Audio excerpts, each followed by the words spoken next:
20-year-old student Salma Sandoval is suing her former co-worker, restaurant manager Johan Alvarez, for scamming her out of $1,000. Johan claims Salma broke the rules of their employee savings plan.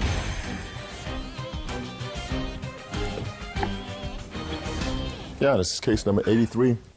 Excuse me, 83 on the calendar in the matter of Sandoval versus Alvarez. Parties have been sworn in. You may be seated. Sir, have a seat. How old are you? I'm 21. And you were working at the same place where Mr. Alvarez was working. What do you do for a living? I was a server. First, I started as a hostess, and I ended up as a server. And what about Mr. Alvarez? He was my manager. Now, you decided to join an employee program, but not an official program, for savings. Yeah. Tell me how it worked. It's kind of like something to save money. The person in charge gets 10 people together. And Johan right here was the person in charge of it. He got 10 people to participate. Then after you get the 10 people to commit to it, you get numbers, you put them in a cup, everybody gets their number. Each paycheck, you will have to give in $100. The first time you put in the $100, number one gets $1,000. Next paycheck, everybody puts in another $100, number two gets their part of the money. I was number 11. I was the last number in it because I was planning to save my money to purchase a car. So he was in it too? Yeah, he was number one. He was number one? Yes. Did we all draw at the same time? No, he said since he was the person in charge, he will receive his money first, and everybody else got a number. Actually, with me, I requested number 11, so I know that by the end of it, I would have my money and I didn't have to go back and finish paying anybody. And how much money did you put in? $1,000.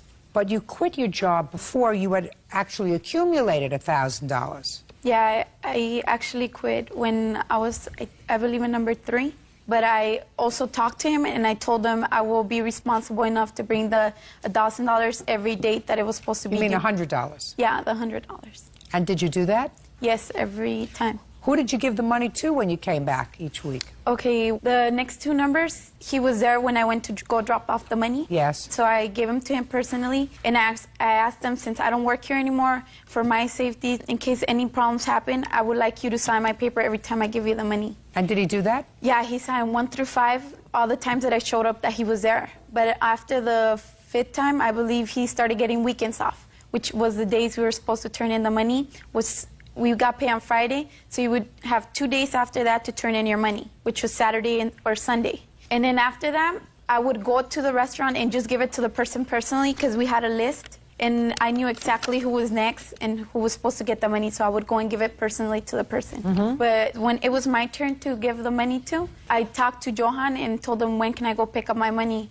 And I never got my money, so I went on Sunday. Well, what did Mr. Alvarez say when you said, I want my money now? Oh, well, actually, this was his excuse. He told me, Soma, you know what? I'm having problems with the money. So I told him, I understand problems happen. And he actually gave me his word that 100% that he was going to have it for the 29th.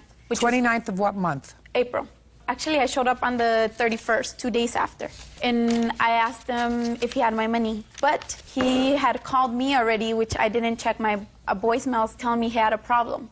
So I was like, oh, man, we just... Well, what did he tell you the problem was this time? He claimed that he got pulled over by the cops and that he didn't know he had a restriction order, like, for his arrest, because something had happened with his license or something, and that they took him into jail and he had to pay a bail out of $1,000, which he had to use my money to get out. So I said, that's not my problem. I need... How are you, ma'am? How you doing? Don't ask me how I'm doing. Okay. To begin with, when we joined this saving, everybody was aware of it. That don't tell me what everybody was aware of. Where's her money? I told them. Where's her money? The money, I do not owe her anything. Okay? I told her, and to begin with, to everybody, whoever's going to quit the job is not going to receive the money. I'm not going to be responsible. Just a second. Okay. Okay. So shh, please, don't speak. Now it's Mr. Alvarez's turn. So let me take your hands off your hips. Okay. So let me understand. You say that you explained to everybody Exactly. that you say that you explained to everybody that if they quit the company, they lost their money. Is that what you say? Yes, ma'am. And Miss Sandoval was told that if she left the company, she would lose her money. Right. I would. That's what you...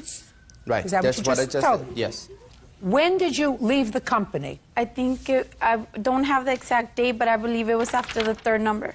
Actually, it was a day after New Year's. I remember. So the beginning of January 2005. Yeah. When had you started to put in your money? I started 11/26/04. Do you get paid every week or every 2 weeks? Every 2 weeks. Every 2 weeks. So what we're talking about is the entire month of December, which is when you would have put in your money. Yes. Minimally 2, maybe 3 Yeah, around there. times you contributed. Is that correct? Yes. Is that correct so far, sir? Yes, ma'am. All right. Now let me see where you say he signed off on the money.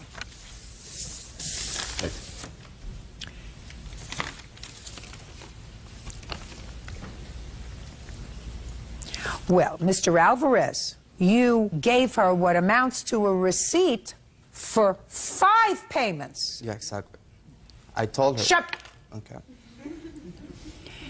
Mr. Alvarez, let's recap what you just told me, sir.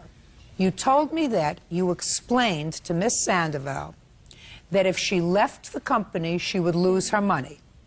Right. She left the company after putting in 3 payments. Yes. Then we had a I'm talk. speaking. Okay. But then you accepted 2 more payments from her after she left the company, sir. Yeah, because we had a talking. No, we didn't. Just a second. Well, now he's changing it, you see. Now he's changing it. I'm not changing it. I did not finish. You didn't let me finish what I said. You finished enough, sir. Judge Judy continues in a moment. And later today, They were peeing on her mattress. We do not know that for sure. Listen to me, sir. You know why I know that for sure? Because I don't think she peed on her own mattress. real cases, real people. Judge Judy.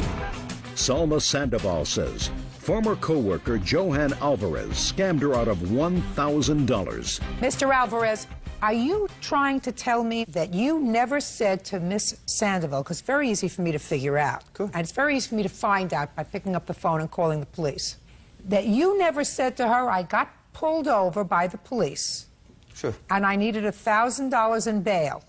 Yes, I did. Now, why in the world, Mr. Alvarez, would you tell her that you needed $1,000 bail if you didn't have her $1,000?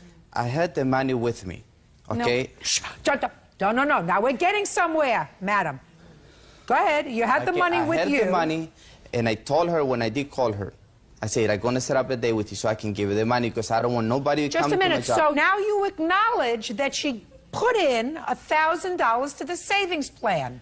No, I'm not acknowledging it. She was giving the money to somebody else. I don't care who she was giving it to, sir. Well, she wasn't giving it to me. I don't care if she was giving it to you or not. The money was turned over to numbers 6, 7, 8, 9, and 10. It was now her time. She has turned in the money so that everybody got paid in full $1,000. Now you've got the $1,000 and you get pulled over by the police. I did not have the $1,000 with me. I told her that I was going to be responsible to give the money so we could get over with it. Because she was calling me on the phone and harassing me. She went to my job. She bring the boyfriend out there that she has. She bring him to try to fight. Did you use $1,000 for bail? No.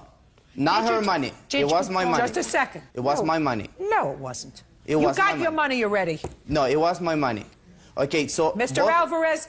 Yes, ma'am. She's telling me the truth, that you told her, I had your money, but I got into trouble and I needed to use the $1,000 for bail. She didn't make that up, sir. Your Honor, I did have money on me. Okay, I did not have to use her money. The only thing was she was coming to me, she was harassing me on my job. She went to tell everybody on my job that I was a thief and I'm stealing money. You are. You took her money. Then You took her money. Ma'am, and then she didn't stop that. She went to the president of the company to tell him. Good for you. Sure did. Good for you. Exactly. Because he To told tell- me and then, that he and was then going to the lend president them of the the company money. called me and said, get it over with. I don't want to hear it. And I'm telling you the same thing, my dear. And then The first person who got paid this $1,000 was who? It was me.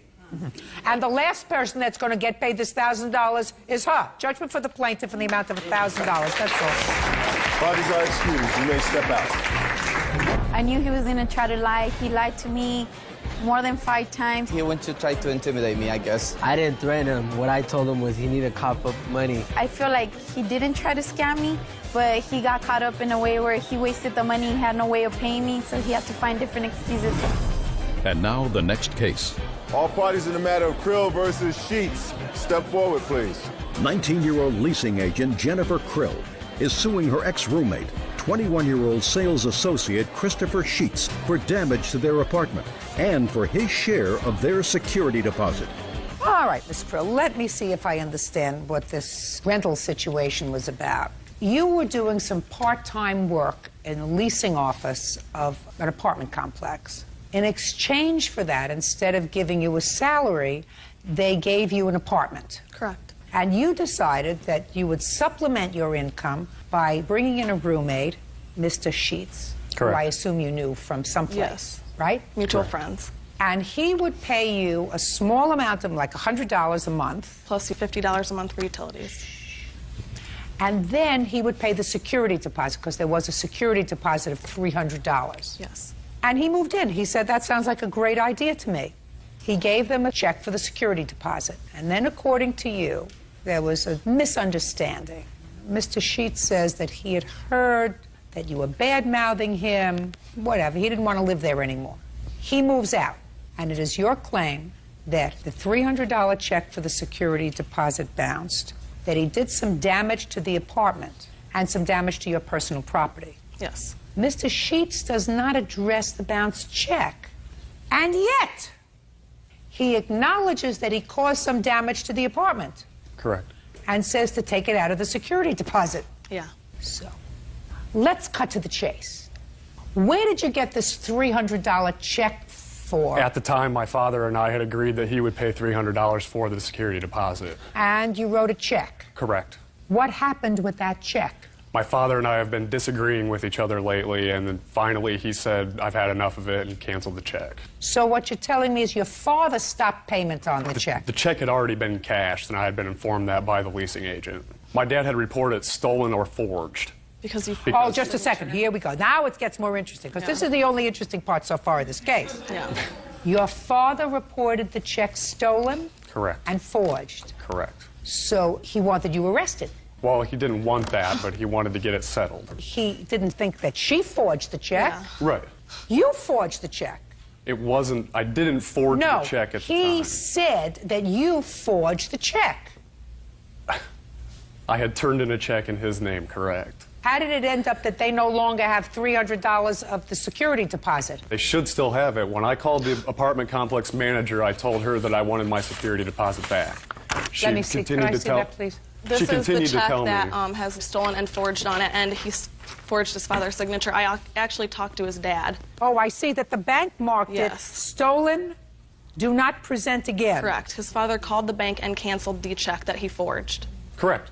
I'm not denying that. So that the rental company did not cash the check. We cashed it, and then we got it back because obviously we can't have that money So they gave anymore. the money back to him? Yes, they had to. I because see. he did not sign the check. Okay.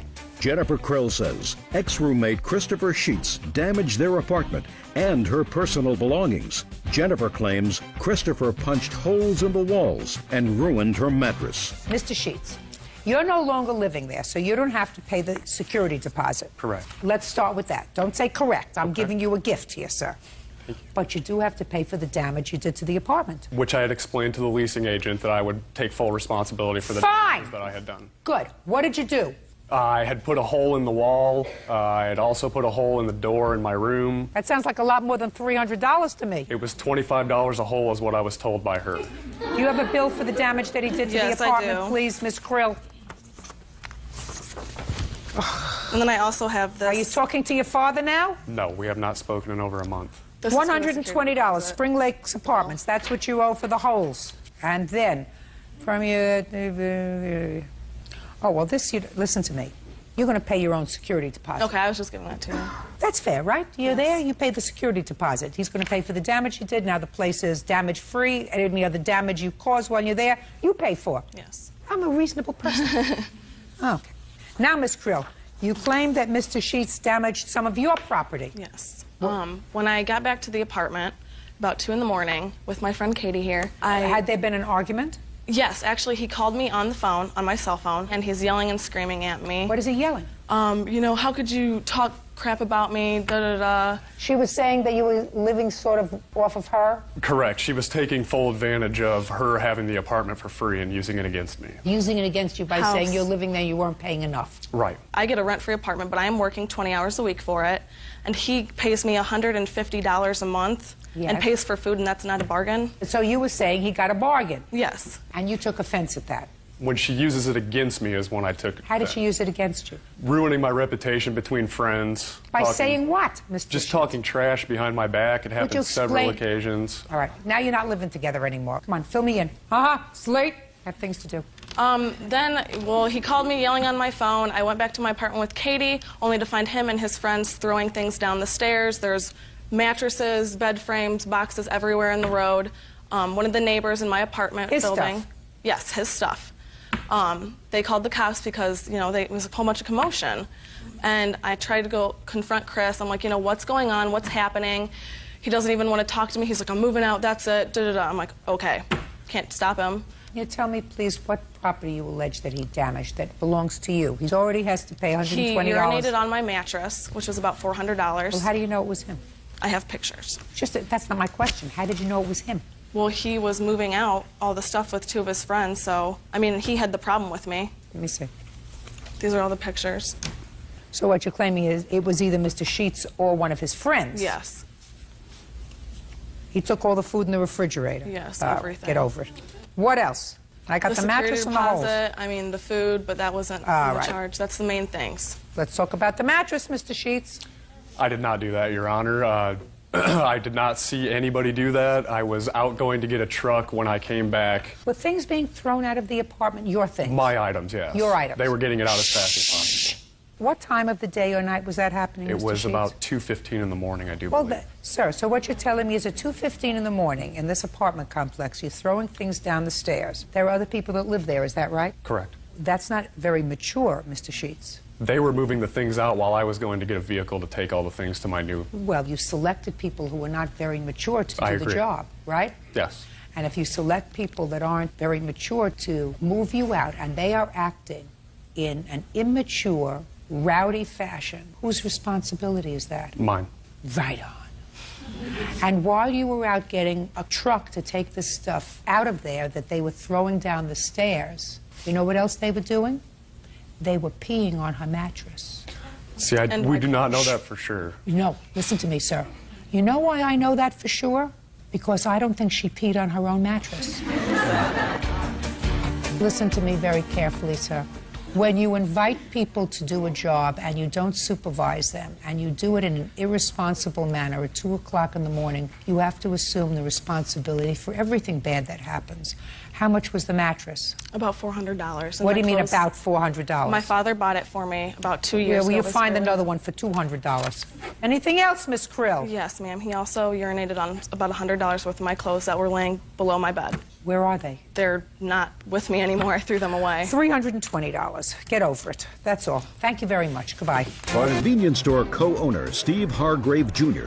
is suing former customer Catherine Kirkendall for cashing a phony check. Catherine claims she was the victim of a scam.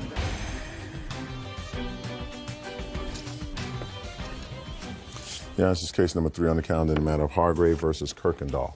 Parties have been sworn in, Judge. You may be seated. Gentlemen, have a seat, please. Mr. Hargrave, you own a store. Is Yes, it a I do. check cashing store or a convenience store? Convenience store, Your Honor. And you know the defendant for some time. Yes, Your Honor. She would come in, according to you, and cash checks, other than buying things there, she would cash checks. And Her and her you would husband, Your cash Honor. checks for Yes. her. Yes, Your Honor. And your complaint is that she came in with a large check, Yes, Your Honor. $2,500, that you cashed for her, Yes, Your Honor. and it turned out to be a bad check. Yes, Your Honor. Ms. Kirkendall says that she is sorry about that, but that she was the victim of a scam, and she didn't know the check was bad, and she's sorry. Well, okay? That's what the case is about. So I'm going to have to start with you. There are certain facts that I gather are not in dispute. A, there was a check for $2,500. You brought that check to the plaintiff, and the plaintiff cashed that check and gave you $2,500. He didn't give it to me. It was sent Western Union that day. He made out a money order? Yeah, Western Union order. He did? First of all, I don't know this gentleman. I haven't seen him in the store. Oh, he's the owner of the store, I assume. Yes, sir. And it was not him, but another employee that works in the store. Now you're going to tell me about the scam, Miss Kirkendall. Okay, the girl that caught me off guard received a letter. What do you mean the girl that caught you off guard? The girl that sent the letter. She previously called. What are you talking about? How I got the check, how it all started. Well, you're starting in the middle of a sentence. The girl caught you off guard. I don't understand that. Heavy depression. I just lost my 21-year-old son. So I received this letter during the depression. You received the letter in the mail? Right. Let me see the letter. And that's the death certificate to prove that my son did. I don't need the death certificate. It has nothing to do with this case.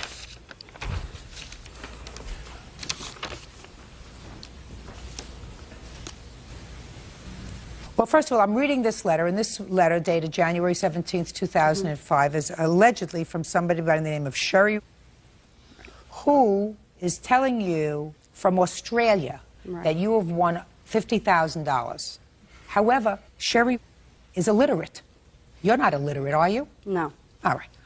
I'm just reading a paragraph to you from this letter. So I'm mailing in regards to know why you have not made any effort to claim your money. So I'm mailing in regards to know why. Right. I don't know why somebody will wait that long to claim their money, T-H-E-R-E. Their money. You responded to this letter? Just a second. I mean, it gets worse. Yeah, it does. To elaborate more, this draw was held in Australia. And if we don't hear from you in 3 days, your file will be closed, C-L-O-S-E, and you will no longer be able to claim your winnings. Okay. Go ahead. So you got this letter, and then they tell you what? They tell you that they're going to send you a check for $2,550, and you have to cash that check and send them back a money order. Is that what happened? Yeah. Is that what happened? So they send you a check for $2,550. You take that check from the same person, from Sherry, from Sherry, this illiterate, and you take it to this man's store. I called the bank. You called what bank? I called the bank that the check was drawn on. Let me see. This is the second check she sent me. The first check came back clear. The bank said it was good and everything. Well, show me. Show me where the bank said it was good. Well, I don't. Show me the bank. It was all done verbally because we went. No, my dear. I called on the phone and I went to the bank to cash it at the bank because they said it was good. So why didn't they take care of it there? Because they wanted me to open an account. I didn't have an account with them. And they said any check cashing place would do it. So that's when I went to the store. No. So then you took it there. And they called on it. Who called on it? Did somebody from your end call on it? Yes, Your Honor. We called. What it was is we can't verify that there's funds in the account. We can verify that that individual is in good standing with the bank. Being that she has such a history cashing checks with us, she cashed one September of '03 for $2,800. So we couldn't verify that there was funds in there, but we took her word for it. What do you mean you took her word for it? We asked her, if this check comes back, will you be able to, honor it? If for any reason something happens to it. Sir, that's a lot of baloney. First of all, you can't testify to that because you weren't there. You didn't deal with her. This man didn't deal with her. Actually, I was there. Where is the employee? What? I was there. He authorized me cashing the check. Mike, another one of my associates. She says you weren't there. Have you read the police report, Your Honor? I don't think she knows what was going on. Let me see it. You were there? You were present? Oh, yes, Your Honor. Oh, okay. Well, she says you weren't, so I was under the impression you weren't Mike was the individual that sent the Western Union. Who are you, sir? I'm her husband. Oh, I'd like to see you. Get up. What do you do for a living, sir? I'm an electrician. You read English? Yes, I do. Did you read this letter? Just a second. You read this letter that looks as if it was written by some illiterate? We made fun about the letter. We laughed about it, the way it was written. You did? Yes. We thought it was a scam from the beginning. Right! So why did you involve him with your scam? We called the bank. I know this is hearsay, but we called... It sure is hearsay, sir. We gave them the check number, and that's what they verified. What do you mean You mean you called and you gave them the check number and the bank told you that over the phone? Yes. Your wife just told me she went there. Just a second. Your wife just told me she went there. We called the bank first to verify it was good. Then we went to the bank to try and cash it. That's when they told us that it was a corporate money order and that we had to open up an account. I don't believe you. And even if I believe you, listen to me, even if I believe you, anybody who got this letter and who believes in good faith that this isn't a crank is an idiot. Judge Judy continues in a moment. You read the letter, you made fun of it. You thought it was a scam. But the if you bank had, said it was listen good. to me. And later today, Your cake ruined her wedding, it didn't taste good, it didn't look nice, and she's not paying for it. I didn't get what I asked I'm for. speaking. real cases, real people. Judge Judy. Convenience store co-owner Steve Hargrave Jr. says former customer Catherine Kirkendall cashed a phony check for $2,500 in his store. I have to decide whether you had sufficient knowledge or should have had sufficient knowledge that this was a hoax before you go to some unsuspecting place and cash this check. Now, if everything looked really legitimate, if it looked like you were being contacted by the prize patrol, I would say, well, maybe you were legitimately scammed. But I have to find that you didn't walk around with your head in the sand. This suggests to me that two people who've lived as long as you and your wife have lived, who work, who are employed, who read and write English, had to have had notice that this was bad. Did you ever see this letter, sir? No, I certainly wouldn't cash Just the a check, second. Your Honor. You think that if he saw this letter, that this was a prize patrol letter, he would have cashed your check from this illiterate? I guarantee you he wouldn't have. Guaranteed. But he was told where the check came from. Listen to me. Okay. You didn't show him this letter, did you? No. He didn't ask for it, Your Honor. I don't care whether he asked for it or not. You and your husband, listen to me. You and your husband, according to your husband, had real misgivings after reading this letter. You thought it was a scam. You think that if you showed him this letter, he might not have cashed the check? The answer is, we'll never know. You didn't show it to him. You didn't tell him about it. You didn't say, listen, Yes, I did. Just a second. You told him you got a letter that sounded like it was written by an illiterate? You told him you got a letter that sounded as if... He asked where I got the check from, what it was for, and I told him for some winnings. Some winnings? The You told him, employee... shh. Did you tell him you got a letter that sounded as if it was written by an illiterate? No. I told him I received a letter stating I got some Just winnings. answer my question. Did you tell him that you got a letter that was very suspicious to both you and your husband? I told him it did sound suspicious because he even I don't said- believe you. He even said it sounded fishy. No, he said the scheme sounded fishy. I'm asking you whether you showed them the No, I letter didn't and show whether him you the letter. said that the letter sounds as if it was written by an illiterate on an internet piece of paper. No, I didn't show him And the letter. comes to you Handwritten. in this envelope. Right. So, let me tell you what the law is, as I perceive it. And since I am the ultimate arbiter of what's right and wrong, you're stuck with it. Can I say something first, please? Sure. They called on the check. Just a second. Hearsay. No, I watched him call the check. He verified, he kept me there for a half hour calling on the check. This gentleman here asked the employee that was calling the check, says what was wrong, because I was there for a half hour, and the guy says he were having problems with the bottom numbers. He He's gave him absolutely the right, okay to cash the check. Listen to me. Now we're going to start again from the beginning. You received this in the mail. Right. Handwritten, no return address, looked like it was written from someone who was just released from a psychiatric institution on a piece of computer-generated stationery that is replete with misspellings, bad grammar, from some organization that has told you that you have won $50,000. Now, you have to be an idiot to take one step further and go any further instead of taking this letter and ripping it up and throwing it in the garbage. But you had this information. And if you had taken this letter to this store, and this man would have seen this letter, there isn't a question in my mind that he would not have invested $2,500 in this scam. You tend to lose nothing. You have lost nothing. You had the information to save him. You chose not to give him this information despite the fact that you had this information, and according to your husband, you read the letter, you made fun of it. You thought it was a scam. But the If you had said it was listen good. to me. If you had said to him, listen, I'm going to share with you all the information that I have. This is the letter I got. And if after you did that, the plaintiff chose to cash your check and to turn over $2,500 of his money, I would say he's as dumb as you are and he deserves what he gets. But right now, you had withheld from him this information, and you're stuck because he shouldn't be out the money. Put your hand down.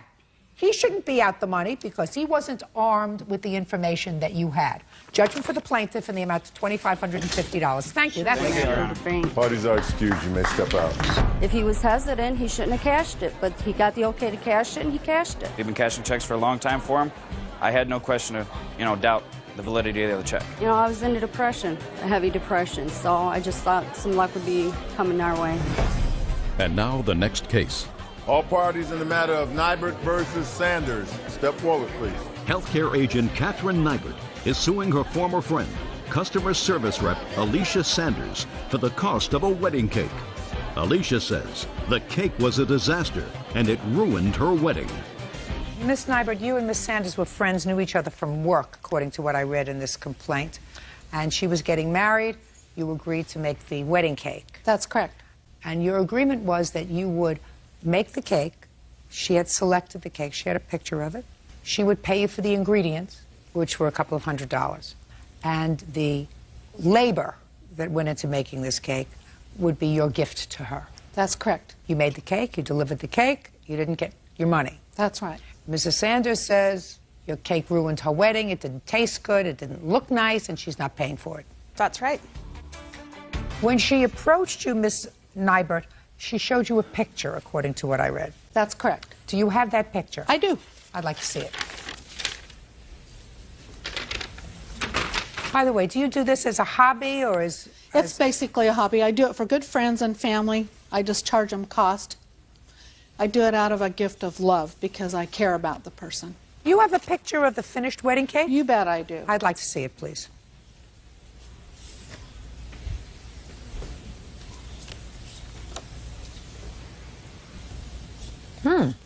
I also have some pictures of the finished cake that I I'd would like to see it, please. You have several. Yes, I Let me do. see.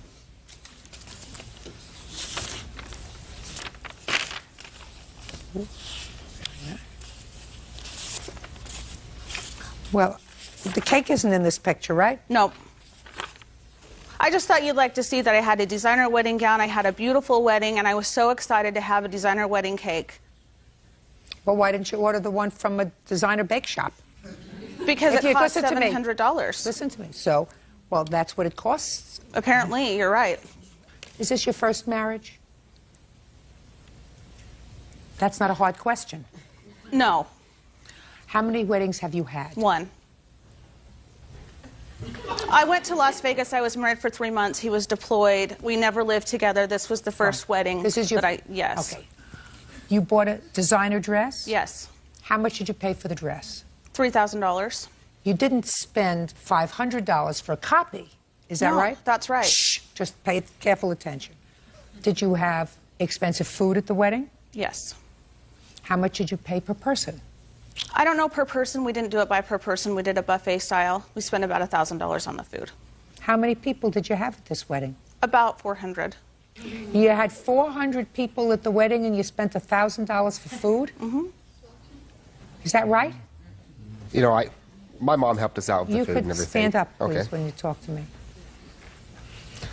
Well, my mother helped us out with the food, so that cut down some of the Our expenses. family made the food, so we didn't hire a caterer, so we had a lot of expenses cut. And this was another way that I thought I could cut my expenses. Well, and when you unfortunately, I should so I not. want to explain to you, Miss Sanders, when you paid top dollar for your dress, you were satisfied with the product, is that right? Yes. If you had wanted a designer wedding cake, which according to your answer cost $700, you were not prepared to spend the $700. You were prepared to spend less, right? Yes. So you got somebody who was going to try to copy the cake that you wanted, right? Yep. A copy isn't an original. That's right. Right. I found out the hard way. Right. Whether you found out the hard way, Miss Sanders, or the easy way, you owe Miss Nybert the money. I didn't get what I asked I'm for. speaking. Pay careful attention. You had a cake. It was the only cake you had there. The only one you had. And you displayed it. You didn't, I'm looking at your pictures. You displayed it with a lot of little flower girls who got their fingers in it. So Because nobody else wanted to eat it. I am speaking. When I speak, you don't. Is this your first marriage? Yes. Good luck to you. You see, you displayed the wedding cake, and you had two little girls who were flower girls or members of the wedding party, or maybe just guests. They were there putting their fingers all over it and tasting the frosting. They didn't look as if they're still with us on this earth, are they not? So you displayed the wedding cake. You may not have liked it, but you used it. And when you use it, you pay for it. Do I make myself clear? Yes. Good. Judgment for the plaintiff in the amount of $200. That's it. You may step out. When my husband first saw it, he's like, Alicia's going to flip. That's so horrible. It looked like somebody frosted it with a butter knife. And Anna Galarzo is suing her fiancé's estranged wife, Myrna Cosio, for burning a graduation dress she bought for her daughter. Order. All rise. Shh. Now, this is case number 200 on the calendar in the matter of Galarzo versus Cosio. Parties have been sworn in, Judge. You may be seated. Folks, have a seat. Miss Cosio, you are currently separated from your husband. Is that right? You've been separated for about 3 years. Yes. Is he here today? Yes, he is. Yes, I am. And according to your answer in this case, you separated from him because he was abusive, had a drinking problem. Yes. That's why you separated. Yes. You filed for divorce. He did. He did in December. Yes. And hopefully that divorce will be finalized soon. The two of you have 2 children. Correct. The plaintiff is his fiancée. Correct. And you've been together for about a year. Yes. And you're planning to be married as soon as the divorce is finalized. That's correct. Do you live together? Yes, we do. How long have you been living together? For about 8 months. According to your complaint, you gave one of the girls, one of their daughters, who was graduating from elementary school. Yes, that's correct. 3 outfits. And according to you, Miss Casio destroyed those outfits. She was annoyed at something. And then later at the graduation made a terrible scene at the graduation. Yes. Which embarrassed and humiliated you. Miss Casio says that the outfits weren't destroyed.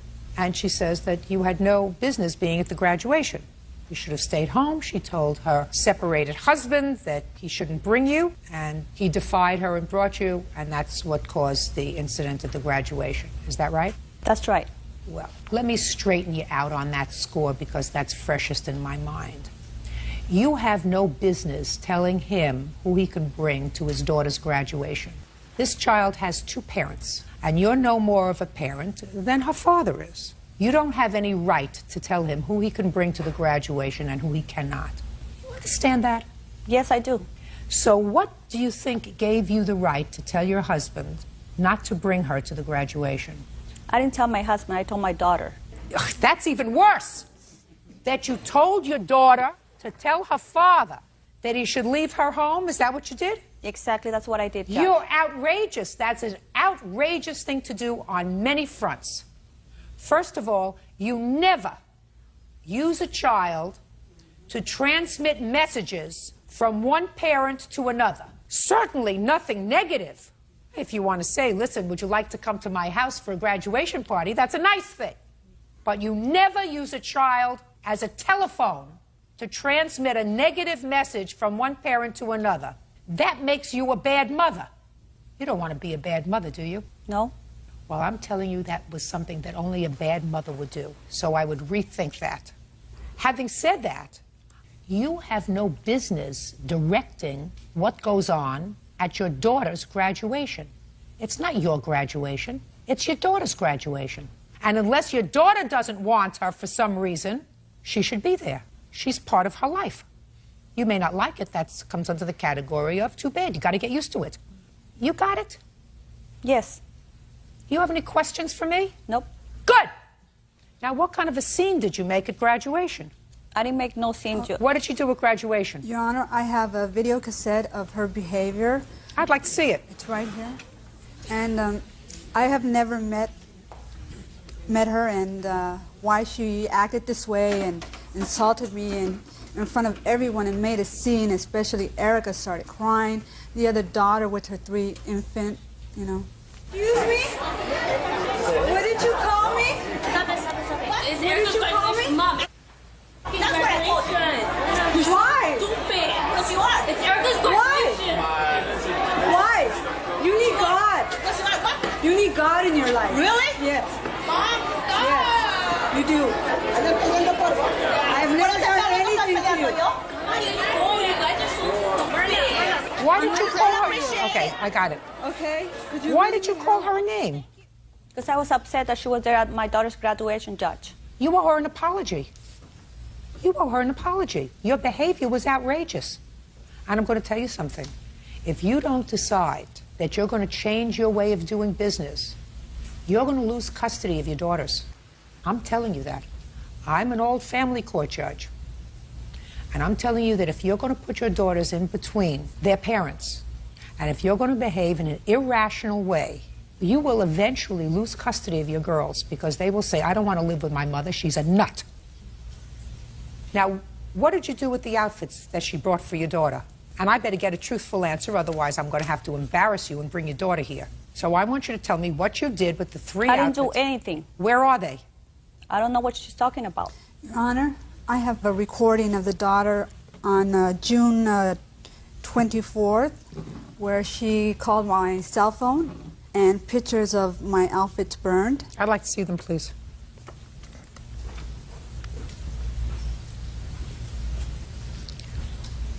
Where were these pictures taken? Apparently, she burned them, and either she walked into my property or threw them right next to my truck, keyed my car, and I have a police report. Oh, well, she's crazy. Sir, I think that you ought to go into court and seek custody of your daughters. I wouldn't let my daughter stay with her. There's something madly wrong with her. Mr. Casio, step up. Step up, sir. Yes, Your Listen Honor. to me very carefully. How old are your daughters? 12 and 16. Well, the 16-year-old daughter is going to tell you where she wants to live. Okay. And unfortunately for her, she probably will say, I have to stay with my mother because I feel sorry for her. But certainly, if her behavior continues to be so irrational, you might find it in your 12-year-old's best interest to pursue custody of that child, because somebody who behaves in this fashion is not capable of taking care of a child. I agree. That's my judgment. Now, 12-year-old probably is not in physical harm in her custody, but she certainly is emotionally in danger, being with somebody who has so much anger. Who are you? I'm her friend. Do you understand what I'm saying? Yes, totally. Is there anything that I said that you find wrong? Not anything you said, but things she said. Anything I said? Not a thing that you said. That's all. I said anybody who behaves this way for no reason, who can do this, who uses their child as a messenger for hateful messages, is a bad mother. Because a good mother doesn't do that. Go ahead. Your Honor, I was spending the night before the graduation at Myrna's house to go to the graduation, and I Just a minute. You're her friend and you were going to graduation? Yes. What gives you the right to go to graduation as a friend? Because her daughters like me. What gives you the right as a friend to go to their graduation? Because their mother invited you? Yes. That's why she was there. Now let me ask you this question. Would you believe that he was acting like a nut if he came up to you and called you vile and vicious names and told you to get out because he didn't want you at the graduation? Would you think he was acting like a lunatic? Not necessarily. Well, what would you think of his behavior? Listen, if I had been told prior to coming that I wasn't wanted there by my daughter calling. Just a second. Erica, her daughter did not say, I don't want you to come to graduation. No, listen to me very carefully, madam. She said, I told my daughter I didn't want her at the graduation. That's what she said. Oh, let's bring Erica. She'll tell you what she wants. I'm not going to do that, because that's what a bad mother would do. She's not asking to bring Erica. I am. I'm telling you, she didn't turn around and say to you, oh, I wouldn't do that to my daughter. She's a bad mother. She's so full of anger and hate in her heart that it obscures her judgment as far as being a good mother. And she better change, otherwise her daughters will grow up to hate her. They will hate her. And as far as her going over there and doing whatever she claims she did, it didn't happen because I was with her. I'd like to hear what the child said on the answering machine. Could you bring it up here, Bert, so I can listen to it? Go ahead and press the middle button. That's a message she left on my cell phone at 6:20.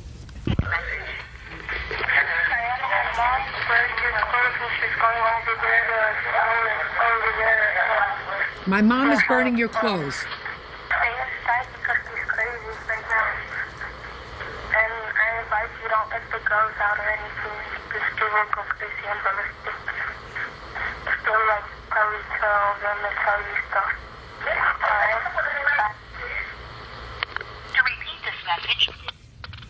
You think your daughter was lying when she says, my mom is burning your clothes? We had an argument that morning, Your Honor. So you just think it's serendipity that your daughter calls and says, my mom is burning your clothes, and the clothes turned up burned in front of her house? You think that those two things just came aligned in this universe? You better go see a good therapist, madam. You need a good therapist. Do you work? Yes, I do work. What kind of job do you have? I'm a phlebotomist. Better spend a little more time at work and a little less time hating. Spend a little less time hating. It didn't work out. 52% of the marriages in this country don't work out. She didn't steal him away from you. You threw him out. That's what you told me. You said you didn't like the way he behaved, so you threw him out. She found him. You should be grateful. She can keep him. Listen to me. That's right. You should be grateful instead of having a heart full of anger. Believe me, if you have a heart full of anger, you're never going to find anybody, madam. Okay. Nobody wants somebody who's miserable and angry. You'll spend the rest of your life alone. Judge Judy continues in a moment. Just listen to me carefully, and then try to put yourself on some medication, maybe. And later today, $1,000 to be awarded to the Player of the Year. The only person that really came was right here. Do you know what that makes him? Player of the Year. real cases, real people. Judge Judy. Diana Galarzo says her fiance's estranged wife, Myrna Cosio, owes for burning a graduation dress she bought for her daughter. Diana also says Myrna started an argument at the ceremony. How much did you spend for the outfits? I have the receipts here. Just tell me how much you spent for the outfits. 180. Now I'll take the receipts, Bird. Plus pain and suffering and... You don't get pain and suffering. Loss of work and... Listen to me very carefully, Ms. Galazzo. Yes. What you wanted was for her to learn a lesson. I don't know whether her ears were open. If they were, fine. If not, she's going to be the loser, as are her two children. She's responsible for the burnt clothes because she burned them. Her bad behavior has just been memorialized in front of 10 million people. Unless she changes her course of conduct, she's already been pre-warned that her children are going to grow up hating her. You can either put a period and move on and say, I had a marriage, it didn't work out. But out of this marriage came two lovely children. Just listen to me carefully. And then try to put yourself on some medication, maybe. If you don't already take it. I have two beautiful children. I want to devote myself to them and to making myself a happy life. And I don't want to be angry with somebody who's taking a burden off my shoulders. And you don't control what happens with your girls, because your girls have two parents. And you won't have them at all in your life if what you continue to do is to disrespect their father. Judgment for the plaintiff in the amount of $180. That's all. Parties are excused. You may step out. I was just upset because she was there at my daughter's graduation. and I didn't appreciate that. Like Judge Judy says, she has to put a period and go on with her life. She needs counseling, anger management, and I hope she gets it. There's nothing to talk about. And now the next case. All parties in the matter of Aziz versus Robertson, step forward. Basil Aziz is suing comedy club owner Jay Robertson for the cash prize from a Player of the Year contest. Jay says Basil was the only contestant to show up. Mr. Aziz, according to your complaint, Mr. Robertson is the owner of a club that you have been to in the past, and you saw some sort of an advertisement that indicated that on a particular day he was going to have a contest. You claimed that you went to the contest, that you won the contest, and that Mr. Robertson didn't pay I think it was $1,000. Is that right? That he indicated in the flyer was going to be the prize. Mr. Robertson's defense is that not enough people showed up, so that the contest never took place. Correct. Okay. Can I see the flyer that notified the public about this contest?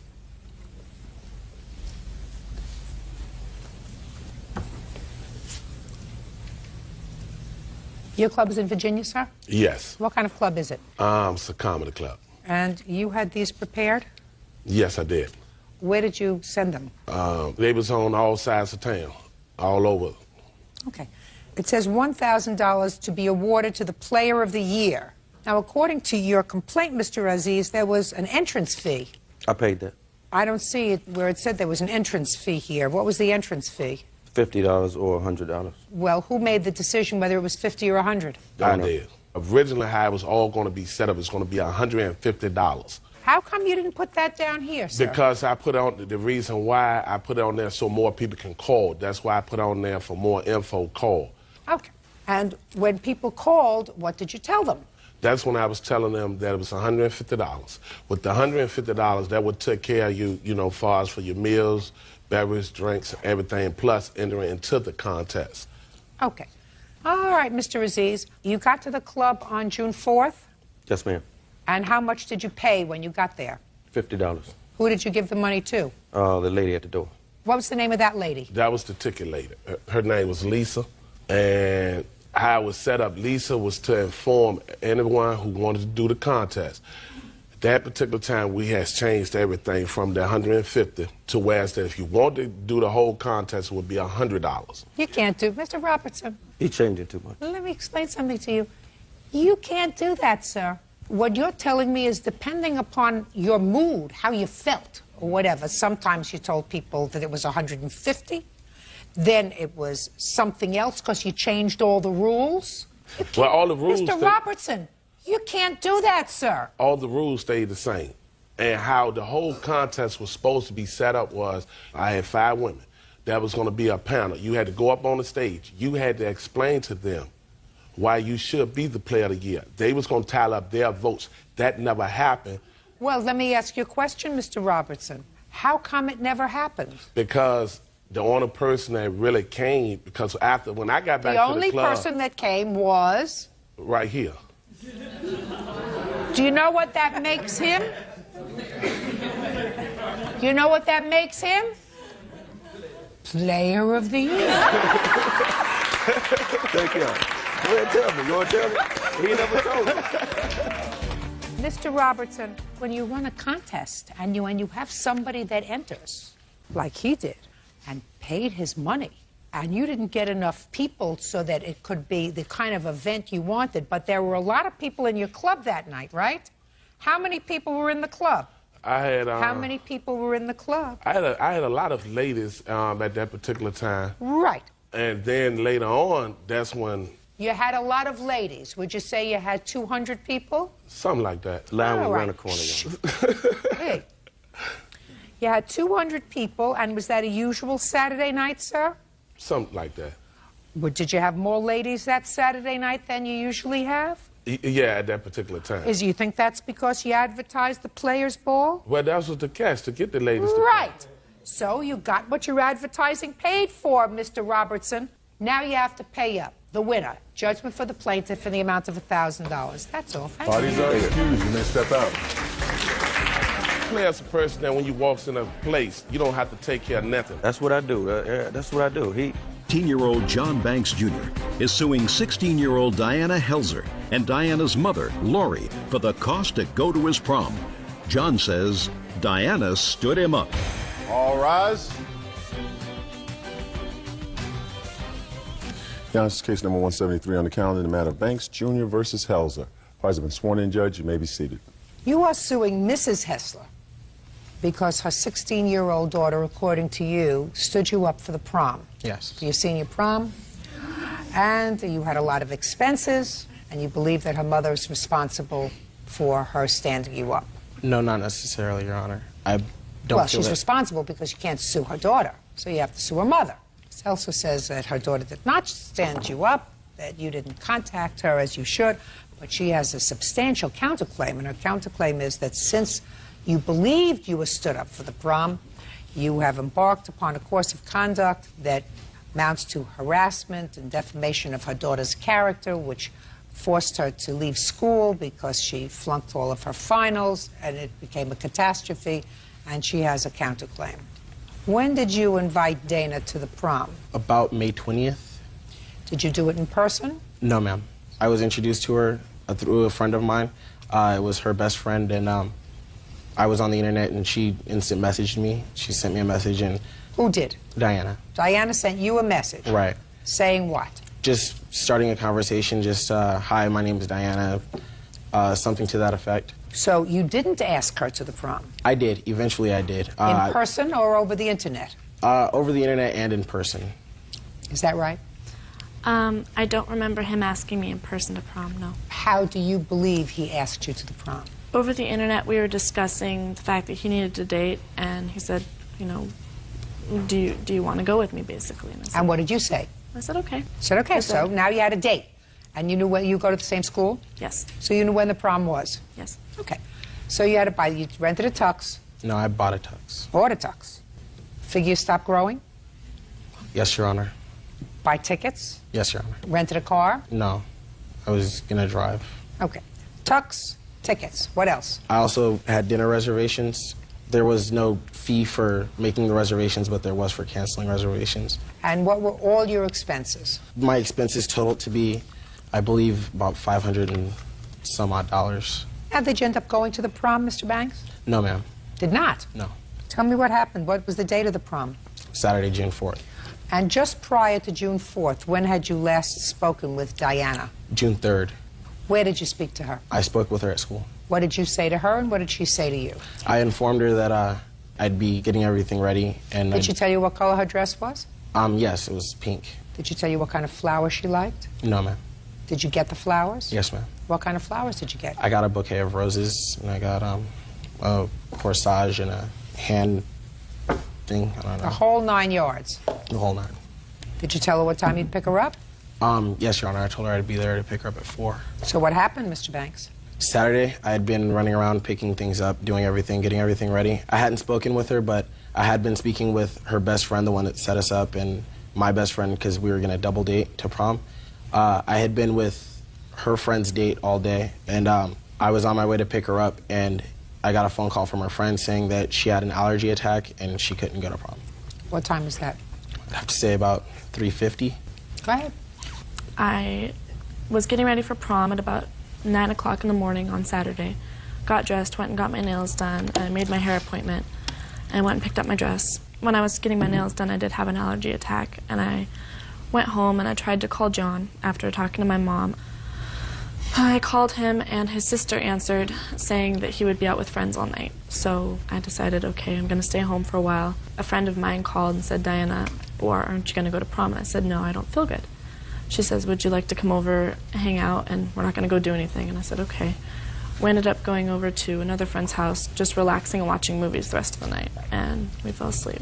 Well, that's pretty outrageous, my dear Diana. That's pretty outrageous of you. You agree with that? Yes, ma'am. You agree with I disagree. Excuse me, I'm not speaking to you.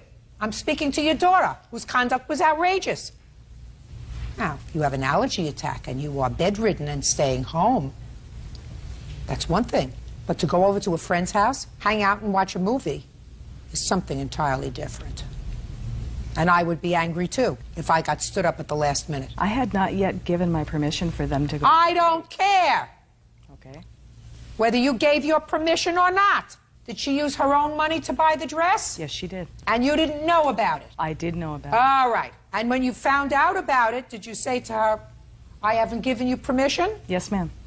When she went to get her hair and nails done, did you say to her, don't bother to have your hair and nails done because I haven't given you permission? What I said was I haven't yet met Mr. Banks and I haven't given my permission. I need to meet him. Miss Helser, it's not an excuse. I'm saying that your daughter's conduct was reprehensible for a 16-year-old. She stood him up for his prom. Okay. And she stood him up not because she was sick, because she decided she didn't want to go. And she went to a friend's house and hung out with friends. And that is reprehensible. Is that what you did? No. Is that what you did? That is what I did. You didn't know that? Did you stand him up because you didn't want to go, or did you stand him up because you went and had an allergy attack and then went over to Julie's house? It was because I had an allergy attack and my friend had wanted me to come over because she knew I wasn't feeling well and wanted to hang out. Listen to me. If you have a debilitating allergy attack, you stay home. Go ahead. That Saturday was prom, June 4th. June 5th, I broke my rib. June 5th, playing basketball. And so June 6th, I stayed home, which was on Monday. I called her best friend on the phone. We talked about it because she felt bad as well because she set us up together. And I decided to call Mrs. Helser. And we spoke on the phone for a while. She was a really nice lady. And she also felt that what she did was inappropriate. And I know that she's not legally obligated to pay me back because, you know, it's an agreement to go to a social event and that's not a contract. However, her mother being of age and me being of age, she did make a verbal contract over the phone. And I have a witness here, her best friend is here to testify because she was on the phone when I called her. What did her mother say? We spoke about what Diana really did on prom night. Well, what did you say to her mother? Her mother's here. She's a party. You can tell me what you said to her mother. I told her that I had an agreement to go to prom with her, and she informed me that she was aware of that Diana actually had an allergy attack, and I told her no, that Diana actually decided to spend the day with her boyfriend because I guess apparently she got a boyfriend that morning, and he asked her not to go. She got a boyfriend that morning? Yeah, Saturday morning she got a boyfriend, and she decided, and he asked her not to go. So, you know, and that's perfectly fine. But are you saying that somebody knows that? That you have a witness here? That I was on the phone and that she told her that, yes, I have a witness here. I'd like to see the witness. Kayla. Judge Judy continues in a moment. She told me she had spent the night at her boyfriend's house. What boyfriend? His name is Jason. Did you tell your mother that? Look at me. Did you tell your mother you were going to spend the night with Jason? Real cases, real people. Judge Judy. 18-year-old John Banks Jr. says 16-year-old Diana Helser stood him up for his prom. Diana and her mother Lori are countersuing for the cost of summer school classes and defamation of character.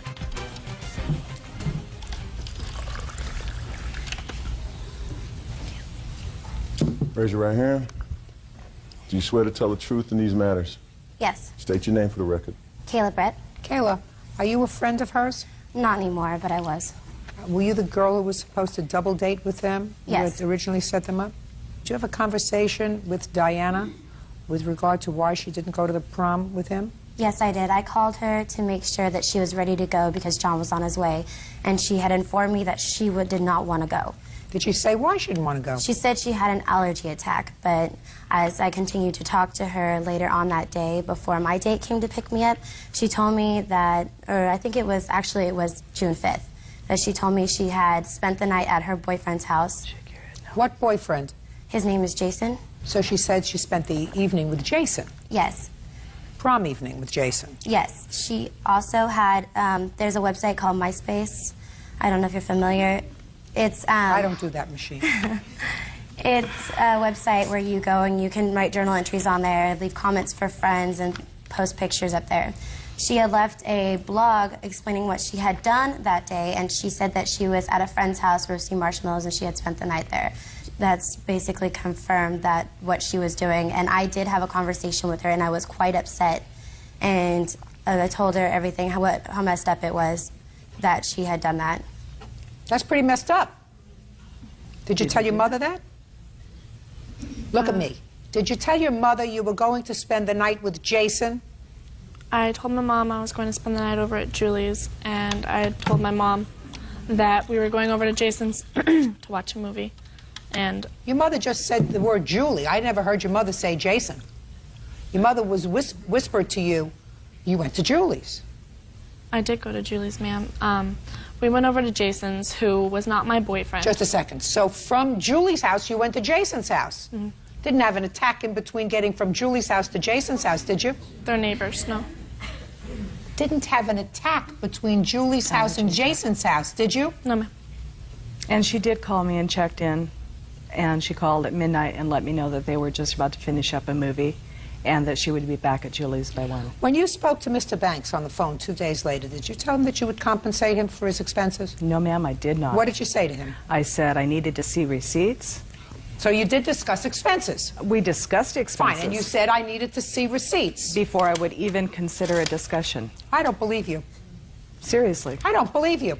Yeah, I believe that you said to him, I will pay those expenses, but I have to see receipts. I have emails here where he's saying that I agreed to pay $270 for prom, tight. Diana said, quote, Diana said she's going to pay me $270 for prom. Hit me up. And then to Kayla, who responded, I say $300 even. What's an extra $30? Listen to me. All I said to you was you had a discussion with Mr. Banks, and you are under no legal obligation. I don't believe you are under a legal obligation, but for the fact that you agreed to pay him. I didn't agree to pay him. Your Honor. Just a second. In order to have a contract, Mr. Banks, let me explain something. It gets to be a little bit tricky. There has to be, in order to have a valid contract, there has to be some consideration. That means that each person is giving something. Do you understand? Yes, sir. What would be the consideration, in your judgment, for Ms. Helser to make an agreement to pay you any part of your prom expenses? I think she felt morally obligated. She still stated to me that Diana had just gotten a job. I didn't know Diana had a job. She said Diana had just gotten a job and that she'd make Diana pay me back my money as long as I had receipts. And I have receipts here right now. Just a second. So she said she would make Diana pay you back? Yes, Your Honor. I believe you. 18-year-old John Banks Jr. says 16-year-old Diana Helser stood him up for his prom. Diana and her mother Lori are countersuing for the cost of summer school classes and defamation of character. Go ahead. I was on the other line. He had three-wayed Miss Helser. While I was on the phone, she did say that Diana would pay for the expenses out of her own paychecks because she had just gotten a job. That's not true. What I said was I would consider based on seeing the receipts. And whether or not you were on the line. Miss Helser? Yes. I'm going to flip over for a moment to your counterclaim, which I'm prepared to hear in 30 seconds or less. He's got a claim for maybe $500. He's got receipts that totally says maybe $500. You have a $4,000 counterclaim because, yes, according to you, your daughter was harassed, defamed, etc. She flunked all of her finals, because of what he did. So you want to get there, please? Diana? Yes, ma'am. Start with the ad. I had been on MySpace and I saw an ad that Kayla had posted about paying people to kick my... Read it directly. Just as you don't have to read it to me. Okay. What does that have to do with him if Kayla wrote something? John had confronted some girls at school about... Don't tell me any hearsay. I don't want to hear any hearsay. See it. He had been talking to Kayla on the conversation that I have in front of me about 2 girls that are going to beat my... and that basically I would look better if my was kicked. What else? Okay. In this email, he's saying that she'll look even worse after getting her beat. The girl that's going to beat her is Jason's ex-girlfriend, because her and Diana used to be friends, and she thinks that's f***ed up, that she's with her ex. Oh, well, whatever the reason is, she wants to beat her. It'll work. Hit me back. What does that have to do with him? This is his word saying that I don't care. he's What does that got have to 2 do with girls. him? According to that email, Jason, the new boyfriend, had an ex-girlfriend, and the ex-girlfriend of Jason is going to beat her up. He's got 2 girls at school ready to beat my daughters. No, no, no, listen to me. What you just read to me was that the girl is Jason's ex-girlfriend who is angry with her. He may not discourage it. He may even like it. But that's what you just read to me. I disagree. Well, I don't care what you agree with, Miss Helsa. I would listen to you if you took responsibility for your daughter's bad behavior and said to me, listen, this was a teenage thing. I feel responsible for my daughter's bad behavior. My daughter blew him off, and he was a very nice young man. And I didn't know I'm that. speaking. I'm speaking. Well, he was a very nice young man. He called you 2 days later. He called you most respectfully. Otherwise, you would have hung up on him. He called you most respectfully and said to you, this is what your daughter did, and it was not the right thing to do. So he was most respectful.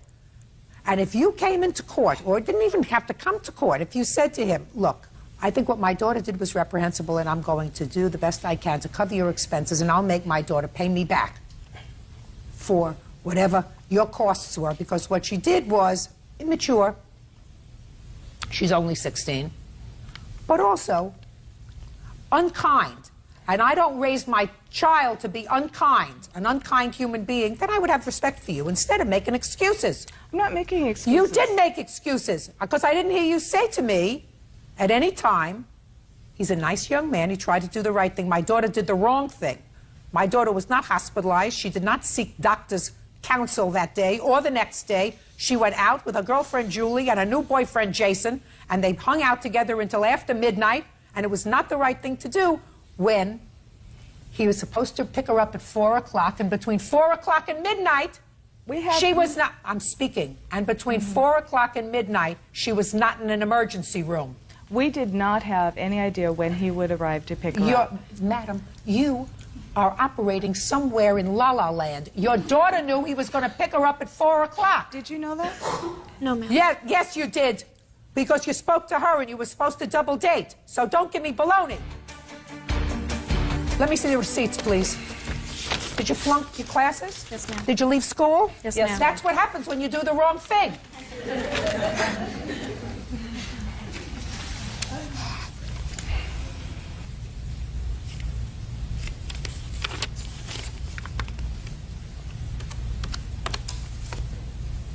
You didn't give the flowers to anybody else, did you? No, Your Honor. You're even, my dear, going to pay for your own flowers, because I think that your mother made an agreement with him to do that. Judgment for the plaintiff in the amount of $415. That's all. Thank you. Parties are Counterclaim is excused. dismissed. You may step out. Yes, my daughter should have said, I'm sorry, but it goes the way it is. It's upsetting. 18-year-old Marcus Mahaffey is suing his estranged mother-in-law, Patricia Strawn, for setting his clothes on fire. Patricia denies the charge. Quiet in the courtroom, please. Your Honor, this is case number 167 on count in the matter of Mahaffey versus Strawn. Parties have been sworn in. You may be seated. Ladies, have a seat. Mr. Mahaffey, the defendant is your mother-in-law. You are currently separated from your wife. I assume this is your wife. Yes. And you have one child together. Yes, ma'am. I gather from your complaint that you, your wife, and your baby were living with Miss Strawn in her home. Yes, ma'am. And then there was some altercation involving you and your wife and your baby. You claimed that you left, and after you left, Miss Strawn burned your clothes. Yes. Miss Strawn says she did not burn your clothes, she put them out on the curb. Is that right? Yes, ma'am. When did your daughter and her husband live with you? From when to when? They're going to be married 2 years in September. Pretty much the whole time they've been with us. And when did you leave? May 23rd on a Monday. Tell me what happened. I had my mother pick me up from work. Did she always pick you up from work? No, ma'am. Why did she pick you up on the 23rd of May? I had no ride at the time. Okay, she picked you up from work and dropped you off at your house? My house was at her house at the time. I got there, and I asked my mother if she wanted to see our son, Ethan, and I told her to wait 1 minute. I went up to the front porch after arriving at the house. Why did you tell her to wait? Don't they get along? To some extent. There's been some problems, arguments. There'd be no reason why she couldn't have came in. Okay, go ahead. I went up to the front porch, And what I saw was Ashley and a couple of her friends smoking marijuana on the front porch, and my son was running around in the middle of them. Where was your mother-in-law? She was at work at the time. Is this the first time that you saw your wife smoking marijuana in front of your son? No, ma'am. Was this a frequent occurrence? Yes. My daughter did. That's Miss Todd. Don't shout out again. I let you do it once. Okay. But don't do it again. Thank you. Go ahead. Hand down. After seeing what I saw, I had asked for Ashley to ask all her friends to leave at the time. Well, you probably got angry. If what you say is true, you probably didn't just ask. You probably got angry and you were shouting. Yes, ma'am. Okay. So you were shouting, and what did you do? I told her I was going to my mother's house to stay for a little while, so I had picked my son up, and I did not want him to be around. You picked him up and you walked outside with him? Yes. And you went to the car? Yes, ma'am. Okay. What happened next? I asked my mother if we could come over there and stay for a day or two. She said that's fine. We had left and went to the house, and when we arrived at my mother's house, Ashley had called me and told me to give her back her son. And I said, not with you smoking marijuana around him. Until you can stop, then you can call me. All right. Miss McCafferty, I'd like you to stand up, please. You remember going over to the Strawn house on the 23rd of May? Yes, ma'am. When you went over there, when your son came back, he came back with your grandson. Mm-hmm. Can you tell me what he said to you when he came back? He simply stated that they were up there smoking marijuana and he didn't want his son around it. And Did he use the word marijuana? No, ma'am. He pot. Okay. And asked me if he could come over to the house and stay and bring the baby, which at that point I told him yes. Okay. Keep going, Mr. McCaffrey. After we arrived at the house, Ashley had called me, and she told me to bring back the baby. And I said, no, not with you smoking. And after that, she had hung up on me. And I called Patty at work, and I had told her what she was doing, because before I had called her, Ashley had already called her at work and said that I had kidnapped our son. Well, that's not possible. And after that, I talked to her for about 20 minutes or so, and she said, why are you doing this? Ashley does not smoke. She hung up. Ms. Strawn, are you thoroughly convinced that your daughter doesn't smoke marijuana? Well, actually... Just answer my question. Thoroughly convinced? Yes. All right. There's a very simple way to find that out, Ms. Strawn. She's been tested. They turned her into defects. Has she done a hair follicle test or just a urine test? The urine test. She passed 5. Just a second. Has she done a hair follicle test? Nobody suggested it. Very easy. We can take care of that. Well, you'll have to do it to him, too, because he's bad as she is. No, just a second. I'm not interested in him right now. I'm interested in your daughter. Urine test is nothing. But a hair follicle test will demonstrate when you smoked, how much you smoked, and it stays in the hair follicle for up to a year.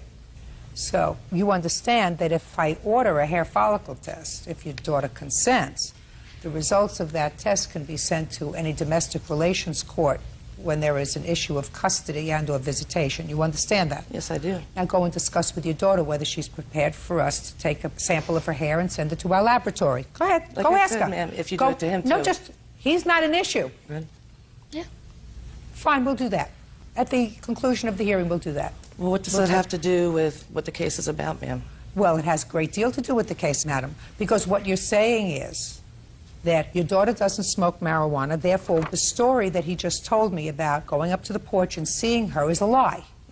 That's what you're telling me. Yes, ma'am. And I'm saying, well, there's a very easy way to figure that out. It has nothing to do with whether he smokes marijuana or not. It's whether your daughter did, and you are committed to the fact that she does not. Right. You want to smoke dope, that's your business, but don't smoke dope in front of your child. I don't, ma'am. Or be around friends who do. We weren't smoking pot, ma'am. What were you doing? Sitting there talking, and he took the baby without a car seat and left. And then at 6 o'clock in the morning, told me to come and get him. Does he smoke marijuana? Yeah, he smokes crack, too. Just a second. Smokes marijuana? And you never... Stand up. Stand up. And what you're telling me is you never did it with him? Yes, ma'am, I will admit to that. All right. That's all I'm asking you, my dear. So your mother is mistaken. Is that right? Yes, ma'am. She's been... That's all I wanted to know. That's it. That's the issue. Now you can sit down. You got it? Your daughter does smoke marijuana. She didn't tell you, but she smoked it with her husband. She says he smokes other things too. I didn't ask her about the other things, but she clearly smokes marijuana. Now we understand each other, Ms. Strawn? Oh. Judge Judy continues in a moment. You're supposed to stay out of it. This genius picked this genius. The only problem, well, this is your genius, Miss Strawn. And later today. Do you have anything you want to say to me, sir? He didn't say nothing. I'm not speaking to Well, you. he's not going to say anything. I'm not speaking to you. Well, I'm speaking to you. I'm telling him he won't say nothing. Real cases, real people. Judge Judy. Marcus Mahaffey says his estranged mother-in-law, Patricia Strawn, owes for burning his work uniforms. Patricia claims Marcus is making up a story. Now, let's get back to your burned clothing. Go, and get there fast, because I have other things to do today. We arrived at the house after her calling me, and I talked to Patty. So you brought the baby back. Keep Yes, going. ma'am. And that night, when I was talking to Ashley, I heard Patty in the background asking for marshmallows. I asked why they want marshmallows. Did they have a fire going? Ashley said, yes, they're burning your clothes. They want to roast marshmallows over your clothes. And I did not believe her. So the next day, on the 24th, I went over there to see for myself. Patty was not there. Ashley refused to show me any clothes. I just happened to walk down the driveway, and I smelled something burnt, a distinctive smell. Is that burnt clothes? Yes, ma'am. Okay. You want to show me one piece of the burnt clothing? I don't have to see the whole thing. Your Honor, who's to say that he didn't burn his own clothes? Me. After everything he's done to me. Me, I'm to say. Okay. I'm to say. Because I read your answer. Shh. Got it. Okay, you can put it away. Okay. Ms. Strawn says that she took your clothes and she put them out by the curb. Yes. Right? Yes, I did. You can't do that. Why? Because he's a resident of your home, and you have an obligation to hold on to his property until he comes to get it, unless he... Put your hand down. Unless he abandons it. You have no right to take his clothes and put them on the curb, because if you took them and put them on the curb and somebody else came by and burned them, you would be responsible. You have no right to do that. But he has never as much as paid a cent living I in don't my house. care. You allowed him to live in your home for 2 years. I'm speaking to you. He lived in your home for 2 years. Don't get in the middle. You're really dumb if you get in the middle, especially if you have 2 children who are babies themselves, and I probably believe you that both of them smoke pot and whatever else. So it's very possible that you 2 mothers-in-law and grandmothers are going to have to be responsible for this baby at some point, because certainly they're not responsible. And I would suggest that you try to maintain reasonable relations. He's allowed to take his child. No, he's not. There's a TPO No, against him. listen to me. At the time he took his child, there was no custody order. And in this country, the United States of America, one parent does not have any priority over custody over another when the 2 people are married. But it didn't have anything to do with him pulling up with pot. He wanted the baby, had his mom waiting in the driveway. That's what he did. Miss Strawn, you weren't there. And the fact that you are so committed to the baloney story that you have concocted in your head, because I believe her when she says that when he came back with the baby and said she's smoking pot on the driveway. I believe he said it. You don't believe it? I don't, ma'am. That's your problem. In any event, you have to pay for his clothes. How much were the clothes worth? The total for the uniforms was $508. What kind of uniform? My work uniforms. What kind of work? The job he doesn't have anymore. Mechanic. You really... He just got out of jail, for God's sakes. You are really thick. You're really thick. You're not paying attention to what I'm saying to you. I'm paying attention. No, you're not paying attention to what I'm saying to you. What I'm saying to you is you're supposed to stay out of it. This genius picked this genius. Yeah. The only problem... Well, this is your genius, Miss Strawn. If he's no bargain, that's her problem. This genius belongs to you. She made a baby with him. He's not going to be out of your life. And that doesn't give you the right to vandalize his property. Judgment for the plaintiff for the amount of $508. That's all. Parties are excused. You may step out. I think it was the right decision because what she did was wrong. I don't care what he says. I didn't burn his clothes. I wasn't smoking pot in front of my child. My wife was on the phone, and I heard her in the background saying that she was burning them. That's not even true because Ashley wasn't even there. That's hard to get young people to handle situations in an adult manner. He's crazy. There will be nothing between us except for my son, and I'm going to try to get custody of him. He's not going to get him. And now the next case. All parties in the matter of Nuno versus Torres. Step forward, please. Juanita Nuno is suing her daughter, Carolyn Torres, for a loan to bail her grandson out of jail. Juanita says she may lose her home to foreclosure. Ms. Nunez, this is your daughter, and according to your complaint, you made your daughter a series of loans. She hasn't paid you back. Your daughter says, yes, it's true that you gave her some money. They were gifts. You do that to all your relatives, and you're singling her out for repayment of these gifts because she had a fight with your other daughter. Is that right, Ms. Torres? Yeah, that's right. What did I just say? I owe her money, I guess. I don't know. Yeah, I don't know. They're gifts. To me, they're gifts. I heard what you just said. Are you okay? Yeah, I'm okay. Did you have anything to drink today? No, I don't drink. You use any drugs today? No, I don't. Well, then explain to me what your problem is, Ms. Torres. I don't have a problem. Who is that? My kid's father. Do you live with him? When I want to, I don't know, when I want him there, I guess. Step up, sir. What's your name? Anthony Torres. How long have you been with Miss Torres? About 20, 21 years, off and on. Do you work? Yeah. Does your wife suffer from a disability? No. Well, is there something wrong with her today? She seems to be out of sorts today. Well, because I don't think she should be suing me, that's why. Why did you agree to come here? I don't know. Did you discuss coming here with your wife, Mr. Torres? Yeah. Why did she come? Because it's a lawsuit and she needs to come. Juanita Nuno says her daughter, Carolyn Torres, owes for a loan for bail. Juanita says she posted her grandson's bond after he was arrested for burglary. Now, if you've been with Mrs. Torres for 20-some-odd years, then you are the father of this young man who got himself into trouble last year? Yes, I am. And the first loan, according to you, Ms. Nuno, was for bail for your grandson. Yes, it was. What was he arrested for? Jack broke into a school. So he was arrested for burglary? Yeah. Did you call your mother and ask her for bail? Yeah.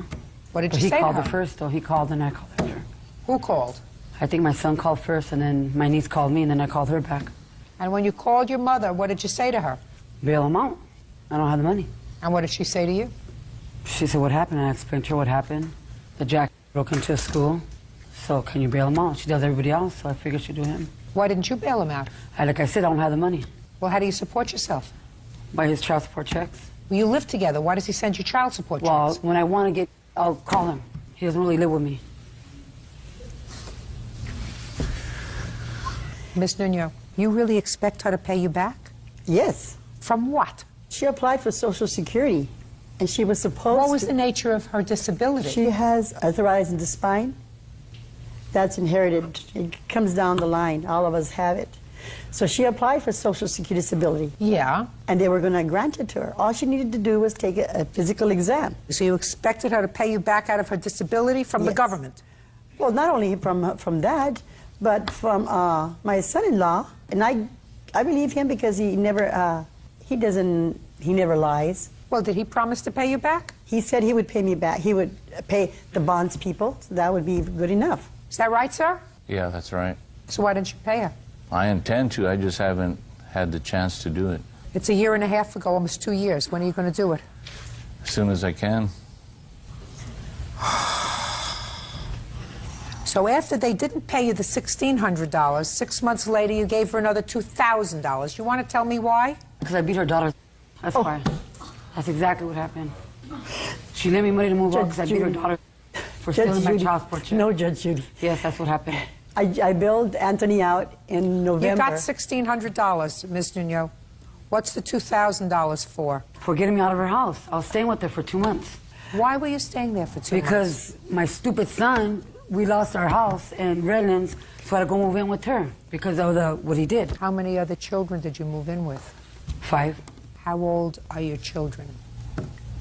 15, 14, 10, and 3. And my son, Anthony, and that's 18. He's 18. You have a 3-year-old child? Yes, I do. How did you, with your terrible disability, have a 3-year-old child? I guess. I don't know how. Well, how else am I going to have a kid?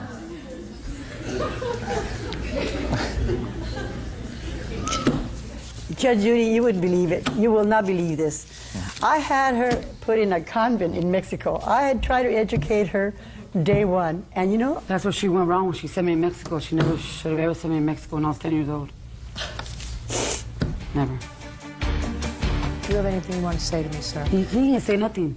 No. I'm not speaking to you. Well, he's not going to say anything. I'm not speaking to you! He still won't say nothing, though. I'm not speaking to you. Well, I'm speaking to you. I'm telling you, he won't say nothing. Listen to me very carefully, Miss Torres.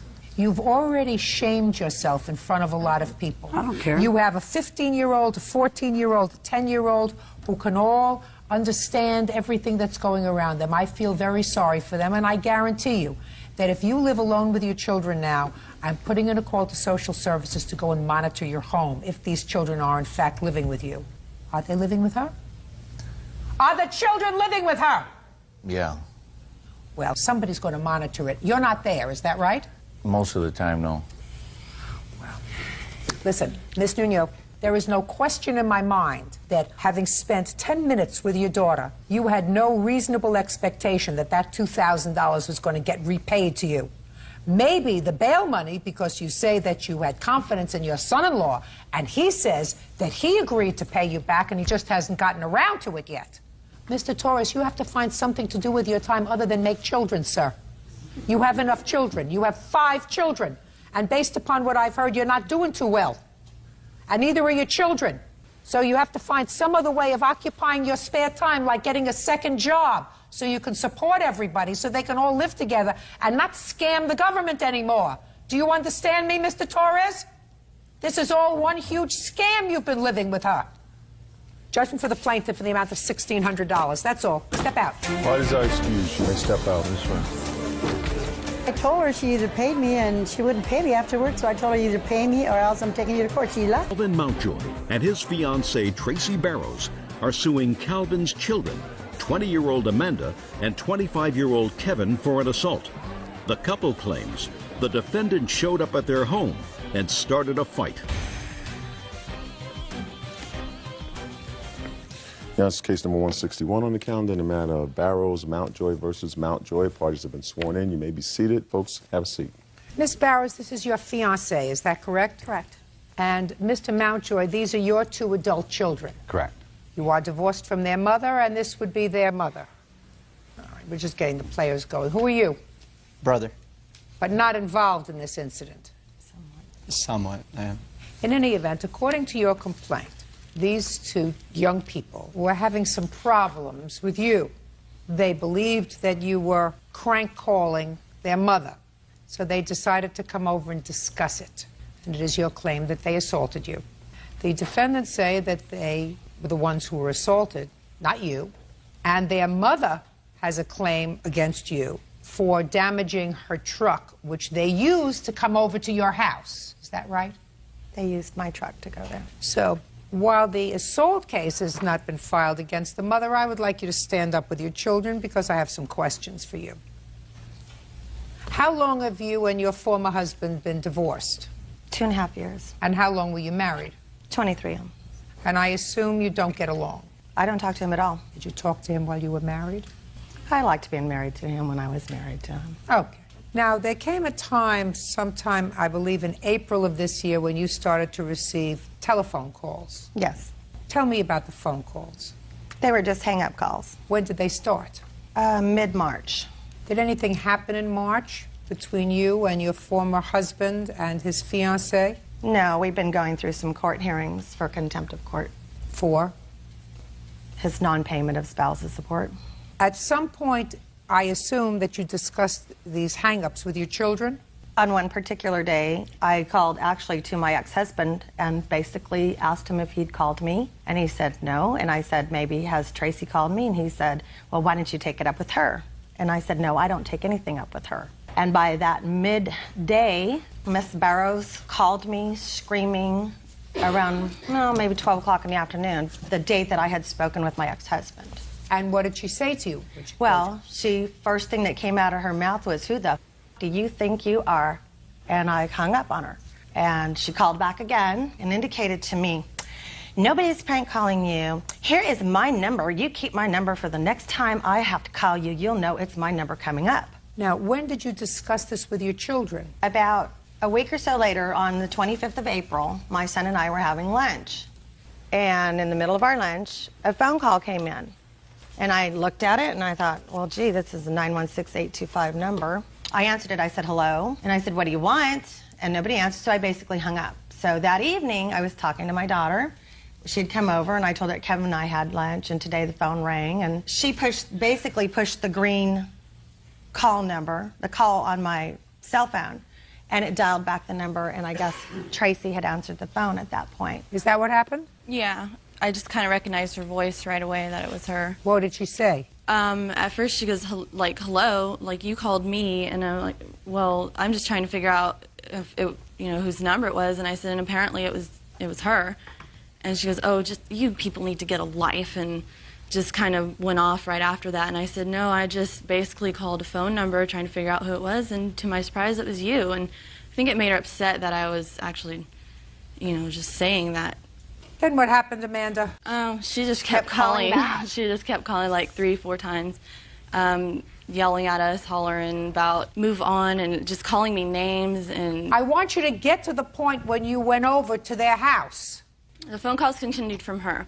My father had ended up calling one time. He goes, you guys need to stop harassing us. You need to stop bothering us. We're not prank calling anybody. I said, Dad, you're being crazy about this. I said, can you just hear me? That all we did was push the number on the phone, and it was her. I said, we're not trying to call anybody. And I think the conversation before was that my mother was going to call their boss just to leave us alone. That's when my father had called. I think maybe he was upset that we were going to call his boss. After she was done with us, she'd called to harass my brother at work. At what time did she call you? It was about 8 o'clock in the evening. And who did you speak to when they called? The first person that spoke with me actually was my dad. And he says, well, I want to know if your mom and sister are prank calling Tracy. I told him I don't want anything to do with their affairs, flat out. Perfect. What happened next? My dad didn't speak long, and he's like, well, I want you to talk to Tracy. And I told him I'm at work. I can't do this stuff. She gets on the phone. She said, you listen here. And I said, well, don't start talking to me like that. And she goes, look, you retard. You need to start listening here. She was telling me that she's going to see that we're emotionally, economically, and socially ruined. And your father was with her at the time? I believe so. He stopped talking. She took the phone. Mr. Mountjoy, did you call your son at work? Yeah, I called him just to kind of see what was going on with this whole phone call situation. And where were you and Miss Barrows at the time? We were in the backyard. Did you ever hear Miss Barrows say the things that your son ascribes to her? No, that's not the way she is. Miss Barrows, you heard what this young man says that you said to him. Any of that true? No. I've never spoken to these children that way. How long have you been engaged to their father? We haven't actually even set an official date, but we've been together 3 years. Was your relationship with Mr. Mountjoy the reason that his marriage terminated? Were you separated at the time that you met her? Mm-mm. We had known each other for years. Just to say shh. The answer is? No. Obviously, no. She said she put the math together just now. Judge Judy continues in a moment. There's nothing wrong with my hearing. There's nothing wrong with his hearing. That's what you said. You said they were pushing, and your sister, uncross your arms, and your sister punched her in the face. Yeah. Real cases, real people. Judge Judy. Calvin Mountjoy and his fiancée, Tracy Barrows, claim Calvin's children, Amanda and Kevin Mountjoy, assaulted them. The defendant's mother, Kathy Mountjoy, is countersuing for vandalism to her truck. You came home from work at what time? I'm not exactly sure. It was about 8:30. I left work early. I was so upset. I was almost in tears. I was out of it. I left. I have problems with emotions and things like that. I just, had a rough time with it. That's why I asked them to leave me out of their affairs completely. At what point did you and your sister decide to go over to their home? We went to my mom's. My brother was there. My brother tried to call my dad. She wouldn't let my brother talk to my dad. So we said, forget, let's go see Dad. Who went over? Me, my brother, and my sister. So the three of you went over? Yeah. What happened when they got there? I was in the backyard. He came to the back and said, the kids are here. And they were standing at the end of my driveway, all standing like this, all 3 of them. No, we weren't. And don't speak. At this point, they had harassed us all night long. Nicholas called my home phone when he couldn't reach his dad on his cell phone, and my 13-year-old daughter answered it, and he called her because he thought it was me. So at this point, I walked down to them and I said, you know what, you guys are on my property, you better act right. Well, they all got in my face and started screaming, and that's when Amanda caught me totally off guard and just slugged me right in my face. Uncross your hands. And she cold-cocked me. I flew back. Calvin ran to protect me, and before he even got to me, Kevin jumped on him. Amanda ran behind her mother's truck that they had parked over there. I called 911. Do you have a 911 report? Yeah. Can I see it, please? It's attached to the restraining order that I got against Amanda. At this point, Kevin dragged his dad out into the street and had him in a chokehold. Nicholas intervened and pulled Kevin off of his dad. Well, then Nicholas turned on his dad, and his dad's trying to fight both of them off. Everyone's running around. It was just pure pandemonium. It was crazy. Did you have any injuries as a result of this? My eye was bruised, my lip was fat, my nose was bleeding. Did you take any photographs?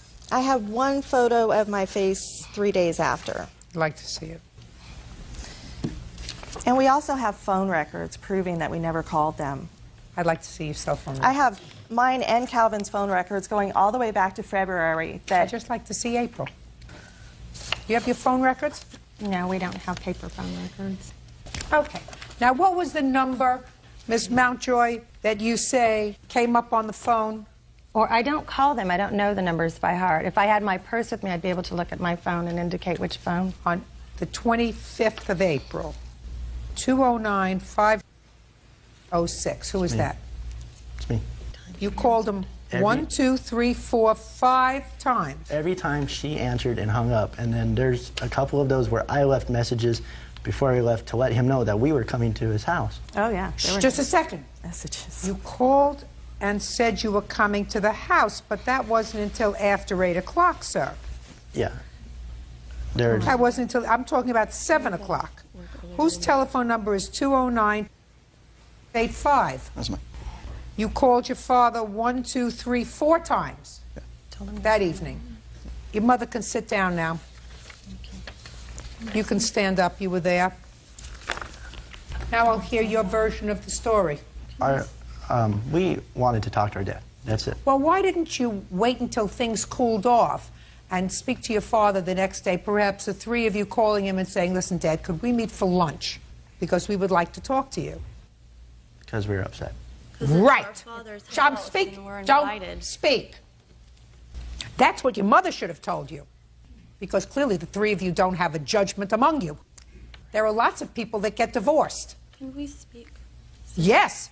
But try to listen to what I'm saying to you. We understand, but this whole time, with her side of the story, we don't get to tell ours. And all listen it sounds to me. like It's very easy. They did not come to your house. That's not her that, house. That's not her house. That is where they live. I was invited to dinner just that weekend before. Listen to me. Like nothing was wrong. You don't get it. You were invited there for dinner the week before, which is a nice thing. On the night of April 25th, you were all going there because you were upset and angry. Even if now, we waited till you the next go, day, she you still get didn't into answer your the mother's truck, and you go over to the house so that your father shares with his fiancée. And who's going to tell me what happens? We go over to this house. We're calm. We want to talk to him. You're not calm. Okay. Well, don't tell me you're calm, because that's a lie. We're not calm. We're upset. Right. Okay, fine. Okay, fine. Okay, good. But we go over there. My brother goes up the driveway to see my dad. He has the garage door open. He comes out and puts his arm around my brother, says, what's going on? Then we get out of the truck and we go up there. He's asking what the hell's going on. Just a second. That's not true. Because according to your mother, and according to the testimony that I've heard, your father said, I haven't been calling you. Your mother said, well, what about Tracy? And he said, I know about Tracy. Speak to her about it. So your father wasn't in a bubble. He knows what's going on. I have the phone records here to prove that. Tracy comes out of the house and starts pushing my sister and calling her and all these other names. My sister's getting pushed. My sister pushes her back, and she punches Tracy in the face. No, I don't speak. I'm not talking to you now. And so far what we have is the two girls pushing each other. They're pushing each other. Yeah. And your sister punches her in the face. No, it's not what happened. Well, did you hear what I said? I said don't speak. He's telling me, I'll hear you. Okay. That's what your brother said. That's what you said. Okay. So. There's nothing wrong with my hearing. There's nothing wrong with his hearing. That's what you said. You said they were pushing, and you said, uncross your arms. And your sister punched her in the face. My dad goes over to my sister and hits her in the face. He hit me first. So I grabbed him, and I'm holding him down on the ground. I go to let him up, and he tries to kick me as I'm getting up. Well, my brother gets in between us and tries to break up my dad and I and get everything straightened out. Well, my dad's chasing me back to the truck. So my brother gets in between to break us up. My dad tries to grab my brother and like pick him up, but he can't. So my brother picks him up and throws him to the ground. My dad is screaming and yelling and kicking the truck. He has my brother pinned up against the truck. The cops come. The cops tell us nobody's pressing charges. Just don't have anything to do with each other anymore. Everybody agrees. We're not even 5 minutes down the road. Tracy already is calling my brother's cell phone and already called my mom. So actually, their dad had called them when they left. I called Kathy and left her a message because she never answers her phone, and I told her, you know that you caused all of this. Just a second. Well, if you left her a message, it would be on the machine. Where's your cell phone? Where's the machine? My cell phone. I erased all the messages from Why her. did you do that? I didn't know it was going to come to this. What do you mean you didn't know it was going to come to this, madam? You alleged harassment on the telephone, and you have something that would clearly support your statement that you've been harassed on the telephone and you erased the messages?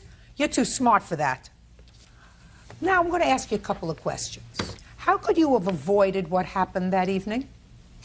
Turn our phones off. No. How could you have avoided what happened that evening? What she wants to hear is, we shouldn't have went. Right. That's not right. That's right. That's what could have avoided all this stuff. Because the fact that you live with your mother, and your mother is angry that your father is no longer there, clearly impacts upon the peace in your home. But that's an old story. That's a story that, put your hand down, that I've heard for 30 years. The question is, if you wanted to avoid trouble, you shouldn't have gone over there that night. So it was your fault. It was, no, Miss Stupid over here doesn't think it was her fault, but I'm telling you it was your fault. We can't even call him, even if we Listen did call to me. to have dinner with him the He next works, day, she would answer it. No. Your father is not retired and he's not in a convalescent home. He has a job. No, she works there. She answers the phone. She answers the phone? Yeah, Yes. she's the secretary. She's the secretary. Just a second. So you, just a second.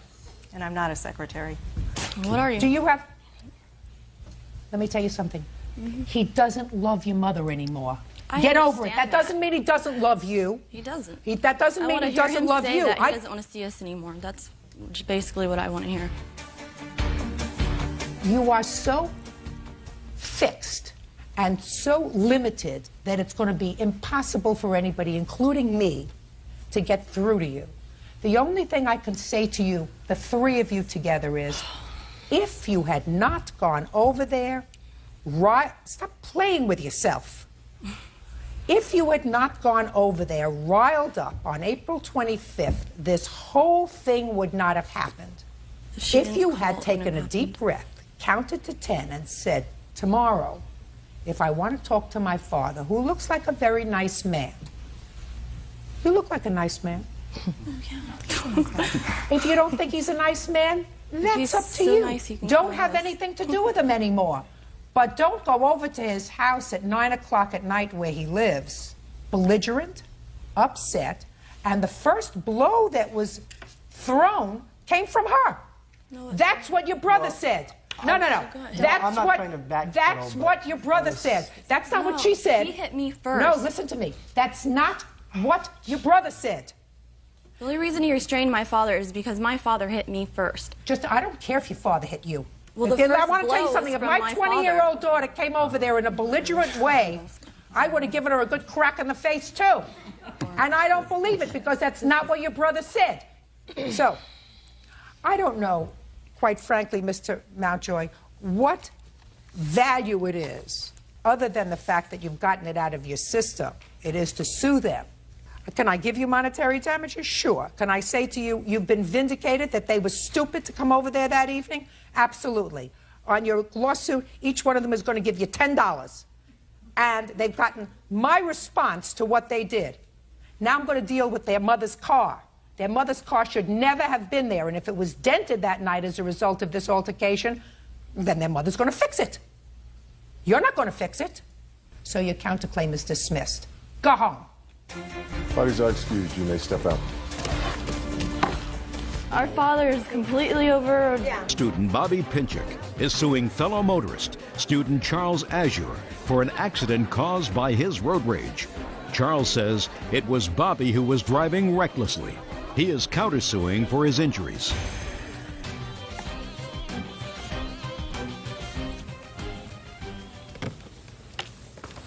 Yeah, this is case number 41 on the calendar in the matter of Pinchuk versus Azure. Parties have been sworn in, Judge. You may be seated. Folks, have a seat. Ms. Pinchuk, you and the defendant don't know each other, but were involved in an incident that can be described as a road rage incident. It is your claim that Mr. Azure caused this accident, which damaged your car. He says it was you who caused the accident. He said that you hit him in the rear. He is counterclaiming because he alleges that because of your conduct, he was forced to drop out of school, to have his education delayed, and he has a counterclaim. When did this incident happen, Ms. Pinchuk? February 3rd, 2005. What time of the day or evening? Approximately 10:30 in the morning. And where were you going? I was on my way to work. Where do you work? Sacred Heart Medical Building. What kind of a car were you driving? Honda Civic, 97. What kind of car were you driving? I was driving a 87 Toyota Corolla. Where were you going? I was going home. I was leaving school. You had been in school that morning? Yeah, I just got out at 10:20, and I was on my way home. Okay, so Ms. Pinchuk, you tell me your version of what happened, please. I was driving westbound on Mission. Show me on your diagram, please. This is Which me color here. are you? I'm B. You're blue. Yes. As I'm driving here, there's a bus that's moving. He pulls out from behind the bus and cuts me off right here. So I went into this turn lane to avoid the accident. I'm attempting to get back over, but he's not letting me. So at this point, after I honked my horn, he then let me in, which as I came here, and he was a bit further down here, this is where we hit because he was driving erratically and he slammed on his brakes. And to avoid hitting him again, I turned this way. And that's how the damage occurred on that side of the car. Okay, so what you're saying is he cut you off. Yes. You had to get back into a driving lane. Yes. Ultimately, he let you back in the driving lane, but then slammed on his brakes, causing you to swerve. Yes. And that's how the back of his car and the front of your car were damaged. Correct. Okay, fine. I will hear you. Okay, it started with the bus stop. There was actually another car in front of me. The first car proceeded to go around the bus, made it around. I looked, there was nobody behind me. I proceeded into this lane. I was all the way up here, and all of a sudden I heard a series of honking. She was in a hurry to get somewhere, and I just wasn't going fast enough for her. I looked into my rearview mirror. She's on the cell phone, driving, honking her horn, and then she proceeds to go on my driver's side to pass me. She must have thought that was another lane, because it widens out there for about 50 feet. And then it closes out real quick, and it goes right back into the two lanes. And she proceeded to pass me, Your Honor. She was all the way up as far as my back door on my driver's side. And as soon as I seen that, I started to slow down to let her proceed so she could proceed to pass. But she couldn't do it because there's oncoming traffic coming. So then she stopped to try to swing back around to get back behind me. And I feel that it was all her fault. She was on the cell phone. If she wasn't talking on that cell phone, maybe she could have used that other hand to flip the blinker and switch into the lane that was completely open. Okay. Now, you had some damage to your car? Yes, ma'am. What kind of damage did you have to your car? Do you want to see pictures? Mm-hmm. I have two different estimates. The pictures are on the back of each page of the estimate.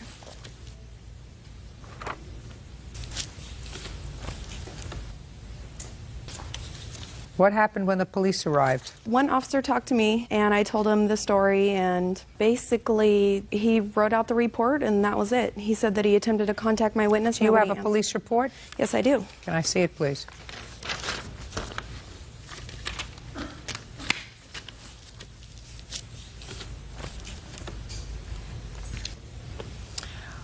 You were cited for an improper lane usage. I didn't commit it. It was found non-committed.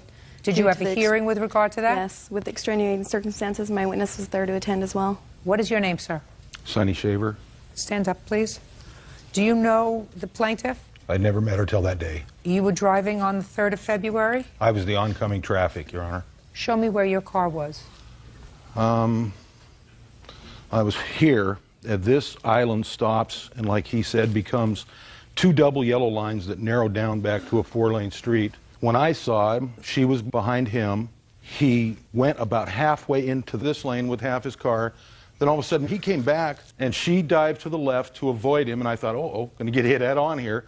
She slammed on the brakes then and cut it to the left. He cut it to the left across the double yellow line and stopped, and she hit him. So I drove around the block and said, I'll be a witness for you. And you gave her your name? Gave her my business card. And you did come down with her to testify on her behalf? Yes, ma'am. It was very nice of you. Well, I saw she rear-ended him, and that's almost always automatically her fault, and I felt it wasn't, so. And you and Miss Pinchuk didn't know each other? No, ma'am. That's totally false. I had no reason to turn. I was a mile down my road. She was reckless driving. I was trying to avoid her. Well, I'm looking at you, Mr. Azure, because Mr. Shaver doesn't know the plaintiff, right? I can't tell you. And when you stopped, did you see Mr. Shaver there that day? No, he was not there. Did you see him? He was yelling at me, some foul things. No. Really? Yes, ma'am. Nope. He told me, you can't frickin' stop in the middle of the road. And So, just a second, Mr. Azure. Mr. Azure. Shh. Mr. Azure, you just said you didn't see him there that day. Well, how could you tell me that you didn't see him there that day, and then 2 seconds later tell me what he was yelling at you? Judge Judy continues in a moment. I do not believe that it was him. There was a guy there. Listen to me. That was him. He Was didn't it? Yeah, it was him. No, there was a guy that didn't want to wait for the police officers. Listen to me. It was him. And later today, He didn't steal the car keys. He didn't grab them out of her pocket. She was drunk. He was drunk. They're just lucky they're not dead. real cases, real people. Judge Judy. Bobby Pinchuk says fellow motorist Charles Azure owes for an accident caused by his reckless driving. Charles claims the accident was Bobby's fault. All right. Now let's get to your counterclaim, Mr. Azure. I'll hear you. There was a blonde-haired gentleman. I do not believe that it was him. There was the guy there. Listen to me. That was him. Was it? Yeah, it was him. No, there was a guy that didn't want to wait for the police officers. Listen to me. And he took off. Listen to me. It was him. Let's just get to your counterclaim, sir. Okay. After this accident, I just had surgery on my knee, and I'm in criminal justice at the Spokane Community College. I have no reason to jeopardize my career. My knee went into the dashboard, and it swelled up my knee. I got the doctor report, and I took it to my instructors at school, and they put me on hold. They ended up giving me a Z grade. What does that have to do with this accident? Because my knee swollen, because I got injured in there, and I couldn't pursue my criminal justice. They put me on hold. They said I had to get doctors. I can't get released from the doctors. I've had 4 surgeries on my knee, Your Honor, and... Did you have any surgeries on your knee after this incident, sir? No, I had it August 29th, 04. The last one was The last one was 10/29/04. Okay. Well, just like 4 months prior to this accident. Maybe you're pursuing the wrong career, sir. I'm not going as a police officer. We're opening a bail bonds company, and we're going to pursue that. You're going to be a bail bondsman? Yes, ma'am. Very good. All right, Mr. Azure, are you going back to school for criminal They let justice? me back in. I just had my appointment with the dean on May 5th, and they said I can go back in I'm very in September. Glad. Okay. Who is this person? This is my wife, Joni. What does she have to do with this case? She's the one that took me to the hospital, saw my knee, how it swelled. I had to be in a neck brace. I had to wear my splint again. I had to use crutches. Just my own information, sir. Did you speak to an attorney about these injuries? Yes, I did. And did the attorney take your case against Ms. Pinchuk? No, he didn't. Because he said I had a pre-existing knee injury. That plus a couple of other things, Mr. Azure. One of the things that would be death to your case is this gentleman right over here. Because he's known as an independent witness. He is absolutely correct when he says that when someone rear-ends someone else in their car, unless there are really extenuating circumstances, it's always your fault. Those are the facts. You understand that, Mr. Azure? Yes, her insurance... Unless, Mr. Azure, you have an independent witness who says that you were driving recklessly. That's what he says. And he's got no axe to grind. He took a couple of days off from work. He actually came back to a scene of an accident where most people would just keep going. I never seen him, Your Honor. Well, maybe you just heard him. And there is no question in my mind. Listen to me, I'm speaking. Okay. There's no question in my mind that he was there. There's no question in my mind that he chose to come back to the scene of the accident because he was concerned that Miss Pinchuk would be blamed for the accident because it was a rear-end hit. He took the time after she contacted him to go down and testify before the administrative law judge at the hearing regarding the ticket. The ticket was dismissed, as is your counterclaim, sir. Judgment for the plaintiff for the amount of damage to the car, $1,400. Thank you very much. That's all. Parties are excused. You may step out. She found that I was at fault, but I just don't feel that I was. It was his fault. He knows it was his fault, and that's what he gets for trying to lie. She was totally out of control, calling me every name in the book. At the point where he realized that I was cussing him out and I was honking my horn, I need to get back over, that's when he got mad. On her cell phone, driving right behind me, she was so close to my bumper, I could see the whites of her eyes. Cell phone doesn't have anything to do with it. I'm a multitasker. I'm excellent. Whatever. Don't be mad because you lost. And now the next case. All parties in the matter of Spandy versus Gretha, step forward, please. Computer operator Tim Spandy is suing his daughter's former friend, 18-year-old event coordinator Tom Grether, for wrecking his wife's car. Tom says he was driving because Tim's daughter was drunk. Mr. Spandy, this your daughter? Yes, it is. Your daughter was driving your car? No, she wasn't. Whose car was she using? It was my wife's car. So your daughter was driving your wife's car with your permission. She goes to a party or some sort of gathering, and this young man was there. She got too drunk to drive home. She asked him to drive home. He was also drunk. That's he correct. totaled the car. You want him to pay for the car. Yes, that's correct, ma'am. And Mr. Grether says, well, he has certain responsibility. He doesn't have total responsibility. Your daughter has partial responsibility. Okay. When was this party? February 13th. At a house? Yeah. Did you know Mr. Grether before the party? Yes, I did. Okay. How much did you drink? I think I had like 4 cups of beer. Why did you drink if you were driving? I was planning on staying over. So why didn't you stay over? Because there's some drama about missing pieces, and then I'll Missing pieces? What? Bongs. What is that? Stuff you smoke marijuana out of. There was drama about some drugs. Yeah. What kind of drama was there about drugs? One kid accused one of Tom's friends of stealing piece. So there was some drama, so you wanted to go home? Well, because all of Tom's friends were leaving, and Tom invited us to the party. We didn't know the people whose house it was at, so we all decided to leave and go back to Tom's. And you were too drunk to drive? Yeah. So you really didn't have good judgment? Yeah. What about Tom? Well, my friends said they gave him a drunk test and see if he could walk a line and if he had slurred speech, and he said he stopped drinking 2 hours before that. So you had your friends, your drunken friends, give him an alcohol sobriety test. Is that what you're telling me, Miss Spandy? Yes.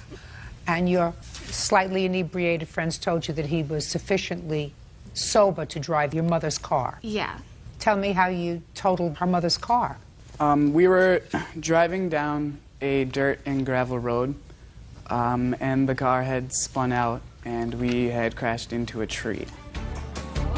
All right, now we'll hear you. Yeah. Before we started driving, he decided to whip a donut in a cul-de-sac, which was a dirt road. And I'm like, Tom, you need to stop. And he was like, okay, I used to drive a Ford Contour, I have total control. And so then he stops, and then he was like, hey, look at this. And I saw his hand reaching for the emergency brake, but I don't really know if he pulled it or whatever. It just happened too fast. We lost control, and then we ran into a tree. I was only kidding. I actually never got grasped with the emergency brake. 3 other vehicles ahead of me had spun out at the exact same spot that I had spoke with afterwards. They were all driving What I SUVs. don't understand, Mr. Spandy, is why you think your daughter is not at least partially responsible for what happened that night. Well, for one thing, the defendant here, he was driving with a suspended license. He knew he was not supposed to be behind the driver's wheel at all. He was drunk. Put your hand down. They were all drinking and doing marijuana. I understand that. Mr. Spandy, your daughter took her mother's car and acted irresponsibly with it. She drank. She was probably smoking marijuana. She gave the car to somebody who was given a field sobriety test by a bunch of other teenage alcoholics. And you think she bears no responsibility? Well, he should have known right from wrong. I mean... He was wrong. There's no question he was wrong. You don't take your mother's car and then drink. I agree. And you don't take your mother's car and then drink and do bongs or whatever they are. What you do is, if you think that you're going to drink, you say, Dad, would you drive me to the party and pick me up? Or if you don't intend to drink and then you go to the party and you drink, you say, give me the phone, I'm going to call my father to come pick me up. She could have done that too, right? Yes, and that's what she's been instructed to do. But you mean before this incident, you told her, if you drink, call us, we'll come pick you up, right? So she did the wrong thing. Yes. That's all I'm asking you, Mr. Spandy.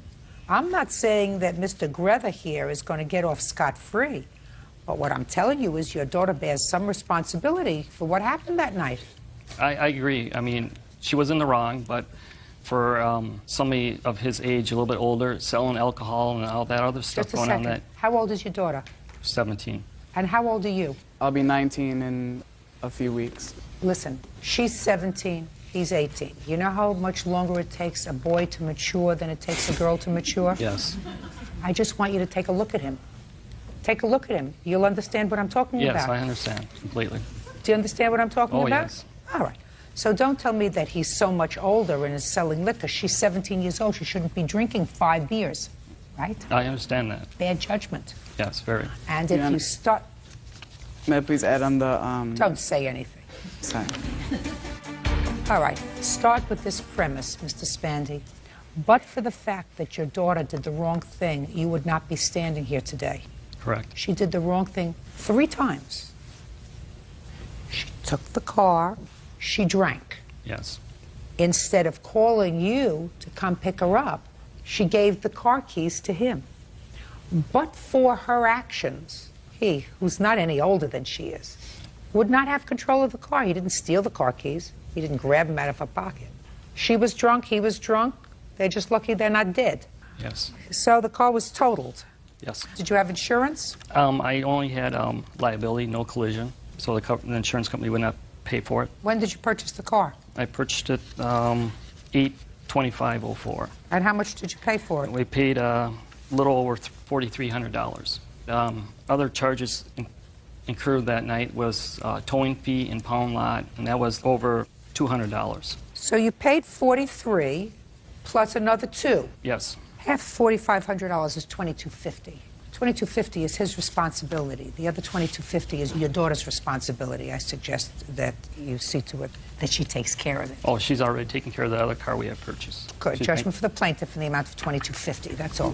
Parties have excused. You may step out. I take some of the responsibility. I mean, I made a wrong decision. I should not have been driving. 22-year-old salesperson Amy Domzlowski is suing her ex-boyfriend, 27-year-old collections specialist Brian Wilson, for medical bills resulting from a fight. Amy says Brian burned her face with a slice of pizza.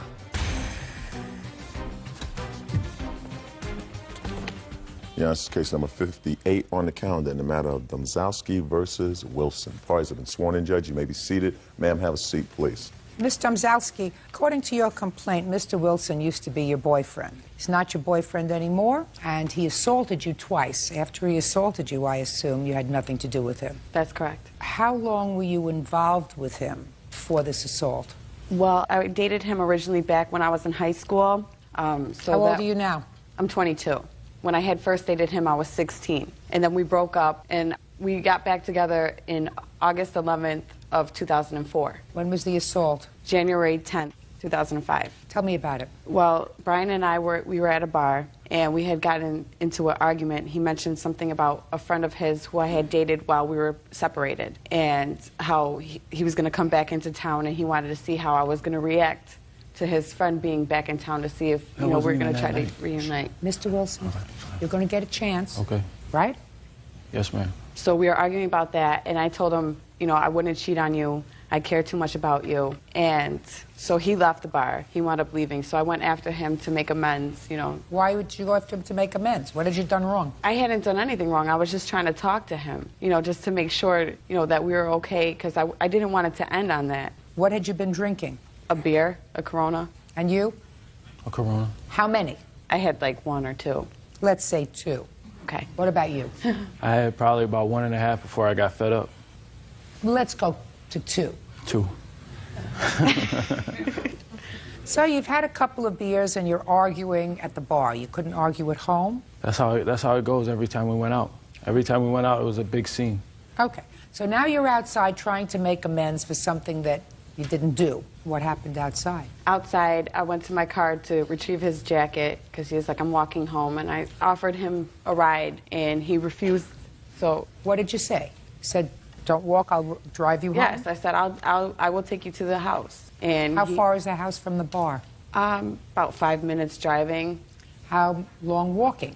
I don't know, like a half an hour maybe. I'm not really sure. How long a walk is it? Oh, half hour. Good. So we agree on that. So you wanted to walk home? Yeah. So even though he's walking home without his jacket, you went to the car, got his jacket, and followed him? Yes. Go ahead. That's when we started arguing some more. He pushed me. I went into a tree. My face was bloody. How did your face get bloody? I was scratched up. He hit me. You didn't say he hit you. You said he pushed you into a tree. Yeah, when did he hit you? He pushed me into a tree, and he hit me also afterwards. He hit you with an open hand or a closed hand? Open hand. What happened then? I was walking along the street by the bar, and I was spitting blood. I had blood coming from my mouth. So that's when I called my sister, and I needed her to come pick me up to give me a ride back to my car because I had walked a little. It was a distance when I was walking with him because we were talking. You were talking or fighting? Well, we were fighting. Go ahead. And I was crying, spitting up blood. My face was all bloody, so I had my sister come pick me up. How long did it take her to get there? She was at the bar as well, so it took her like 2 minutes. She was there real quick, because she heard how upset I was. So you and your sister came in 2 separate cars? Yes. She came, picked you up in her car, and what did you do when she picked you up in the car? She was cleaning my face. We cleaned my face off. And then? And then I went back over to the house to collect my belongings to leave. And he came in, he had a piece of pizza in the microwave, and he intentionally threw it. Just a second, hold it. You're home first, is that what you're telling me? Yes. And then he came home? He came home while I was packing my belongings. How did the pizza get into the microwave? The pizza was already there, Your Honor. Pizza was in the house already, and he was taking it out to heat it up? Yes. So he heated up the pizza in the microwave. Go ahead. And then we continued arguing, and that's when he intentionally threw the pizza at my face. How did he do that? He had the pizza in his hand, and he threw it. And it hit your face, and it burned your face? Yes. Okay. So he left the bar, Amy, to get away from the argument and was walking home. So what I want to know is how the argument continued. We were arguing about financial problems. How did it start? Who said what to whom? I believe it was I who had said something in regards to the financial. That sounds right. So what did you say financial? Basically that I do a lot for him and he doesn't respect me. You know, basically trying to show him that why would I cheat on him when I'm going grocery shopping, all the bills are in my name. So you wanted to continue the discussion? Yes. You weren't I wasn't trying to argue. Shh. You wanted to continue the discussion, not just pack up and leave, right? Yes, Your Honor. Okay, and he's sitting there. He's not saying a word to you. No, he was saying things. Not before you approached him to start the discussion again, right? I'm just figuring out what's happening here, Amy. Okay, that's correct. Do you understand? Mm-hmm. I'm not making any excuses for him if he hurt you. I want you to get real with what was happening that night. What was happening that night was you weren't letting it go. Because if you're assaulted and you call your sister because you were so upset and your sister comes to get you in the car, then you say to her, do me a favor, follow me to Mom's house because I'm going to stay there. Tomorrow I'll get the police and go over and pick up my stuff. But if you want to go back and continue the discussion with him, and you knew he was going home because he said, I don't want to talk to you anymore. I don't want to be involved with you anymore. I'm walking home to cool off. So you knew he was going home, and you followed him home. No, because I figured that I would get there quicker than he would and have my stuff already packed and ready to leave. So let's see what we have. we have a timeline here. You call your sister on the phone. She has to get out to the parking lot, get into her car, start the car, come and pick you up. A couple of minutes. Then you said she helped clean you up because you were bleeding. Let's say that took another 10 minutes. So now you got 5 minutes before he's going to be home. Yes, Your Honor. And you go home anyway. So you expected him to be home. There's no question in my mind. So don't tell me you didn't expect him to be home yet. You expected him to be home. And you wanted to continue the discussion because you weren't ready to let it go. Because I didn't want to be accused of something that I would never do. What difference does it make? Somebody hits you in the face, as you alleged he hit you in the face. Who cares whether he accuses you of being Mata Hari? What difference does it make? You want to get away from him. Yes. You don't go back into a situation where there's been, according to you, violence, and start the discussion all over again by telling him, why would I want to do something bad to you? I cook for you, I clean for you, I work for you, I do everything else for you. That's what you were telling him, right? Yes. Why would you do this to me? Basically, that's what I was trying to say, Your Honor. What difference does it make? Judge Judy continues in a moment. How old are you? 27. 27. I'm a few years older than you are. You don't look and it. You're very, very sweet, Mr. Wilson. It's not going to help you any. And later today, you could have been married to this warped thinking, allowed children to reproduce with this warped thinking. So I want you to consider yourself very lucky. Real cases, real people. Judge Judy. Amy Dumslowski says ex-boyfriend Brian Wilson owes for burning her face with a slice of pizza. Brian says the argument started when he saw Amy dancing with another man. Now the ball is in your court, Mr. Wilson. Don't smile at me, because let me explain something to you. How old are you? 27. 27. I'm a few years older than you are. You don't look and it. You're very, very sweet, Mr. Wilson. It's not going to help you any. And you know how long I've been eating pizza? A lot longer than you have. I never knew a pizza to fly off a plate and hit somebody in the face. How many flying pizzas did you know in your years? Never. 0. We never knew a flying pizza. So with that in mind, Mr. Wilson, let's go back to, you're in the bar with Miss Amy. Right. Both had a couple of beers. Now. I saw her dancing with somebody on the dance floor. I didn't want to stand for it, so I left the bar. So you saw her dancing with somebody? Right. Supposedly it was just a friend, but, you know, I don't know that friend, so it makes me feel uncomfortable. So I left the bar. I'm walking down the street. She comes running up behind me, you know, hit me, trying to pull on my shirt. She actually ripped the shirt that I had underneath my button-up shirt. Well, tell me what she said to you as she was pulling on your shirt. What the is my problem? Why are you leaving? You know, so as I'm walking home, she's still pulling at me, you know, yelling, you know, because when she drinks and is under the influence of other drugs, you know, she's a live wire. Was she under the influence of other drugs? I say so. What other drug? Marijuana. Did you see her smoking marijuana that day? Yeah. Were you smoking marijuana that day? But she was? Right. Okay, keep going. So as we continue to the house, finally, you know, she gave up, you know, after my shirt's ripped. She goes back to the car. So you don't know anything about hitting her in the face? I didn't. She might have caught like some buttons from trying to pull on my shirt and me just defending myself to, you know, just so I can walk home and avoid the whole situation, because we could have fought if we really wanted to fight in the bar. Okay. You know, but that's the whole reason why I walked home, so I didn't have to do that. Go ahead. So then once we get home, I'm already home and sitting in the living room. She comes in and it continues again. She's not trying to talk it out or anything like that. She's yelling. You know, a little pushing, you know, I got the pizza in my hand. Now let's go through this slowly. No problem. Little pushing. How did the pushing get started? Defense pushing. Like defense pushing, you know. When she talks to you here. She don't talk to you from a distance. So you're pushing her away from you. Right, as I'm walking from the kitchen to the living room, back and forth. So finally I had the plate in my hand, and, you know, she's trying to, you know, tangle with me, and it accidentally hit her in the face. I assume you felt very sorry when you found out she had been burned. I drove her to the hospital the next day. Is that right? No. I called him when he was at work, and I said, I need to go to the hospital. And he said, well, come pick me up from work, and we can go to the hospital. Had you stayed at your mother's that night? Yes. Who else lives in your mother's house? My mom, my stepbrother, and my stepfather. They couldn't take you to the hospital? No, I was going to go by myself, and he said, I'll go with you, because he felt bad. Why would you want the person who assaulted you to go with you to the hospital? He said he would go with me. And when you got to the hospital, what happened?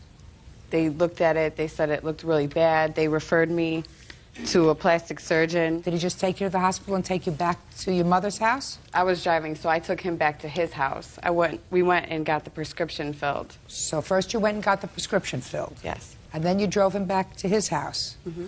What happened when you got back to your house? Nothing. Everything was ordinary. It was just an ordinary day, watching TV, hanging out. The two of you? Yeah, making plans for the weekend. What plans were you making for the weekend, Amy? We weren't making plans for the weekend. What were you doing that afternoon? We were just talking, and he was telling me how sorry he was and that he would pay my bill for me, my hospital bill. That takes 2 seconds. How long were you there? Probably like an hour, 2 hours, not even. She was there all day. Because I remember, because she had to put the ointment in my bathroom, and she had to put it on. So she even slept over. She did? Right. She had to put the ointment on at my house and get salt water and pour it on the burn, things like that. And she did that all at my house. Amy, do you have any unreimbursed medical bills? I have my medical bill right here. How much was the medical bill? $377.38. How much do you owe on it? The full amount. I haven't paid it because he said he was going to pay it. Well, I think you should pay it. But you're suing him for $5,000. Pain and suffering. Every time I look at I'm going to need plastic surgery. I haven't even went to the plastic surgeon and even got an amount estimated. Well, then I can't help you with that, my dear. I can't help you with something that is speculative. What I don't understand is, if someone is frightened that someone is abusive and assaultive, they don't call them the next day to go to the hospital. They don't have them take them for the prescription when they have a sister and a mother and a stepfather and a brother and alternatives. Do you understand? Yes, I understand that. Good. I was just calling him to tell him that I needed to go to the hospital, how severe it really was. That's the only reason why I called him, and he said, I'll go with you. You don't call. And the only call you make is to the police. Did you do that? No, because he has a son. I didn't want anything to happen. Amy, he's going to pay your medical bill. You have a $377 medical bill. Your pain and suffering you're going to have to live with. I assume that you're not together anymore. Is that right? Not at all. Very good. Judgment for the plaintiff in the amount of $377. That's all. Bodies are excused. You may step out. Obviously, yeah, he did push me into a tree. Oh, that's not true. I didn't fall into a tree. She was drunk. I wasn't drunk. 2 beers. Come on. Slipped and fell, I guess. You don't hurt the people that you love. Eat pizza, don't throw it. And now the next case. All parties in the matter of Youngman versus Caffey. Step forward, please. 22-year-old emergency medical technician Thomas Youngman is suing his ex-girlfriend, 21-year-old bank teller Jacqueline Caffey, for the balance on a car and bank overdraft fees. Jacqueline claims Thomas paid off the car note without consulting her. Mr. Youngman, Miss Caffey was your girlfriend for a while, and in 2003, according to your complaint, you were foolish enough to co-sign for a car loan for her. Yes, ma'am. And when you co-signed for the loan, it was her car. The car was titled in your name, is that right? Yes. And she agreed to make the payments on the car. Yes, ma'am. And she did make the payments on the car until when? Until the car got totaled. There was one last payment to make after the insurance paid it off. And how much was that one last payment? $550. Your complaint is that Miss Caffey decided not to make the last payment. You had already broken up at this point. And Correct. how long had you been apart? We'd been apart for almost a year and a month. And you knew nothing about the car because it was her car and she was making the payments. Correct. After she totaled the car and stopped making the payments, they came after you because you were the co-signer on the car, and they took the money out of your bank account. How much did they take out? $550.20-something cents. Then can you explain why you're suing her for $2,000? Because there were some late fees acquired with that, in the negative balance fees. Okay. And how much were the negative balance fees? $100. Anything else? My credit was damaged, so I figured the rest of it could be for that. Okay. Now, Ms. Caffey, you say you've paid enough, and he co-signed for the car, and therefore it was his responsibility. I'd like you to explain that to me. He co-signed for it. I have the proof of it. There's no question he co-signed for it. He co-signed for a car loan, and I made every single payment. This was a $13,000 loan, and he paid $500, and late fees, $650. And he drove the car, too, when we were together. You mean in 2003? Yes. So what you're saying is he drove the car in 2003, and therefore it was his responsibility to make the last payment. I don't owe him anything. He paid. Would you do me a favor and answer my question? Yes. I'll decide whether you owe him something or not. I'm trying to figure out your defense. Tell me what your defense is. I do not owe him because he... That's a conclusion. That's a legal conclusion, that you do not owe him. So far, we have the following set of facts stipulated. He agreed to co-sign a loan on your promise that you would make the payments on the car. That fact is buttressed by the fact that you did, in fact, make payments on the car consistently, even after the two of you were no longer together. You made the payments on the car consistently, which supports his statement that you promised to make the payments until you totaled the car. Then you stopped. There was still a payment owing, $550. Now, I'd like your defense as to why you do not owe that $550. I had called the bank over and over and tried to figure out how much I owed, and by the time I figured out how much was owed, because they kept telling me different numbers of how much was owed, and then she said, we'll just hold off on the payment and we'll get back to you on it. So when I finally got the letter in the mail that I owed $550, he had already paid it. I didn't ask him to pay it. He had already chosen himself to go ahead and pay it. They took it out of his bank account. That's not what... When I asked her and he told me that they froze his account, that never happened. No. I want to tell you something. Mr. Youngman? Yes, ma'am. You're going to get your money. Okay. You are also a very, very fortunate man. Do you understand? Yes, ma'am. Really lucky. You could have been married to this warped thinking, allowed children to reproduce with this warped thinking. So I want you to consider yourself very lucky. Okay? Thank you. Good. Judgment for the plaintiff in the amount of $650. That's all. Parties are excused. You may step out. 911 operator Sharon Kennedy is suing her ex-boyfriend, Michael Estepellin, for the cost of a cruise and for making unauthorized charges on her credit card.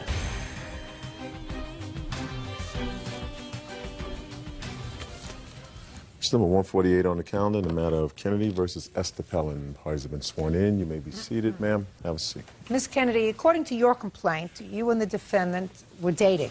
Yes. And you claim that he owes you some money for a cruise that you took together and also for credit card charges that he made on your credit card. Yes. Mr. Estepellin says that you were just friends, that the cruise was your treat, and that it was very nice of you as a friend to allow him to charge things on your credit card, but there was never an agreement for him to pay you back. Is that right? Yes, ma'am. How old are you? 40 years old. What do you do for a living? I'm a race car official and a mechanic. Are you married? No longer. You have children? One. Who does that child live with? Her mother. And who do you live with? My father. How long have you lived with your father? 6 months. Do you pay him rent? Yes. How much rent do you pay him? Not enough. About $100. When did you meet Miss Kennedy? When we were about 15 years old. And did there come a time when you and Miss Kennedy started to have a relationship that was more than just friendly? When we were 16. More recently, sir, so that we can come into this millennium. You went on a cruise together. Yes, we did. And when was that cruise? Early this year, January or February, I believe. Had you been going out with her socially prior to that? She had come to California from Arizona occasionally, and when she did, we would go out to dinner. Just dinner? Dinner and a movie. Nothing more intimate than that? No, ma'am. When you went on the cruise, did you have one stateroom or two? We had one. Did you have one bed or two? We had one. And did you sleep on the floor or in the bed? On the bed. And what about Miss Kennedy? On the bed. How long was the cruise? 4 days. Tell me the circumstances surrounding you going on the cruise. We had been talking one time. She came to California out to dinner. She was talking about vacations, that she had been wanting to take a vacation since she had been recently divorced. The next thing I had found out about the cruise was when she emailed me that she had booked a cruise, and she picked the dates around my racing schedule when I had an off weekend. So she had already planned it, booked it, and sent me the information. No. In December, when I picked Michael up from being in jail for 30 days, we had discussed... What was he in jail for? Because he failed to finish his anger management classes from a domestic violence issue on his wife. That should have been your first clue. I know. I know. Go ahead. So when he got out of jail, we went to the motel, and we discussed going on vacation. And I said, okay, I'll do some research on it. And when I met him again 2 weeks later when I went to California, I brought him all the information, and he agreed to pay half of the cruise. We booked the cruise for January 17th. When was he supposed to pay for it? after racing season started, which was the end of January. And he never paid for it? Correct. When did you make him a card holder on your credit card? After March, when we both told each other that we loved each other. March? Yes. Some 2 months after he failed to pay you for the cruise? Correct. But I had not asked him for the cruise money yet. You just told me he was supposed to pay you for it when racing season started, which was a month later, and he didn't pay you. Correct. And if he didn't pay you, you should have had a clue that this wasn't somebody that you wanted to extend any further credit to. Yes, ma'am. So now I'm not interested in the cruise anymore. Okay. Now I'm interested in the credit card. Okay. After Michael and I told each other that we loved each other on March 8th, he had been kicked out of his grandmother's house in February. Why was he kicked out in February? That I don't know the specifics. All I know is that she was very upset with him. It was some issue in the kitchen, that she had just cleaned the kitchen and he was not wanting to clean it up and got all over her, and it was not a pretty sight. So she told him he had to finished that anger management course. Correct. So then in March he started living at a motel, and he told me that for racing he would start traveling. So we agreed to put him as an authorized user on my American Express card. He would only use it for necessary items such as gas and lodging. And within a 1-month period, he had gone to Shoe City numerous times, Motherhood Maternity, and I sure as heck wasn't pregnant, Victoria's Secret. So he was obviously romancing another woman. So what happened when you got the first bill? When I found out, I went online and checked the amount that was being charged so far. And I called Michael on April 9th, and I asked him what happened. He told me that someone had broken into his motel room and stolen the numbers because he still had the card. So like a fool, I believed him. And I had American Express cancel out that first card, send him a second card. Same thing happened. Room was miraculously broken again, and more charges started happening. So by the time the third card got to him, American Express had suspended the account, and I wasn't even allowed to use it because the charges were up to $11,000. Michael told me, just dispute all the charges. And I told him, I can't dispute the charges if they're legitimate charges. Well, she had told me that she was going to give me a card to help me on the road, and that's what I had used it for. And yes, I had charged it, and yes, I did go to Victoria's Secrets, because by that time I had met somebody else who I did like, and was planning we were still having sex. planning to have a future with. I had told her that the whole time that we were, friends, and that we were always just friends. Listen to me. Yes, ma'am. Let's get back to the credit card, sir. So what you're telling me is that when she questioned you about these charges, you told her that somebody had used the card in an unauthorized fashion initially. No, ma'am. What I said is that she Look told at me. Yes, she told me. No, here. I am here. She told me that there's numerous charges on him, and she says, well, how could there be that many charges? I said, I have no idea. Maybe the only way is if somebody got the numbers from my card. That'd be the only other way that could happen. You're a dishonest man. I don't believe so, ma'am. You are a thoroughly and totally dishonest man. Because if you had said to Miss Kennedy the first time around, you got me. I charged things because I originally said I was just going to charge things on the road, which is what you told me. Eventually. I'm speaking. Yes, ma'am. You said I'm going to charge things on the road, motel, meals, that sort of thing. And then you chose, because you met somebody else, to charge things on the credit card that she questioned. And you knew that if you said to her, I met somebody else, and yes, I did charge some things for that other person, she would have canceled the card.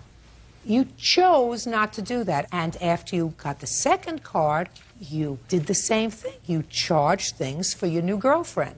So when I say to you that you are a dishonest person, I know from whence I speak. You are a dishonest and dishonorable person. Judge Judy continues in a moment. He's a hustler. And later today. Sir, I wouldn't use her mural. I did not use her mural. Just a second. You did. No, ma'am.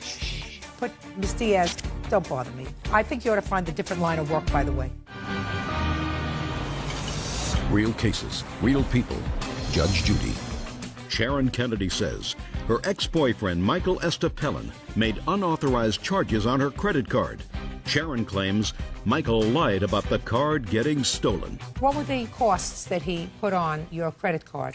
The charges that I did not dispute in a 30-day period was $3,675.84.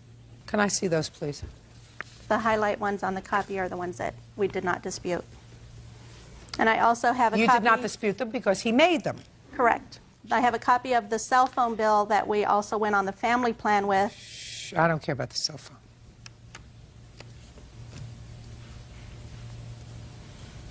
He's a hustler. Yes. Judge him for the plaintiff for the amount of $3,600. That's all. Parties are excused. You may step out. She seems to think I'm a dishonest hustler. That's fine. That's her opinion. Michael was in jail again in May, and I called his cell phone, and his girlfriend answered. She finally got it through her head that we were going to be nothing but just friends. I was totally shocked. I could not believe how much of a charmer he was and how good a liar he really was. Now she's just she's a scorned woman who didn't get away. The money is just secondary to what Michael and I had. And now the next case. All parties in the matter of Diaz versus Altunia. Step forward, please. Artist Mariana Diaz is suing former client, restaurant manager Robert Altunian, for the cost of a painted mural. Mariana says Robert never paid for her work.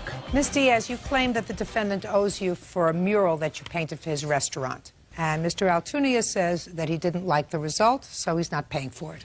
Right. When did you hire Ms. Diaz? Exact date, I don't really remember. Month. Because maybe November or October. When did he hire you? On November 5th. And what was your agreement with her, Mr. Altunia? Actually, I was trying to find a mural person. Listen to me. Was my I had a agreement very... with her? $3,000. Okay, you were going to pay her $3,000 Yes, for the ma'am. mural. And how long did she work on the mural? Almost 6 weeks. And you didn't like the result? Yes. Do you have a photograph of the mural that you completed? Yes. I'd like to see it, please.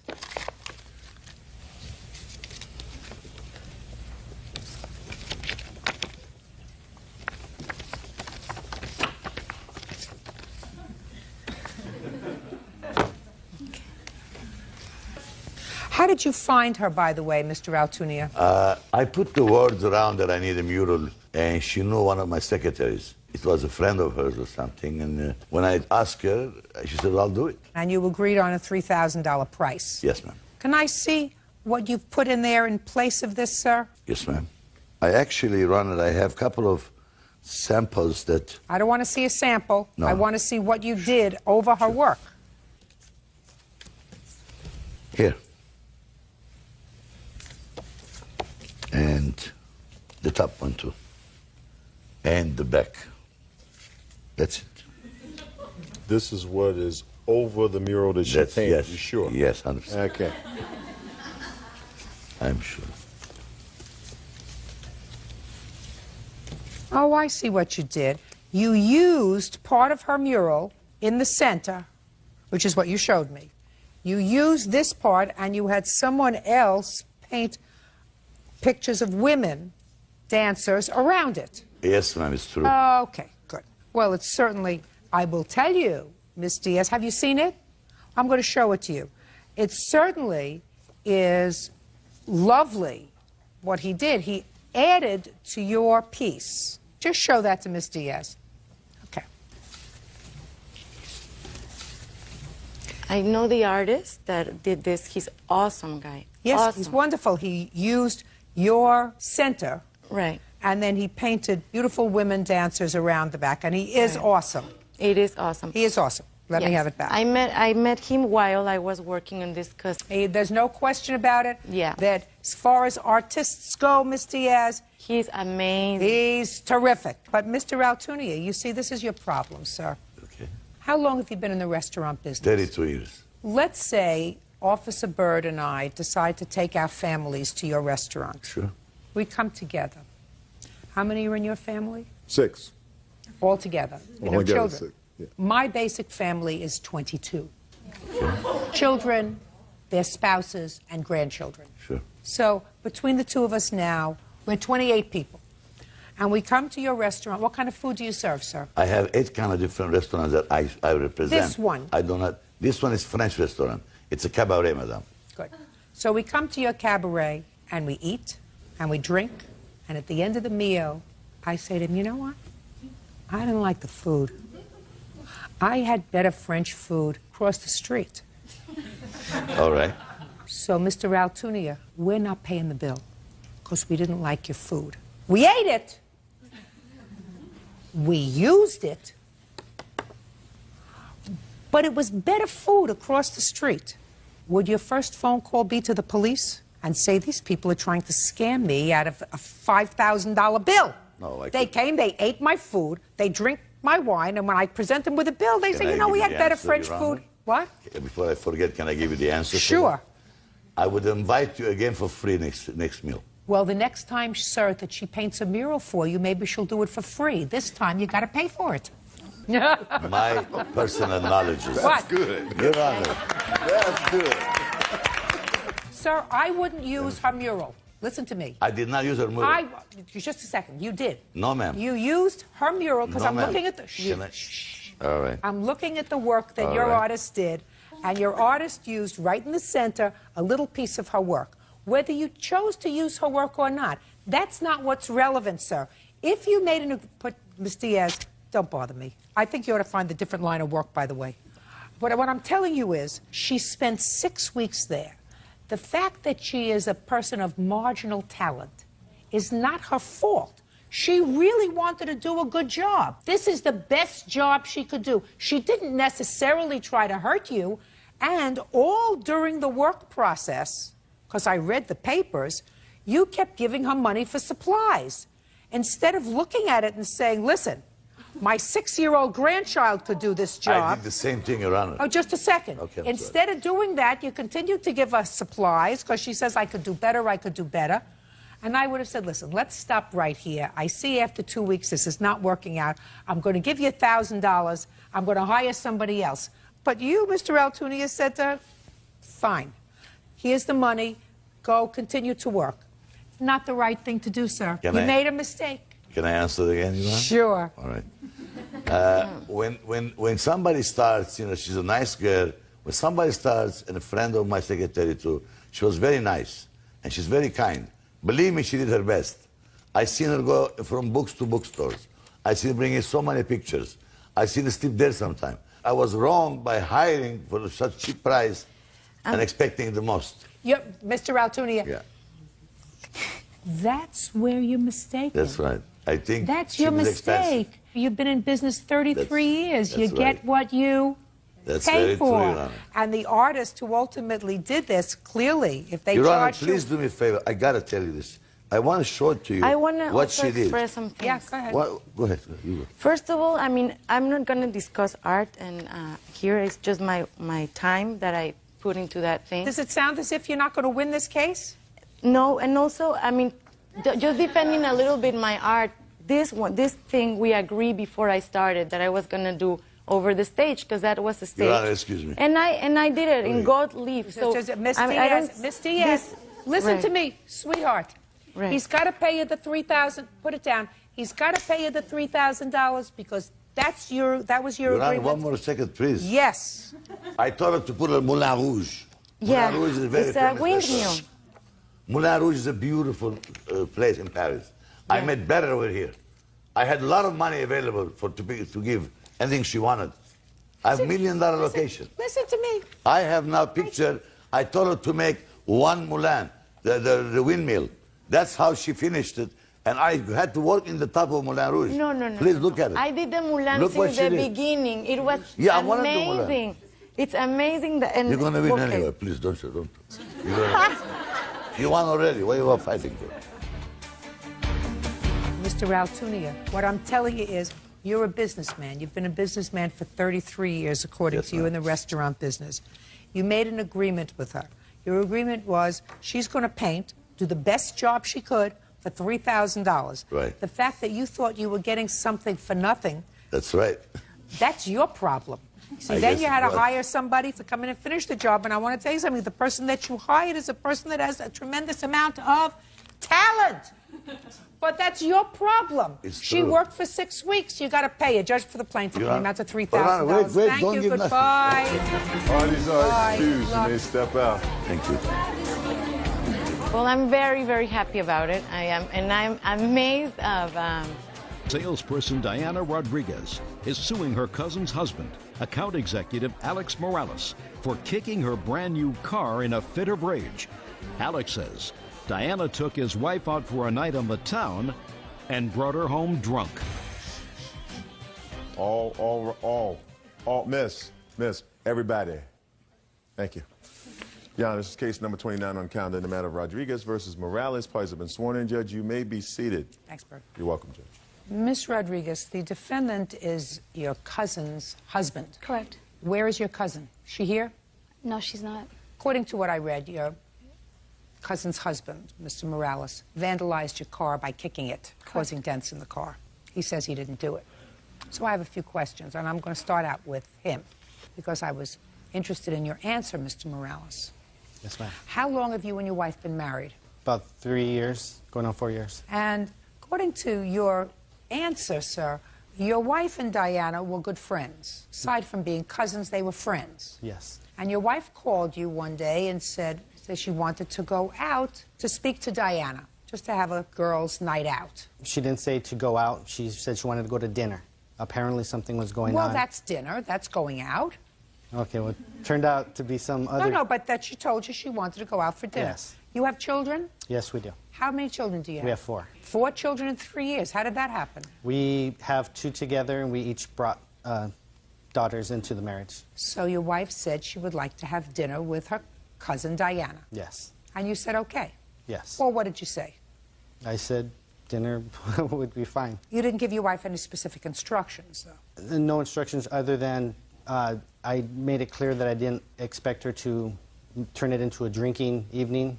They're very good friends, they're close. I didn't have any problem with that. She hadn't had time to herself, so... Do you ever go out, Mr. Morales? No.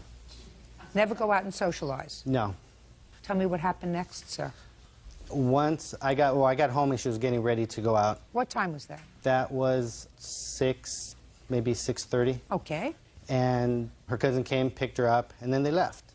Maybe about 15 minutes after they left, my wife called on the cell phone and told me that they weren't hungry, that they wanted to go and have a couple drinks. Didn't like the idea, but my wife hadn't had really Well, much... what did you say to her? I ended up telling her it was fine. I told her just I didn't want her out. I didn't expect her to be out late, and I didn't expect her to drink. But they were going out to drink. Not to drink and drive. I made She it, wasn't driving. She picked her up. If one was going to be drinking, I assumed they would both be drinking. So I told her, I made it clear to her that if they needed me to pick them up, that I would be available to pick them up. Oh, so you said go and have a good time, but if you're both drinking, I'll be available to come pick you up. Is that what you're telling me? Yes. Yeah. Okay, go ahead. And I made it clear that I didn't want it to be a late evening. I told her, if you're going to go, talk, have a good time, just I don't expect you to come home 11, Late. 12 o'clock. Late. You told her you didn't want him home after 11. Yes. How old is your wife? She's 30. Go ahead. At 8:30, it was around 8:30, she called me, and at that time she was letting me know that she was having a good time, but they were wrapping it up and getting ready to head home. Okay, are you guys okay? She said yes, they were fine, everything was going well. So the location where she said they were going to be is maybe 15, 20 minutes. Maybe an hour later, I hadn't received any calls, so I tried calling the cell phone, and at that time the cell phone was off. Off or had no power. I probably tried the cell phone every 15 minutes or so after that, and 8:30 turned to 9:30, turned to 10:30, turned to about 11:30 is when I started getting concerned. I started to get the kids up and wanted to go and see if I can find her, so drove up to the area where they said they were going to be.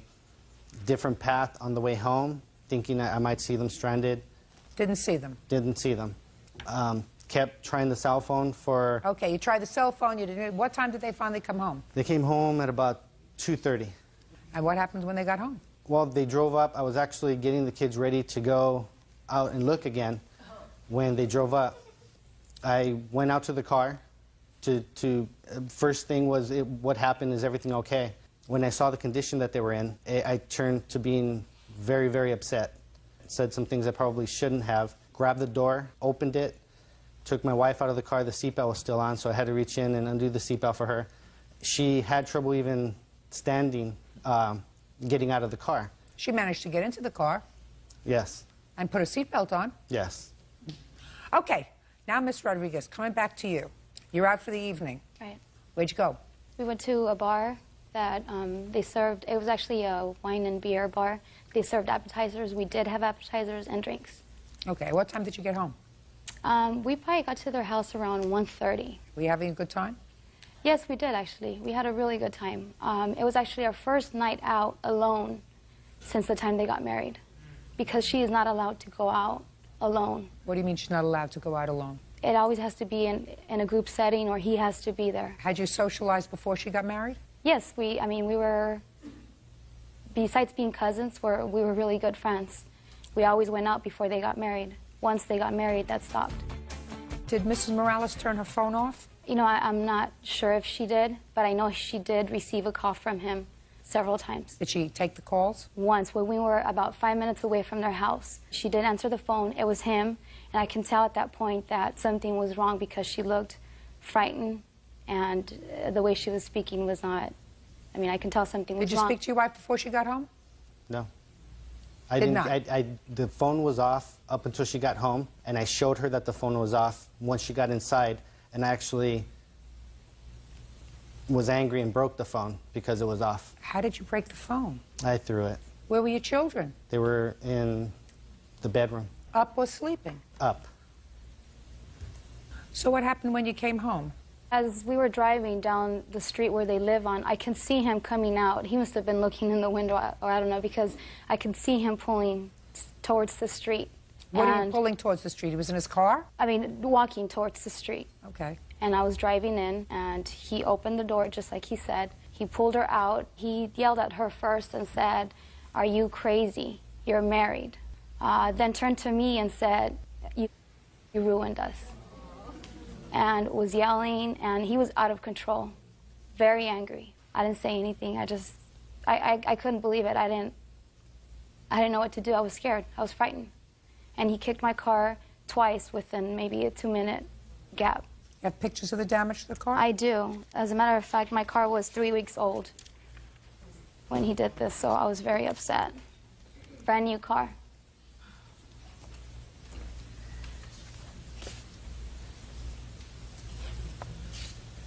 Yes, sir. When I got my wife out of the car, I expected this whole thing to be about maybe something resulting from slamming the car door. I did not stand there and kick anything. The whole process of taking her out of the car, I did say things that I shouldn't have said, but I did not kick the car. I slammed the extent of what I did to that car was slamming the car door. If I had damaged something, I was furious. I was furious. Furious? I was. So furious, sir, that you couldn't control your temper inside your house, and you took the cell phone and you broke it inside the house with 3 children, at least 3 children, home and awake, according to you at 2:30 in the morning. According to her, it was 1:30. According to you, 2:30 in the morning. Yes, ma'am. You couldn't control yourself sufficiently in front of your children. So you expect me to believe that she dented her own car? Why would she dent her own car, a 3-week-old car? Why do you think she would do that? She lives in, I have no doubt in my mind, she lives in a apartment complex with underground parking. Yeah. I haven't seen the damage. Oh, well, show it to him. Show it to him. This didn't come from another car, sir. Oh, and this didn't come from another car.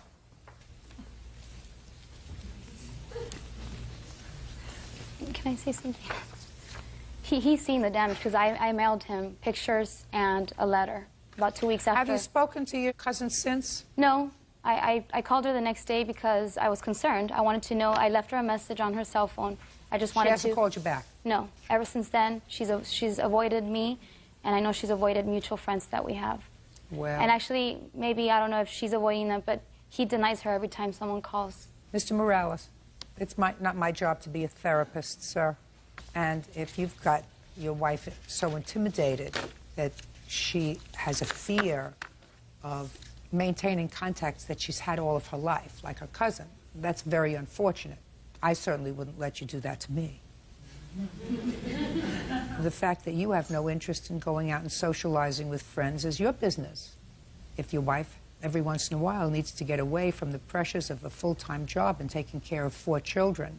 She's entitled to do that and blow off some steam every once in a while. Don't you think so, Mr. Morales?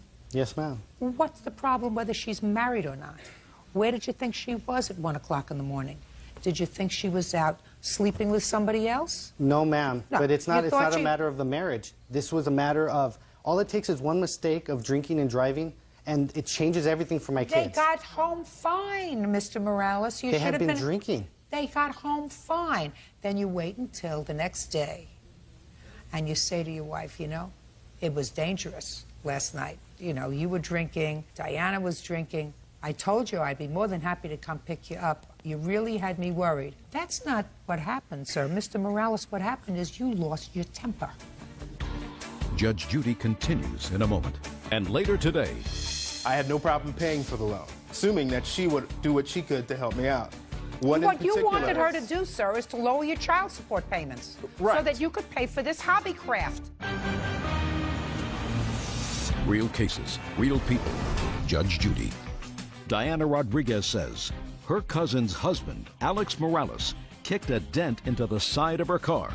Alex says Diana took his wife out for a night on the town and brought her home drunk. How many times in the last 4 years has your wife been out for an evening alone without you? Within 5 times. Not very often. Not very often. With friends or off to an emergency room? It's a simple question. With friends? Coworkers. Coworkers? Yes. Out for an evening? No. 4 or 5 times? For what? No, after work, a dinner, banquets, things like that, but not to go out clubbing. You think going out with her cousin is going out clubbing? Yes. She picked him. She may be happy with him. And If not, it's not your business. Can and I I see the respect estimate that. to fix your car, please?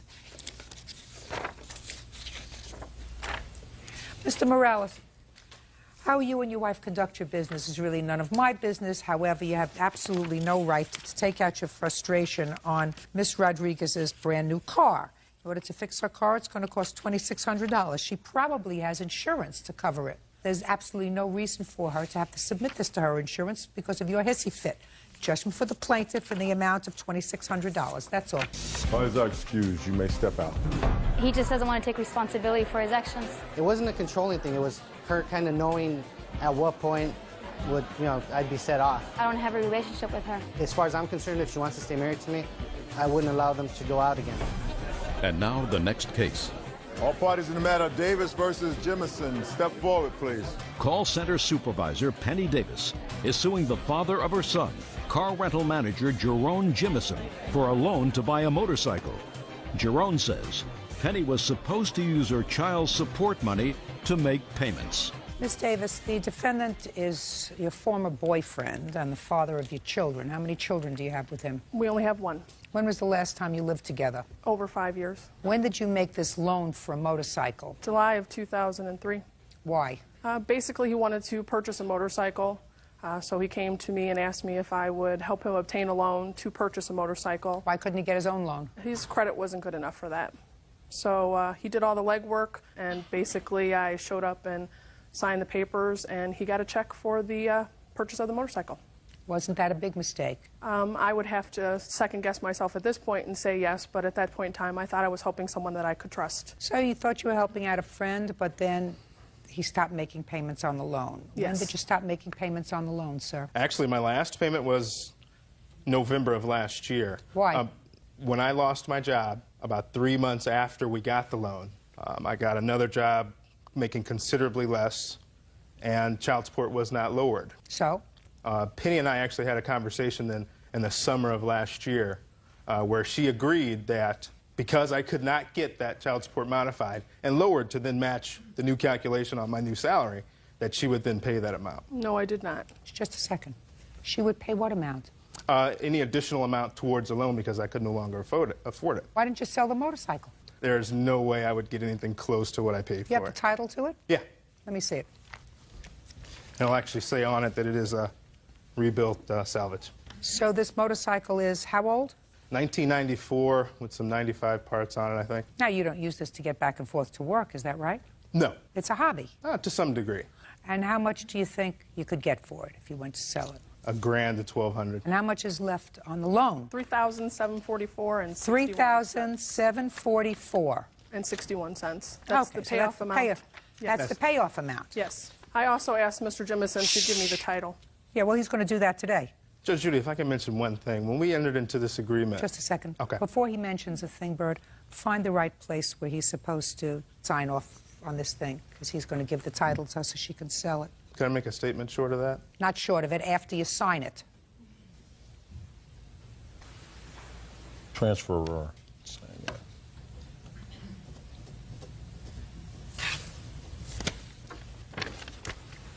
Perfect. Now you can give that to her. Now you can go pick it up. Thank you. And sell it. Now you wanted to say something to me, Mr. Jimison? Yeah. We went in it with the understanding that she'd have my back and I'd have hers. I had no problem paying for the loan, assuming that she would do what she could to help me out. What you wanted her to do, sir, is to lower your child support payments. Right. So that you could pay for this hobby craft. That's what you want. Listen to me. Listen to me, sir. If you said to me, Judge, I needed a way to get to work. And if I couldn't get to work, I couldn't pay child support. This is my mode of transportation. I'd have a little sympathy for you. That's not what you're saying to me. You're saying to me, this is a hobby. I have another car that I use for work. I don't actually own a car. I don't care how you get to work. I don't care if you get to work by subway or if you get to work by trolley. Okay. This is not your mode of transportation to work. So if you lost your job and you had to replace a job with a job where you were making less money, the answer isn't cutting your child support payments, sir. The answer is getting rid of your... I'm speaking. The answer is getting rid of your hobby. You don't say to her, take less money, agree to take less money so that I can make the payments, because that's what you said in your answer. I said to myself, I'm not getting this right. Well, let me try He wants to reduce his child support, and she said no. So let me read it here. Let me read it here so I got it. I should have it exactly. She agreed to make the payments out of the child support that I was giving her. Out of the additional child support. There's no additional child support, sir. There's no additional child support. You moved for a downward modification. Because you moved for a downward modification. Right. The downward modification was denied. Correct. So there's no extra child support. She didn't get extra child support. You didn't like the computation with your new job. And your new job, according to the federal guidelines, probably said there's a low end and a high end, and they said to you, whatever it is, you're going to pay the high end. Right. Been there, done that, now you have a judgment for the plaintiff in the amount of $2,544. Sell the motorcycle, goodbye and good luck. Thank you. Parties are excused. You may step out.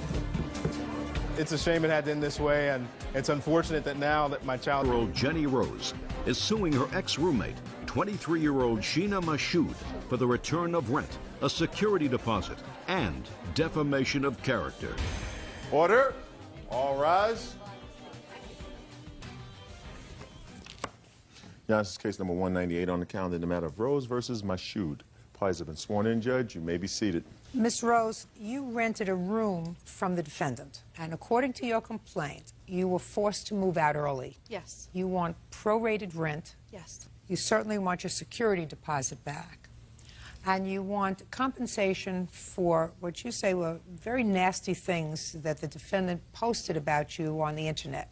That's correct. The defendant says that you chose to move out. You don't get compensated for choosing to leave before the end of the 30 days. That your cat did some damage to the rug, so you don't get your security back. And she acknowledges she wrote nasty things about you on the internet, but she said everything she wrote about you was the truth, and the truth is a perfect defense. That's very true. When did you move into this room, Ms. Rose? On May 1st. On April 22nd, I answered an ad. Do you recall what it said? It said that I was going to be a roommate, that it was $400 for the rent, that she had 3 cats, and 1 more would be great. And no, just a second. That's not what the ad said. Yes, it did. It said she had 3 cats and 1 more would be great. Oh, that's what the ad said? Yes. It must be a very long ad. Where was it? Craigslist.com. .org. .org. Correction. Tell me what happened when you went and looked in the house. It was 11 o'clock at night. She said that it was dirty, but she would clean it, and that the hot water in the sink was broken, the pipe, but she would fix it before I moved in, and the toilet that I was renting out with the bathroom was broken as well, but that would be fixed as well. How many rooms did you look at? 3 different rooms, and this is the one that I chose. This is the one that had a broken sink, a broken toilet, and was filthy. Is the one that you chose, Miss Rose? Actually, it was the rent. It was cheaper than normal. Others were asking for $650, so I figured I was only going to be here till the summer. It should not be an issue. Was the toilet fixed? No, the toilet was never fixed, and neither was the hot water, which I had to eat out because I couldn't wash dishes. There were maggots in the sink. There were roaches, flies. Who else lived in the house? It was supposed to be just myself and Sheena, and she brought her crackhead mother in, who has no teeth and has tattoos everywhere, who she failed to mention was an ex-convict who had been in jail for 12 years for a violent crime. Not only that, but... Just a second. When you moved in May 1st, was her mother there? No, her mother was not there. When did her mother move in? Her mother started coming by in the middle of May and started hanging out, bringing her other crackhead friends who had no teeth. I'm a dentist's daughter. Let's not talk about the teeth. Let's talk about the drugs. Okay. What makes you think that she was using crack? Because I came home the night before I moved out, and her friend were smoking crack in the living room. That would give me a clue. Yeah. Yeah.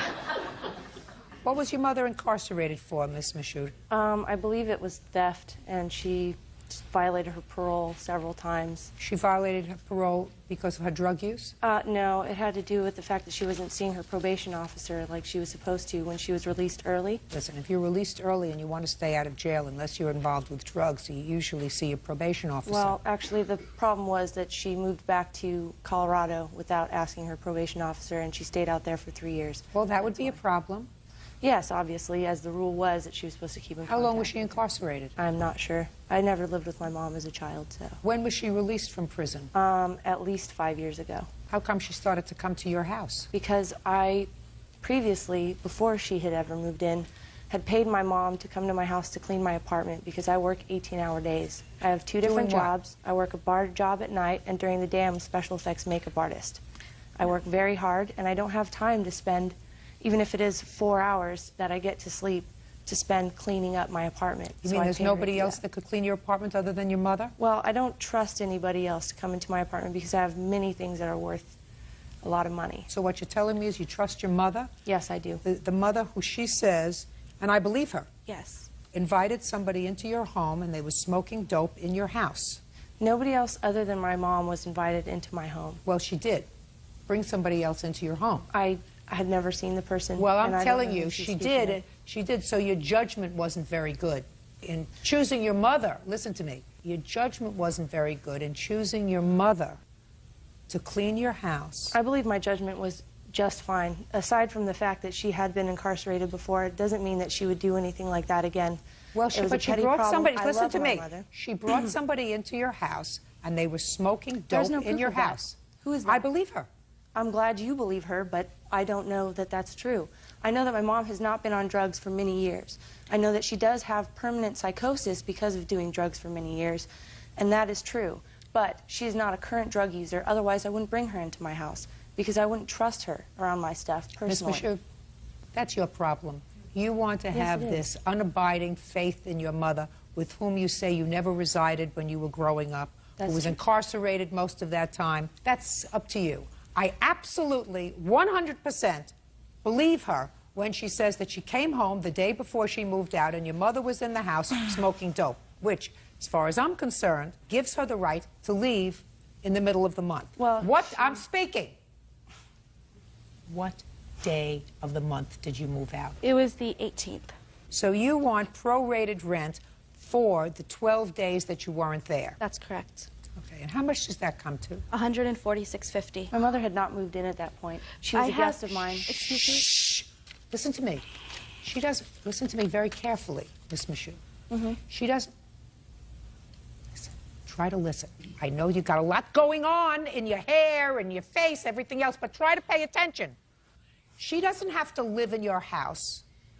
You have invited a guest into your home, your mother, who was involved in behavior that I believe could have endangered someone else who was living in the house. If the police had come to your house and found your mother and someone else in possession of crack cocaine in your house, everyone in the house would have been involved in that drug sweep. So she was very smart to move out. And since you have acknowledged that you invited your mother into the house for the purposes of cleaning, you can't say she had no right to move. She did have a right to move. And since you invited this problem into your house, you have to compensate her for the 12 days in rent that she did not have use and enjoyment of her room. Well, that's my ruling. You may not like it. That's why you go to her boyfriend. That's is a why speed addict, I'm speaking. and he's in listen, my and he's listen staying to in me. my house. Listen to me very For carefully. the whole time she was there. Listen to me very carefully, madam. I don't know where else you work or what else you do to enhance your senses, but in my courtroom, I speak. I listen. Obviously, you don't listen very well. No, I'm listening. You're not hearing what I'm saying because you don't like the answer. Judge Judy continues in a moment. I'm not going to ask her how she's going to establish that you committed the kinds of sex acts that she attributes to you because it's really unseemly. Suffice, I'm speaking. And later today, somebody standing there with an open door, primping, while I'm waiting to get into a parking space, would rile the hell out of me. I can't even tell you what it would do to my husband. real cases, real people. Judge Judy. Jenny Rose says ex-roommate Sheena Mashoud owes for the return of rent and a security deposit. Jenny also claims Sheena slandered her via the internet. How much is your security? $200. I have a copy of the sublease as well. Can I see it, please? And I have a copy of the letter she told me to vacate immediately. Okay. She wanted me to pay for her mother's rent for the next month. Listen.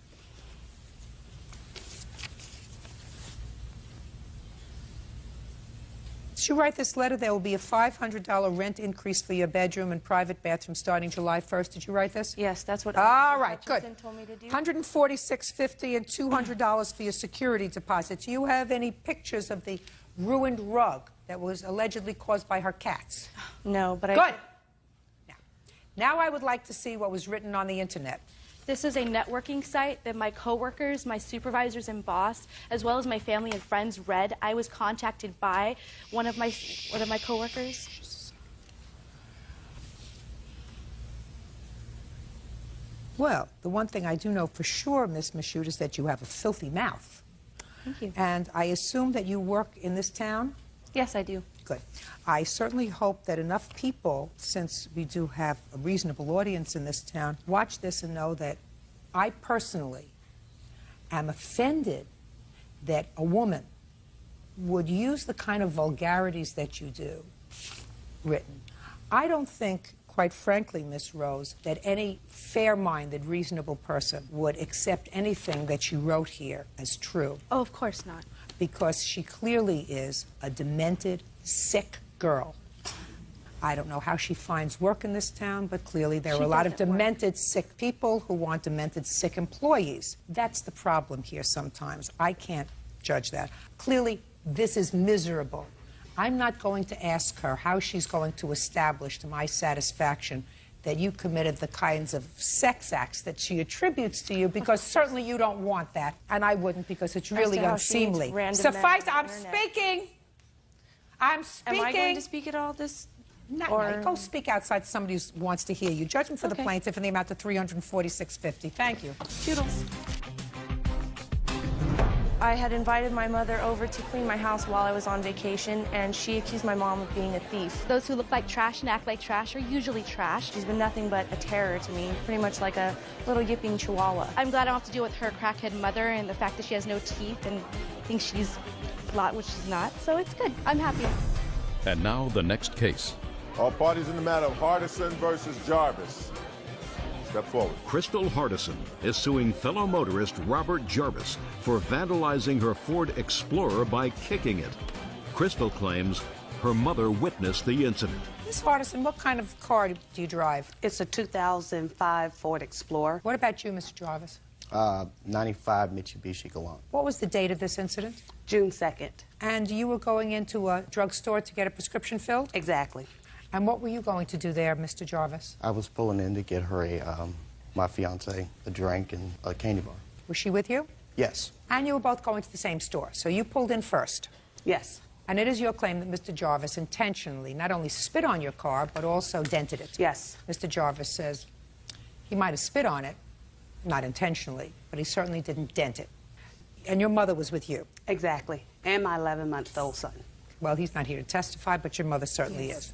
When you went into the store, Miss Hardison, your mother remained in the car. Exactly. And when you went into the store, did your fiancée remain in the car? Yes, ma'am. She pulled in first. She was already parked. Tell me what she was doing, Mr. Jarvis. Well, as I was pulling in, I was waiting on her for about 2 to 3 minutes while she was brushing her hair with the door open in the parking place. So you were waiting to pull in because she had the big door open for this SUV, brushing her hair. Yes, ma'am. How long were you waiting? 2 to 3 minutes tops. Did you honk the horn? No, I was just sitting there waiting to get in, being patient. Why were you brushing your hair? I'm pretty vain. So before I go anywhere, I always put my makeup on, brush my hair. You were going to pick up a prescription. Exactly. And that's my nature. If I'm going to a local store, I'll put clothes on, do my hair, and put my makeup on. Hadn't you done all that before you went in? I sure did, Before you but got I into just the wanted car? to make sure everything was straight. Didn't you see Mr. Jarvis waiting for you? At the time that I opened my door to get my brush out my purse, no, I didn't. But there came a time when you did see him waiting for you. I saw a front end of a car behind mine, yes. And you continued to finish brushing your hair and then you put the brush back? No. Once I saw the front end of the car, I said, oh, he's waiting, and I closed my door and went directly into CVS. What happened when you came out? I got to my driver's side door, and I saw there was spit on the window. I opened my door. I said, Mom, somebody spit on my window. And she can tell you the rest. Step up, please. What is your last name? Durante. Tell me what happened that day on the 2nd of June in the parking lot. Okay, on the 2nd of June, my daughter had to go to the pharmacist to pick up a prescription. And she got out of the car, opened the passenger side. That's we got past the fact that she was Okay. brushing her When hair she- to make sure she looked perfect. Okay. Never know who you're going to meet in the pharmacy. Exactly. Yes, Your Honor. Okay, Crystal came out. She says, Mom, who spit on my car? I said, don't worry. I got his tag number. I was sitting in the car on the passenger side watching an incident on Route 1 to my right, and I see this man walk up to the car and just cover the window with spit. I said, I'm going to get his tag number. I went to get my purse. When I went down to get my purse, the whole car, Judge Judy, just like, Sure. yes. I looked up, I saw him, I heard his door, bam, slam. He was going, he closed his door and walked behind his car and got into the driver's side. Okay, And- so a passenger door slam, and then he walked around to get into the driver's side? Yes. And the passenger side door was where your car was? Yes. Got it. Now, do you have any proof of damage to your car? Yes, I do. Because, Mr. Jarvis, I'm going to save you the trouble, sir. According to your answer, you were having sinus problems that day, so Yes, you ma'am. spit. Yes. You don't know where it landed. No, I didn't have no intention of spitting on a vehicle. No. It was just a bad sinus. Yes, I had sinuses all And like that. you caused no damage to the plaintiff's car. Absolutely not. Now I'd like to see the... Okay. See, I'm going to saved you all that trouble.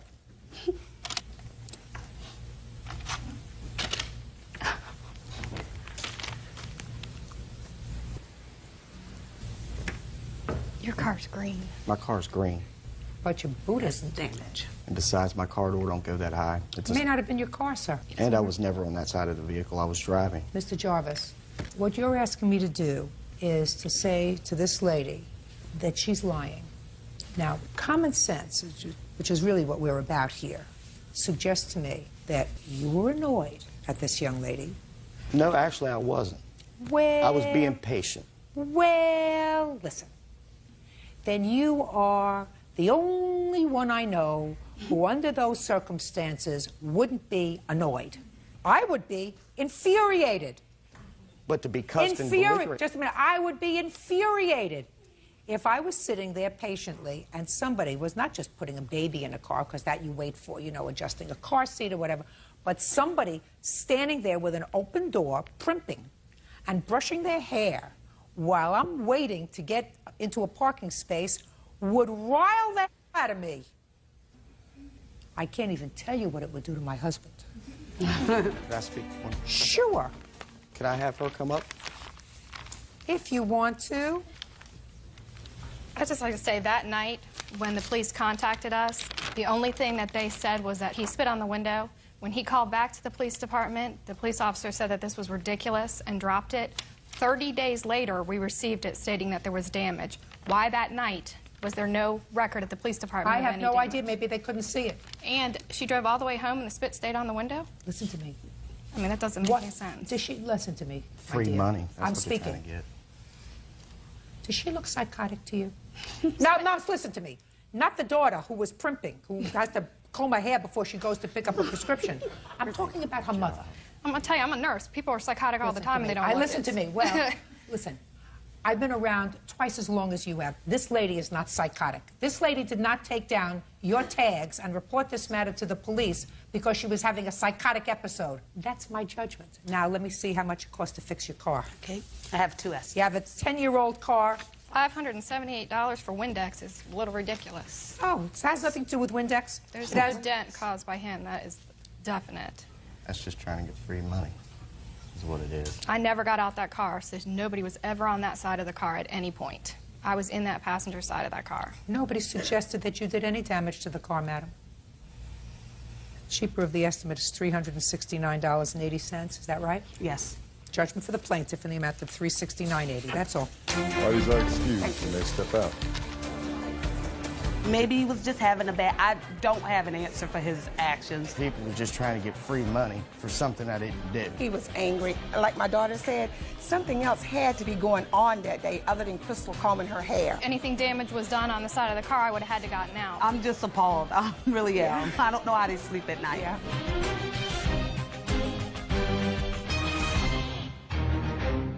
Ergenson is suing pizza parlor owner Steve Lindner for the cost to fix his truck.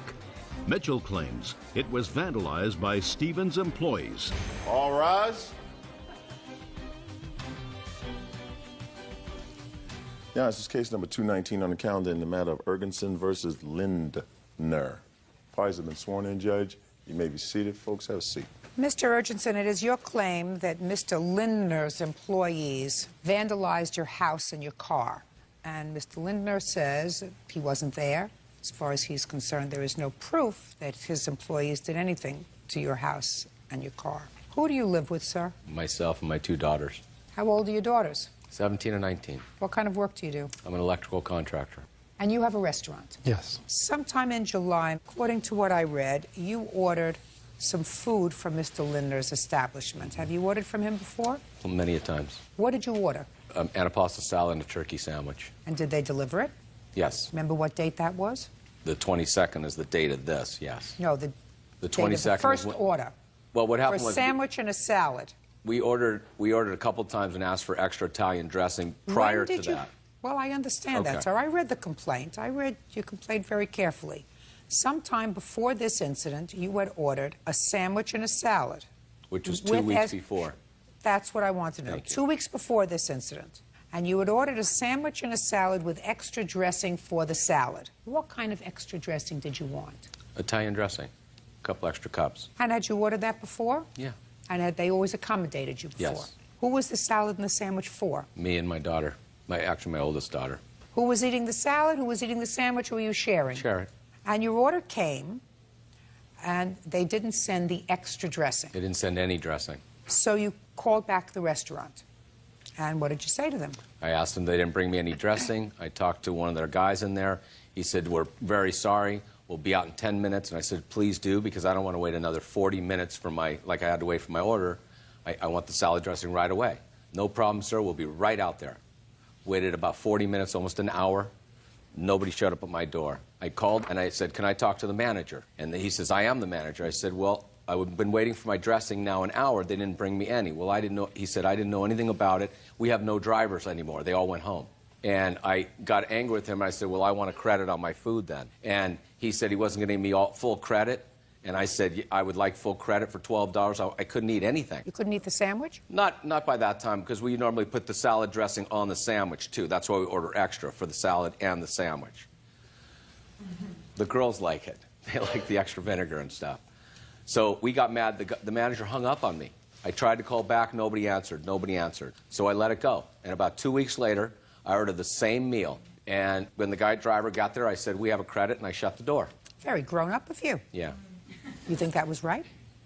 Come see, come saw. What is come see, come saw? Well, I had a credit. Do you think, I mean, the guy agreed he was going to pay me half the credit. No. Listen to me, sir. Okay. You didn't have a credit. You said you wanted a credit. No, the manager also told me he was going to give me a credit on the salad, but not the sandwich. That's right. That's what you just told me. He said, Right. well, we will certainly, sir, give you a credit on the salad, because if you run the kind of house where you don't have any dressing at all in your house for 3 adults, if you can't eat the salad, we're sorry about that, but we're not going to give you a credit on the sandwich. You decided you wanted a credit on both. So when you took your food and slammed the door in the driver's face, which is what you just told me that you did, that was the wrong thing to do. Okay. There were a lot of other things that you could have done other than stiff the driver. Because Well, it wasn't the driver, it was the pizza. No, it's the driver. Because they're giving them the food, and when they come back and he says, listen, we went to somebody's house and they wouldn't give us any money, either one of two things happen. Either they say, well, we're taking it out of your money, or they call you. Did they call you? No. So you don't know whether the driver got stiffed with your $12 meal. Anyway, Mr. Ergenson, it was very immature of you. And what I'm surprised about is, evidently you are a single father raising 2 children. It would seem to me that you would have enough to occupy your plate other than engaging yourself in these petty little situations that cause nothing but problems for people. Are you telling me that your girls are so perfect that you have nothing else to worry about? Or maybe they're not so perfect that you got plenty to worry about, that you were taking it out on some stranger. No, my girls are plenty perfect. They're very They're good plenty girls. perfect. Well, then there's something wrong with you. Okay. All right. Now, For a single father that runs a business for 20 years and raises 2 girls since they've been 2 and 4, I think I'm pretty good. well, then I want to tell you something. If your girls are perfect and you run a nice business and you don't have enough to do with your time, I'd start volunteering a little bit more, because this business is ridiculous, petty baloney. So now what you're complaining about is that the next day... No. 2 days later? No. That night? That night, I had 4 guys come to my house and try to strong-arm me for $12 at my door and threaten to ask me to come outside so we can take care of outside. Okay. And I so shut you the had... door in their face. So this little escapade of yours, then 4 people came back to your house To threaten me and from wanted this the place. 12, just a second, and said they wanted the $12, and again, you slammed the door in their No, face. I told them I have a credit. I said, where's the manager? The guy, this one over here, says, I am the manager. And I said, you're the manager from the place? Well, great. Do you remember this? He says, no. And the other guy that's not here today says, oh, you were the one that complained about the salad dressing. I said, so you know about it. You know what happened 2 weeks ago. He said, yes. And I said, okay, then you have a credit with me. If you have a problem, tell the owner to call me. We'll deal with it in court. If you want to sue me for 12, sue me for 12. So that's how it happened. Volunteer. They threatened me in my house. Volunteer. It was a stupid thing to do. Should have written it off. You understand? Yes. You're dealing with somebody who's got a little too much time on his hands and a little bit too much aggression in his gut. Judge Judy continues in a moment. She was up a whole night and frightened because her father acted like a jerk. That's why she was up all night, because her father acted like a big baby. And later today, You're not supposed to fib anytime, especially not when you're in court, because that's a fib. If your mother doesn't know it's a fib, I know it's a fib. real cases, real people. Judge Judy. Mitchell Ergenson says pizza parlor owner Stephen Lindner owes for vandalism to his truck. Mitchell claims Stephen's employees doused it with salad dressing. First of all, Mr. Ergenson, when you order a salad with dressing and a sandwich, the sandwich doesn't come with Italian dressing. So what you're doing is saying, when I asked you, well, why couldn't you eat the sandwich? You said, we'd like to put the dressing on the sandwich. You're not entitled to that. You're not entitled to that. But the sandwich comes alone. Yeah. The dressing comes with a salad. You want dressing for your sandwich, go to the store and buy a bottle of dressing so you have dressing for the sandwich. But it's not the same dressing. Their salad dressing has their own taste and their own life. It's like when you go to different restaurants. When you go into different restaurants, do you like different salad dressings that different restaurants serve you? Mr. Ergenson, listen That's to me what very happened. carefully, sir. Okay. Then you don't say, send me extra dressing for the sandwich that I'm not entitled to. You say, I'm prepared to pay you extra to send me extra dressing because I like dressing on my If they sandwich. said it cost extra, I would have been happy to pay for it. Did you? Just a second. Happy to pay for it. You were getting something for nothing. You wanted something for nothing. You're No, not I did entitled not. to that. No, I did not. Mr. Erkinson, you're a big baby. Okay. That doesn't Thank mean you. you're a big baby. Thank you. That doesn't mean your people were entitled to vandalize his house. Now, Mr. Erkinson, I will take a look at the photographs of your house. And my car. And your car. And I have the cups that they used. I don't care about the All cups that right, they and I have a used. new cup too, but shows in the pictures.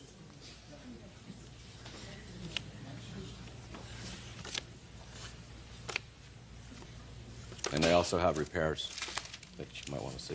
Let me see the bills.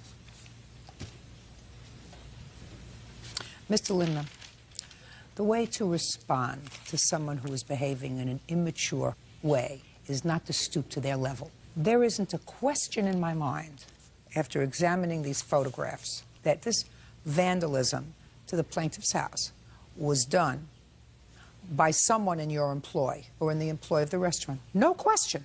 You get me? Yes, ma'am. Ah.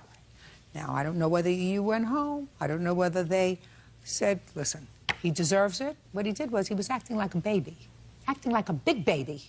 But you don't take the law into your own hands and commit a crime. Absolutely not. You want to file a police report and say he stole food from me? That's your prerogative. He did. It would be no different from him coming into a restaurant, having a meal, and getting up and leaving, and saying, well, the last time I was here, I didn't have a good meal, and I wanted a credit, and they wouldn't give me a credit. So this time, I'm enjoying my meal, but I'm not paying for it. No different. What he did was he stole from you. And for that, oh, yes, you did, sir. There is no difference from what you did than if you walked into their restaurant or walked into a... I'm speaking. No difference than if you went into a restaurant, ate, didn't like the meal, they wouldn't give you a credit. And a week later, go back to the same restaurant, order the same meal, and get up and leave. And if the police came, they would have arrested you for theft of services, because that's what it is.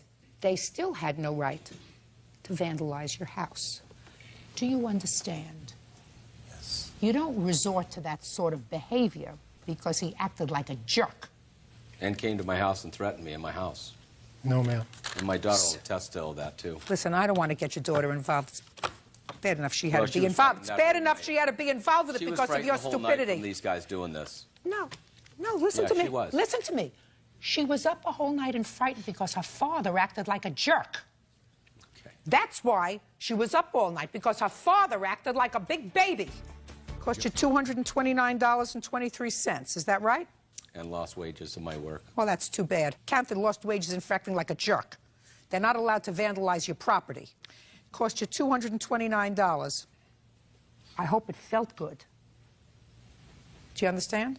Yes, ma'am. Just 1 second. $229.23 less 12. $217.23. Judgment for the plaintiff. That's all. Parties are excused. You may step out.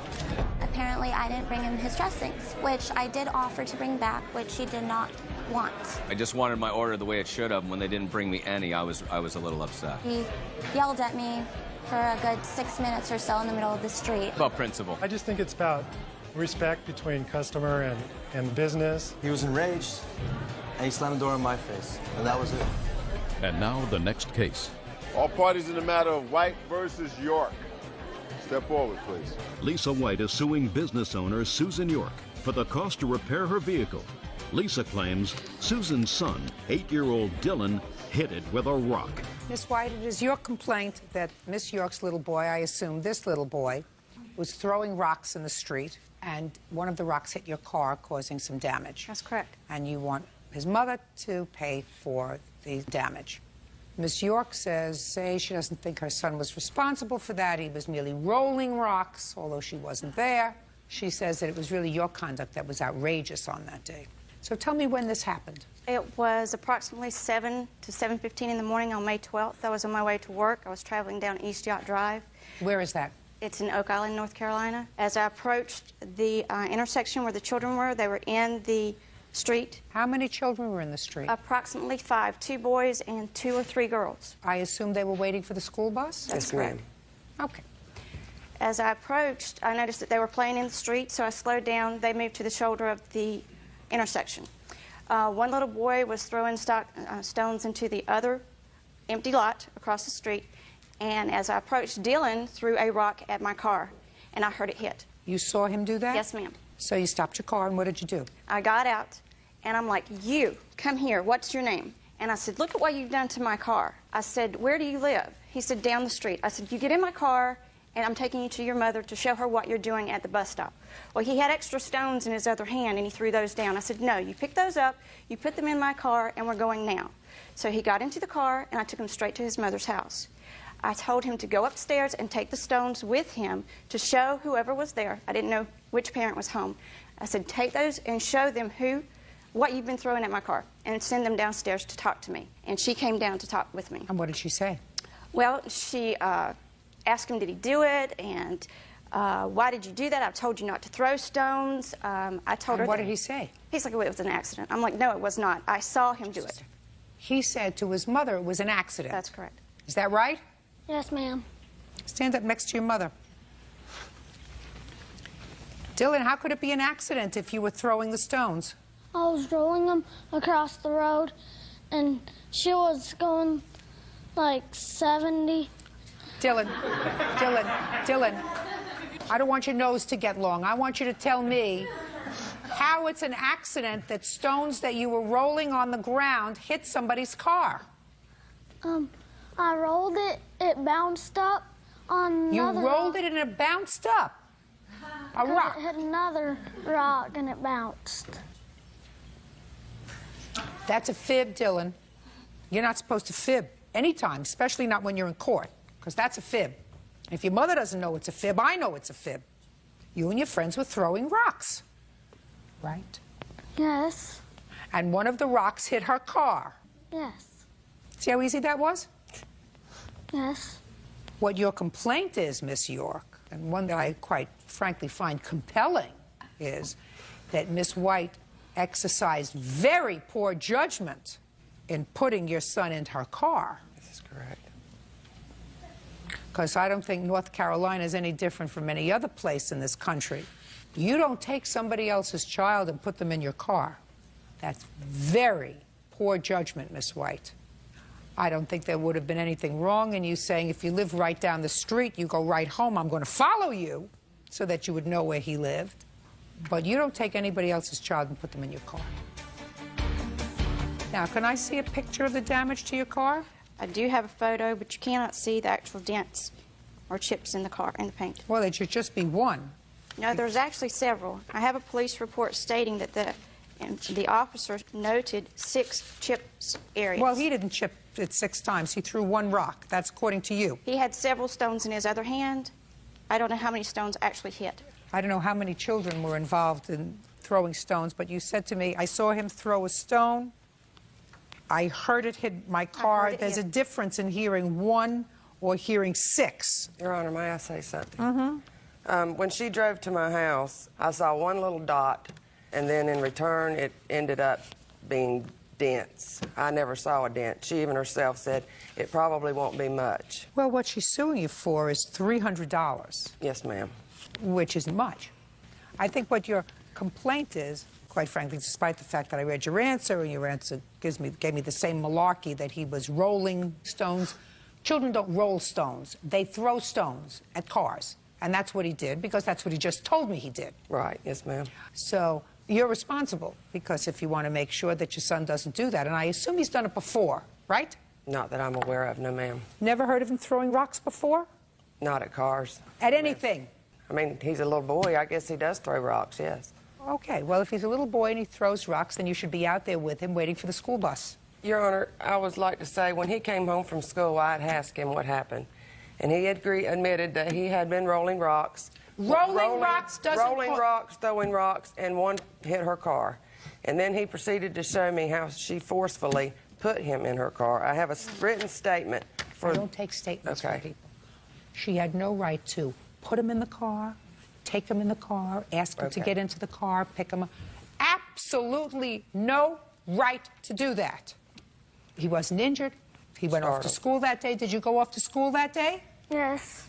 Did you have a good day in school that day? Yes. So he wasn't injured, emotionally or physically. but she did the wrong thing, and I've told her she did the wrong thing. So I read her the Riot Act. You still have to pay to have a car fixed. That's fine. Judgment for the plaintiff in the amount of $300. That's all. Thank you. He said that she had snatched him up by her shirt collar like that and physically put him in the car with her, and I was very upset. I never... 24-year-old Diana Hayes is suing the father of her child, Jason Cheney, for the value of a '92 Honda Civic and for money she spent on improving the vehicle. All rise.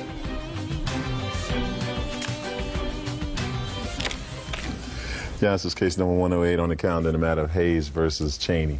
Parties have been sworn in, Judge. You may be seated. Ladies, have a seat. How old are you, Miss Hayes? I'm 24. How many children do you have? Just one. What do you do for a living? I bartend. Do you have any other source of income other than from your bartending? No. Ever receive any supplements from the state? Right now I get medical for my child, and I do receive food assistance too. Your complaint is that a little over a year ago, you made an arrangement with Mr. Cheney, who is the father of your daughter, that in lieu of child support, he would furnish you with a car. Right. The car would remain in his name until it was paid off, and he would pay $200 a month towards the car instead of giving you money for child support. Correct. And that was just fine for a year, and then the car was taken from the front of your house. You thought it was Mr. Cheney who took that car. You reported it stolen to the police. The car was subsequently found. Mr. Cheney decided, I don't want this aggravation. I'd rather give her the child support. So he turned the car in. According to him, he's now sending you $200 a month in child support. So he doesn't want to be bothered with the car business anymore. And you want the value of the car, and you say that you put in a substantial amount of money into the car. Correct. Things like rims. Actually, the rims and tires on the car, were not on it when it was stolen, so that wouldn't be part of it. But the stereo system and other window things on the car. Yeah. Why did you need window tints? Because it was a nice new car, and I had it, and with my income tax return, I put some money into my car. You're a single mother raising a child on tips and wages from being a bartender. And are you telling me that you took that money, and instead of putting it in a college fund for your daughter, you tinted the windows on your car and I you sure upgraded did. The stereo? You sure did. Your priorities are a little screwed up. At that time, I wasn't receiving any assistance, and I was doing just fine. I don't care whether you were receiving any assistance or not. How much money do you have put away for your daughter for college? None. And when you receive Medicaid and when you receive food stamps, you're receiving welfare. And before I would put money into tinting my windows in my car, I would put money towards my child's future. That's what a grown-up does.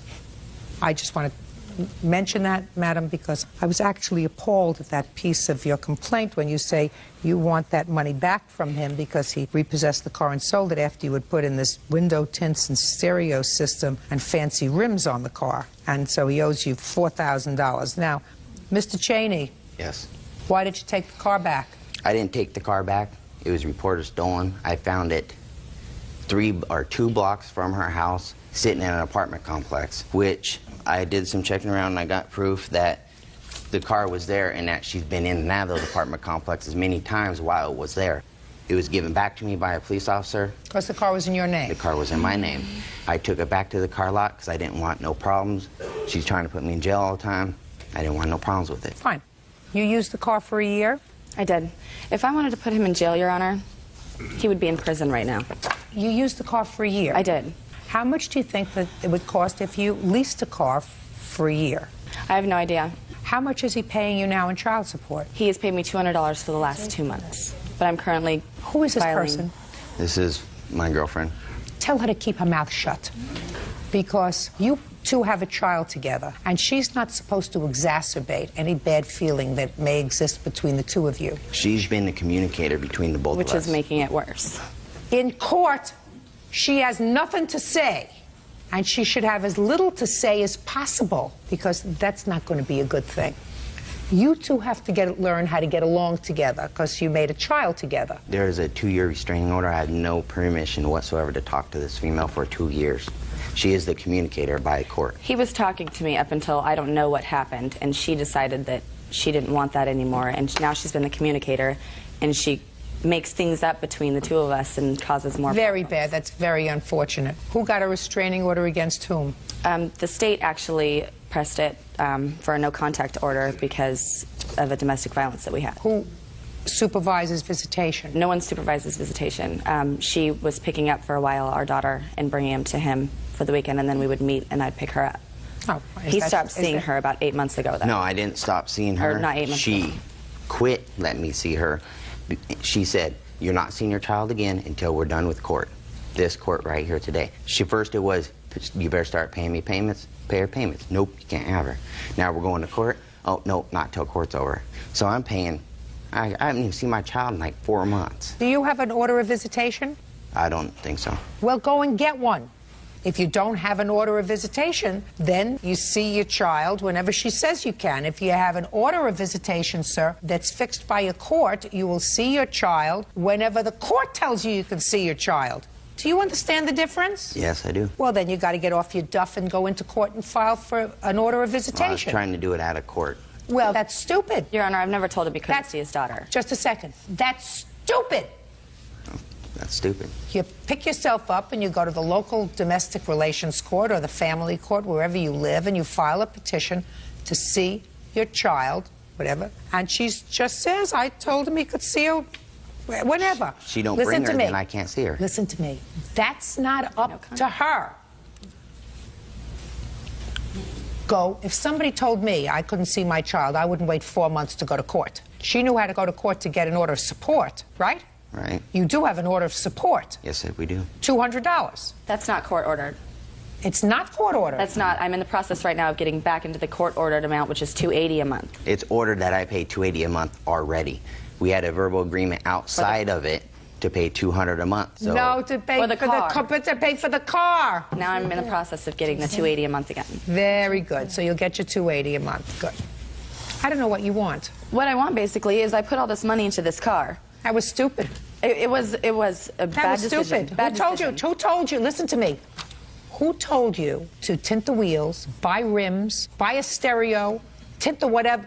Did I say tint the rims? You said tint the wheels, but Tint the wheels. tint the- Whatever you do, madam, that's your prerogative. I can really understand why he doesn't want to have anything to do with you other than paying child support and picking up the child because clearly you don't like each other. You don't get that money back. Have you seen the contract? What? I don't care. Listen to me. He agrees in the contract to pay me the money that he owes me if the contract was ever broken, that I had into the car. He agreed to that. So she willingly gave up the car by reporting it stolen. Pretty much I had to report it stolen. It was stolen from my Pretty house. much set me up If I wanted to because send him to prison, he tried to kill I have me. I have police witnesses reports. I could have. saying that she was. Then I have a question for you, Miss Hayes, because it always strikes me that women can be so foolish. If he tried to kill you, and if you are afraid of him. I'm not afraid of him. Well, I would be afraid of somebody who tried to kill me, Miss Hayes. Judge Judy continues in a moment. That's your daughter's money. Okay, well, my daughter needs me to feed her and put her through. Right. Right, so I have to get to and from school or work, right? Right. Okay, so... But in a car that doesn't have tinted windows. And later today, February, she decided that she was going to have some plastic surgery done. Had a cabaret party, spent over $2,000 to have this party, and I still didn't get my money. real cases, real people. Judge Judy. Diana Hayes says the father of her child, Jason Cheney, owes for illegally repossessing her car. Diana says Jason's actions are hurting their daughter. Miss Hayes, I would be afraid of anybody who tried to kill me, especially someone with whom I had a relationship. I don't need you for anything. Okay. I certainly wouldn't put myself in a position where I had any kind of business relationship with them. Listen to me, any kind of business relationship with them. There has to be a reason for that. Now, one of the reasons for that might be, you see, if he's giving you $280 a month, you could purchase your own car. However, if he's giving you $280 a month, the other assistance that you might be getting from the state, including the Medicaid and the food stamps, would be taken away. So, right? Yes, Yes, no problem sure. with that. So listen to me. So this way, you got the Medicaid, you got the food stamps, and you got your car. So if you think about it... That was reported. That was part of my income. His $200 a month toward my car was part of my income. Reported. It still wasn't Interesting. enough. So Interesting. So then I don't understand why somebody who was so fearful of somebody's bad temper. He wasn't even making the payments. Listen to me. I don't understand why someone who was so fearful of somebody's bad temper would enter into any kind of business relationship. I was without already in anything. it. What? I was already into it before then. I was already into this. I was already into this agreement. This was already Then going say, on here's before. Then say, here's your car back. I was don't already want into it. this Listen car to this me. much money. Here's I your wasn't- car back. I don't want your car. I want you to pay me $280 a month. You pay it through the court. You come and visit every other week or every week, just as the court is going to tell you to do. And that's what we do. You don't have a convoluted business arrangement. In any event, I don't see where he owes you $4,000, Miss Hayes. To rent a car. What? I no longer have use of a car that I put $4,000 into. I no longer have use of this car. Do you pay $4,000 to rent a car? No, you paid $4,000 to buy a car, not rent a car. Am I wrong? She got her use out of the car. Listen to me, I madam. used the car for a little over a year. It was a good car. I would have drove it for Listen 5 to more me, madam. years. I bought that car.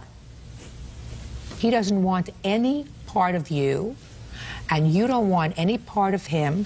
Now take the money that he's giving you and go and put it towards a car, which is exactly what you did before. She already did. I am doing now. Perfect. Did you buy a car? I'm paying. You're paying it off, which is exactly what you were doing before. You were What? paying it off with his money. No, my money. My child support money. No. My money. No, that's not your money. That's your daughter's money. Okay, well, my daughter needs me to feed her and put her through. Right. Right, so I have to get to and from school or work, right? Right. Okay, so... But in a car that doesn't have tinted windows. Goodbye, Miss Hayes. Parties are excused when they step out. He tried to kill me. I have police reports. We got into domestic violence and we pushed each other around. That's about He it. threatened me in the police report that if I said anything, then he would take my car away. She reported stolen, tried to get me in trouble. It backfired in her face. She keeps trying to get him in trouble. She can't handle the fact that they're no longer together. And now the next case. All parties in the matter of Anderson versus Miller. Step forward. Lori Anderson is suing her former co-worker, Tynesha Miller, for unpaid loans to pay her rent and bills. Lori says instead of paying her back, Tynesha had plastic surgery. Miss Anderson, Miss Miller was a former friend of yours. Yes. And a co-worker. Yes. And it is your claim that you made 2 loans to her? Yes. And she hasn't paid you back. And Miss Miller says you were a real nice gal, real good-natured person, and you made gifts to her at a time when she needed money. That's her defense. Is that right? Yes. How long, Miss Miller, had you been friendly with Miss Anderson? Probably 2 weeks after she started working. And when was that? December, January, I'm not exactly sure. December of '03. And what kind of business are you in? I worked at a surgery center. I did the scheduling there. And you? I'm the surgery triage coordinator. And when was the first loan that you made, Miss Anderson? It was on April 14th, 2004. Tell me the circumstances surrounding that loan, Miss Miller. Or that money that she gave you. Okay. I was on the phone, and she overheard the conversation, and it was... Well, what was the conversation about? My conversation was about my gas had got turned off, and she overheard the conversation. Why was your gas turned off? For non-payment of the bill? Yes. How much do you make a year? I believe it's like $33,000. So what were you spending your money on? My children and paying my bills. How many children do you have? 4. Who else lives in your home? Just the children and myself. Where's their father? I guess he's around. Does he pay you support? We only get a check maybe once a year when he files his taxes, and that's it. Your Honor, if I can just interrupt, there are 4 different fathers. Lori Anderson says former co-worker Tynesha Miller owes for a series of unpaid loans. Lori says Tynesha played on her sympathy. Okay, so your gas was being shut off. And she volunteered that. Well, tell me what she said. Well, she came to me and said, I'm your friend. You know, I love you and your children. I want to help. At which point in time, I told her no. That was it was a lot of money, and the gas bill was high, $780. So she was like, let me do this. This is something that I want to do. I can't go home and go to sleep tonight knowing that your gas is cut off. It's cold and... Okay. Very nice lady. Nice lady. Right. When was the next time you took money from Miss Anderson? I believe it was 04. September of 04. Had she paid you any of the $780 back? No, ma'am. And in the midst of this time, there was also 2 other occasions I had given Miss Miller money in the amount of $80 both times. Did she say she would pay you back? Yes, she did. That It was always in 2 weeks, and then 2 weeks would come in the next 2 weeks. What was the money for in September? It was for her rent, Your Honor. She didn't pay her rent. She was going to be evicted from her apartment, and I love her children. We were friends. I trusted her. Even though she hadn't paid me the $780, I still couldn't go home in good conscience knowing that she was going to be evicted from her apartment. So I did write her a check in the amount of $893, which she did cash. So far, is that correct? Yes. What arrangements did you have with her for repayment of all this money? Just, I will pay you back in 2 weeks, in 2 weeks. After the check in September, we were discussing it. She said, Lori, I know I haven't paid you back the money. I'm going to get, a pretty good income tax check this year, and I'll pay you back with the income tax check. And I said, that's fine, Tanisha. So in February, she decided that she was going to have some plastic surgery done. Had a cabaret party, spent over $2,000 to have this party, and I still didn't get my money. Just a second. What kind of cabaret party? It's just a cabaret that you throw and you raise money. For what? People throw cabarets and they raise money just What were for you whatever raising reason. What were you raising I money was for? going to have cosmetic surgery. Why didn't you give her back the money? She didn't want the money. I offered. That's what she's leaving out. I have offered, and she denied. I'm not going to take your money. I told When did you offer her the money? Around income tax time. You mean after this cabaret party? No, the cabaret came after income tax time. So I offered the money before the cabaret. Your Honor, she offered to write me a $500 check. And what did you say? And I'm like, okay. And the day progressed, no check. And the week progressed, no check. And then we stopped speaking. I was hanging around with some people she didn't like. We stopped speaking. I asked her for the money. She said, you'll have your money by Tuesday. Well, Tuesday's come and gone, about 45 Tuesdays from then, and I still haven't got my money. And then, Your Honor, to top it off, my birthday, we'd made plans to go out on my birthday, which was fine. She was going to pay for it, pay for my birthday cake. I'm like, When was this? May 13th is my birthday. Of this year? Yes, ma'am. So you were still speaking? We were still speaking. We were still co-workers. Yes, we did. We worked very closely together. I was still trying to be a friend, be the kind of person that I needed to be. And on my birthday, she's like, I'm going to order you a cake. We're going to go out. I'm going to pay for it. And I'm like, you don't have to pay for my cake. I can pay for my cake. So the day before my birthday, she came to me and she said, Lori, I don't have the money to pay for your birthday cake. Can I borrow the money from you? So me, being the person I am, I gave her the money for my birthday cake. The next day, she brought my birthday cake to work. Come to find out, one of our other coworkers had also given her the money for my birthday cake. To top it off, my husband and I paid for her dinner that night also. I don't see anything funny about it. She's making it sound worse than what it really is. No, this is the type of person. Just a minute. It sounds pretty bad to me. You know, a lady who's earning $33,000 a year and getting some other support for her children from their father, whether it's from income tax return from one father and some other sporadic money from another father, raising 4 kids is expensive. But when you have a friend who is willing to help you over some rough spots, I think that that's terrific. And I would be much more sympathetic with you in your position as a single mother of 4 children if you didn't spend $2,000 to have a cabaret party, if you had a little more priority about what you were going to do with your money. Do you understand what I'm saying, Miss Miller? Yes, I do. Because you're supposed to act mature if you have 4 children. You're supposed to be mature if you have 4 children. You're not supposed to be foolish. You're not supposed to say, well, maybe I'll get, I don't know what kind of cosmetic surgery you wanted. You want bigger chest, little chest, bigger behind, smaller behind. Who knows? Who cares? First, you take care of your responsibility. And first, you take care of your debts. Judgment for the plaintiff in the amount of $1,673. That's all. Parties are excused. You may step out. Judge Judy continues in a moment. Susan Avitan is suing her ex-boyfriend, Carlos Zuniga, for an unpaid loan and a cell phone bill. Susan says Carlos lied about being married.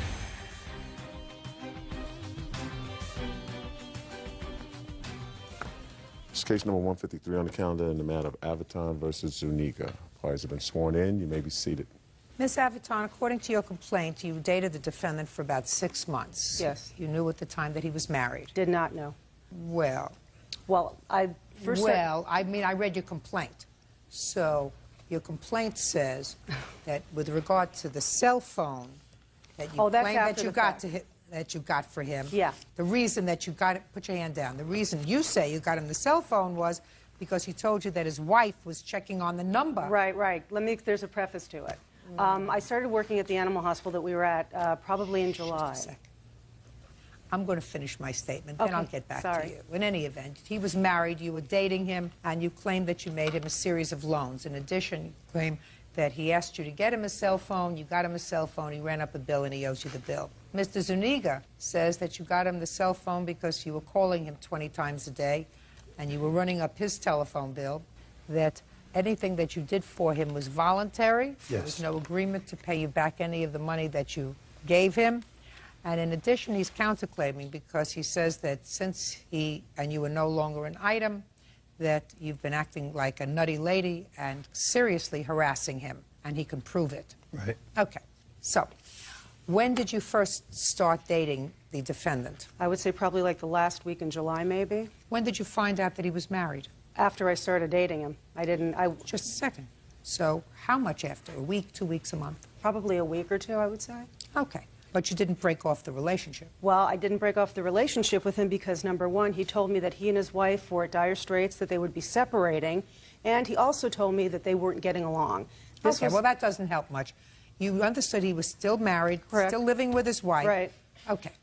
Now, let's start out with the cell phone. The cell phone bills I have here, first of all, I didn't get him the cell phone bill because I was calling him constantly. I got him the cell phone bill because when You got him the cell phone? Yeah, cell phone.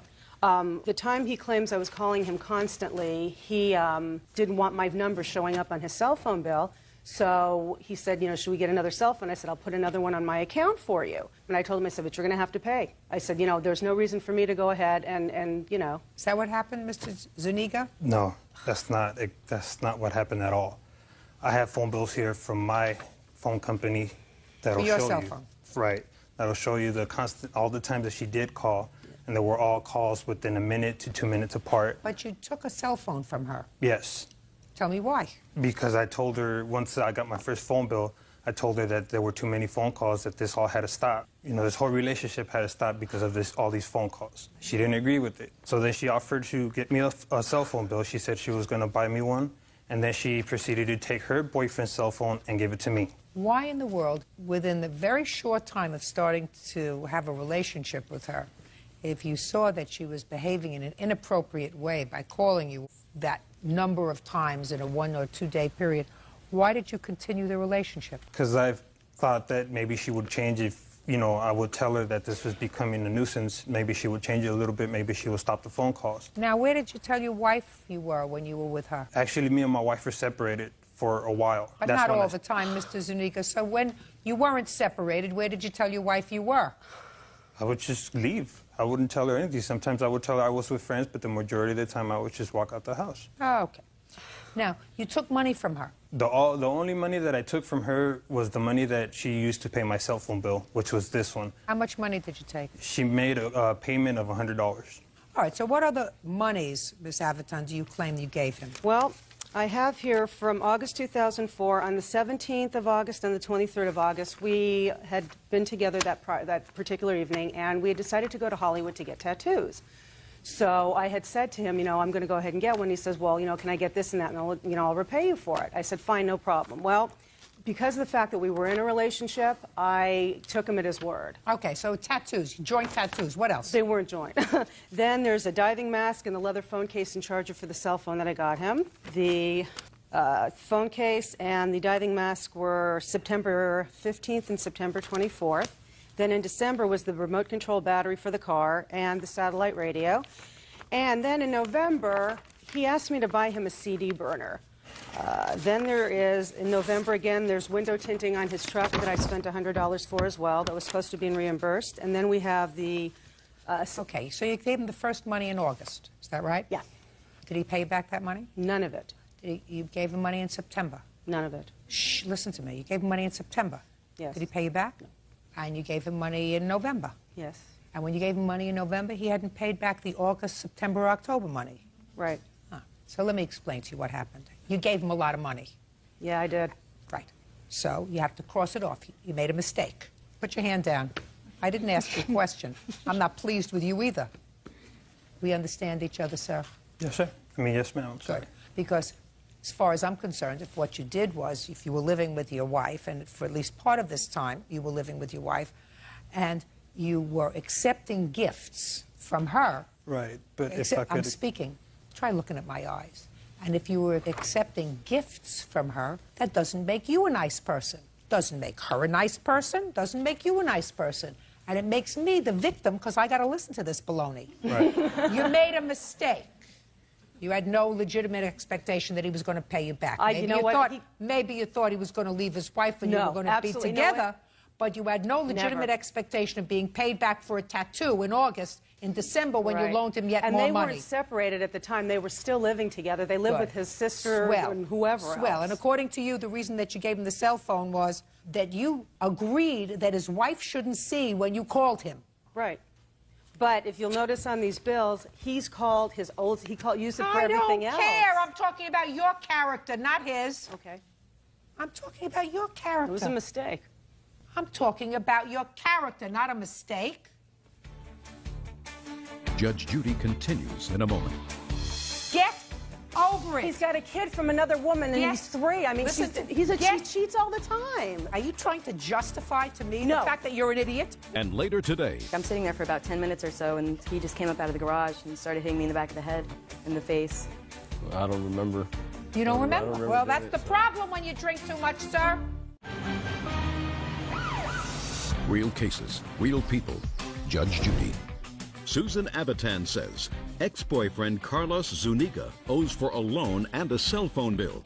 Carlos is countersuing for defamation of character. All right, sir. Now that you understand that you have 0% of my sympathy, I'm going to hear your counterclaim. Some time ago, this last time I changed my phone number, my cell phone number, when she tried to contact me after I changed it, she couldn't, so then she proceeded to call my wife and left a message on her voicemail stating that she was to tell me that if I think I'm a smart, what she was going to do was file a sexual harassment complaint with the city of Beverly Hills, and that she was going to call my boss and write her letter explaining everything that has happened. She left that in a message? Yes. You have it? I don't have the message. Unfortunately, we weren't able to record it. Right. But, which I did not. But I have the letter that she did write to my boss. As well and as everything is explained there, the defamation of character. I also have a record of several phone bills that she called every time she called me. No. Okay. And if you take a look at these phone records, there are quite a bit of phone calls. They're all highlighted for you.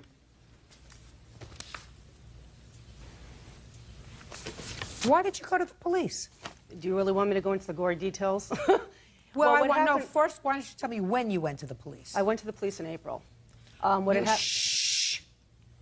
You went to the police in April, not while you were dating and intimate with him afterwards. Yeah. But there's extenuating circumstances as well with that letter. I had a previous... You were on medication? No, I should have been. No, you were on medication. No. She tried to get me fired. I believe that she tried to get you fired. Well, no, you know what? It wasn't that I tried to get him fired. I was let go from that job because when Carlos and I got involved, it was getting more difficult for me to work with him, obviously, right? And there was an incident in an x-ray room at the hospital that when the detectives brought him in, he lied flat out to them and told them that he didn't do it. And I have a friend that she couldn't be here today, that I told about it right after it happened. You got fired from your job, so you tried to get him fired. No, that's not why, because we were still dating at that point. She also tried to get Just a second. So what you're telling me is you were still dating and you were complaining that he sexually harassed you in an x-ray room? No, this was after the fact. Listen, get over it. Get over it. Okay. Stop acting like a baby. How old are you? Old enough. Then stop acting like a baby. You fool around with a married guy, you get burned. You lose money, you can lose your job, you lose your self-respect. Lots of bad things happen to you. Get over it. If I could say one other thing, I work at Hollywood Park at the racetrack, and she also almost got me fired from there. She would call there constantly speaking to my manager. Oh, you're such a liar, and then after listen, I don't want to hear from you. And she even had a big cookie delivered there. When she had that delivered there, right after she had it delivered, she called constantly trying to ask what my reactions were, if I had any comments. Did you seek a restraining order Yes, against I did. her? And what happened? The first time we appeared in court, the judge said that it was just a whole bunch of nonsense and it was foolish. That same day, she contacted me. She called my cell phone. Throughout that month, she called me a total of probably anywhere from 10 to 18 times. When we went back to court, there was a different judge that heard the case the second time. The judge said what she was doing wasn't considered harassment, and he dropped the case. And I have a copy of the restraining order here. I'd like to see a copy of the restraining order. The reason he had the restraining order issued to begin with is I had also purchased some tires and rims for him that I wanted back when we had split up that he hadn't paid for. And that's Listen to me. You bought him a bunch of presents and you got angry. But that has nothing to do with the tires and rims. Yes, it does. Okay. Yes, it does. He had the restraining order issued to cover it up for his wife. This was a bunch of nonsense. He's been living with her the whole time that we were together. He's lying. Listen to me. Madam, get over it. He's got a kid from another woman, and he's 3. I mean, he cheats all the time. Listen. I'm not the only one. So what? I don't know what you're talking about. I don't know what you're talking about. Are you trying to justify to me the fact that you're an idiot? Well, yeah, that goes without saying, but... Are you trying to... I'm telling you, get over it. Get over it. You have no case against him. You made him a whole bunch of gifts because you liked the attention, you liked the affection, you liked the intimacy, whatever it was. He dumped you. It's over. That's fine. It's over. So then stop this nonsense. You're the plaintiff here. Put your hand down.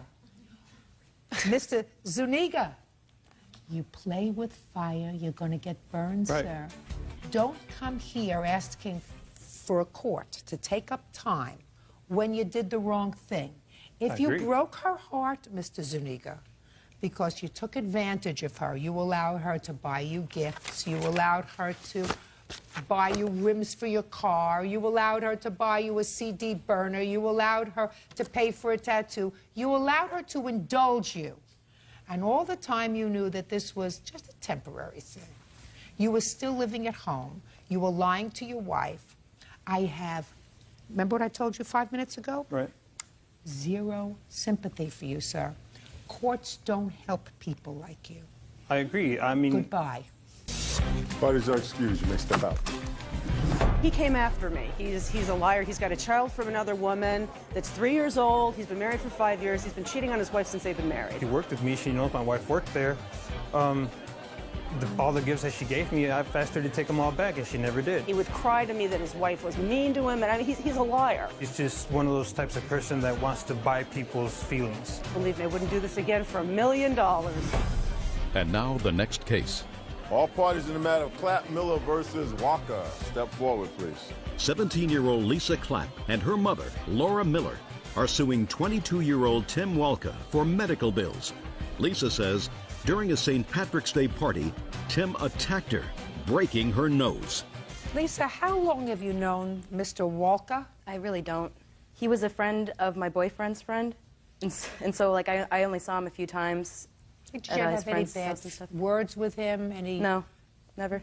Do you know Mr. Walker how long you know Miss Clapp? Yeah, probably about over like a 2-month period. We met each other a couple times. You have mutual friends. Is that right? Yeah. Our mutual friend, like, what do you mean? What word didn't you understand? Mutual or friend? Mutual. You have friends in common. Yeah, we do. How old are you? 22. What do you do? Brick mason. You drink? No, not anymore. I slowed down. But you did? Yeah, I did. Miss Clapp says that you were at a party. It was on St. Patrick's Day? Yes, ma'am. She was at a party, and she says that you were really drunk.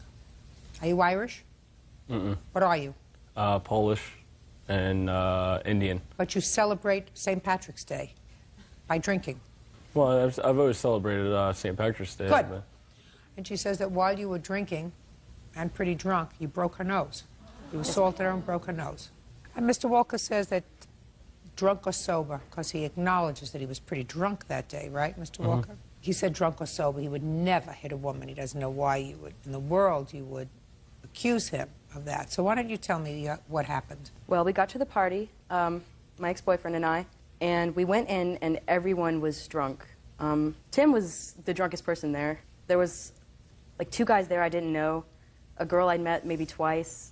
I'm not interested in who was at the roster of the party. Just tell me about Mr. Walker, please. Well, one of the guys that I didn't know, Mr. Walker decided that he wanted to fight him. He threw a couple swings at the guy ducked and said, you know, you're messed up, man, just go to sleep, I'm going to leave. And the guy left.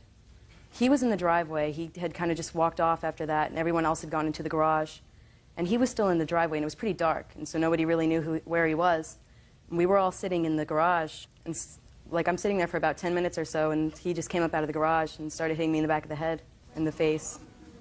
You have a police report? Yes, I do. I'd like to see it. They would not give me the photographs. Were you arrested? Never. Questioned? Yes, I was. Did you say you wanted to pursue these charges? Yes, I did. I'm amazed that he wasn't arrested. Why wasn't he arrested? I don't know.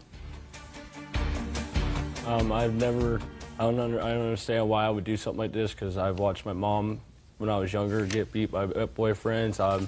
I was raised to respect women. I don't understand. I mean, Drunk. She is not psychotic. When somebody is assaulted, unless they're psychotic, they want the person who assaulted them either to be punished and or to pay for their injuries. They don't pick somebody that didn't assault them. no, I just no, I didn't do it. Yeah, you did. You know how you did it? You did it because you'd had too much to drink and you were acting like an idiot. I don't remember. You don't remember? Well, that's doing the it, so. problem when you drink too much, sir. You don't remember. How did you get to the party that night? I actually lived with the guy that was throwing the party. Do you remember waking up the next morning? Yes, I do. Do you remember going to sleep that night? No, I don't.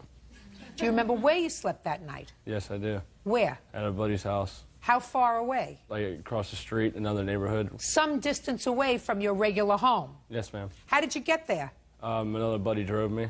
Why? Because I don't know, apparently I walked off or something, I don't know. You have hospital bills, please. Yes. That's what I was told, so. That's what? I said that's what I was told. What do you by mean other that's friends. what you were told? When I woke up next morning, my friends told me that this is what I did, and I didn't remember it, so... You didn't remember getting to your friend's house? No, I did not. That's what happens when you drink too much. 18-year-old Tiffany Borlov and her mother, Cindy, are suing 17-year-old Alex Kinsel and his mother, Allison Janikowski, for damage to their car.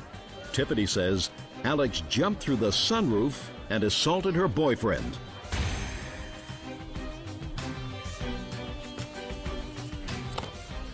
Yeah, this is case number 178 on the calendar, the matter of Boroloff versus Janikowski Kinsel. Parties have been sworn in, Judge. You may be seated. Are you Miss Janikowski? Yes, ma'am. And this is your son? Yes. Whose name is? Alex Kinsel. Alex? Yeah.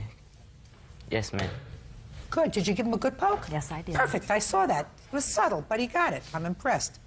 Alex, Yes, ma'am. I do want you to understand that this is going to be an unpleasant morning for you. Okay. Your mother is aware of that, but I'm sure that lately you've had a couple of unpleasant moments with your mother, right? Yes, ma'am. You weren't there. No, ma'am. And you weren't there. No, ma'am. So why don't you have a seat? You're just the question really of liability, and in your case, a question of ownership of the car that was allegedly damaged by Alex. Yes, ma'am. When he decided to assault your boyfriend. Yes, ma'am. This young man, I assume? Yes. The only problem was your boyfriend was sitting in your car. Yes. And your car had a sunroof. Yes. So Alex, in order to get to, Tyler. climbed up on the... I jumped into the sunroof. I didn't climb. Jumped from the pavement. Yes. Into the sunroof. Yes, ma'am. Sort of like Spider-Man. Faster than a speeding bullet, right? Able to leap tall buildings at a single bound. You're kind of mixing out Is- heroes, but that's it. That's one of them. Yeah, Superman. yeah. Spider-Man. So you were able to do that, right? Yes, ma'am. When you're mad and the adrenaline's rushing, sometimes you do things you don't expect you can do. So now you want him to pay for the damage that he allegedly caused to your car, right? Alex says through his mother that he's very sorry for assaulting Tyler, which he freely admitted in juvenile court, and he was placed on probation. Yes. So he's paying for that crime, and he's sorry he did that, but he didn't damage the car No, ma'am. because, like Superman, he was able to bound from the sidewalk through the sunroof to get to Tyler without ever touching the car. Right?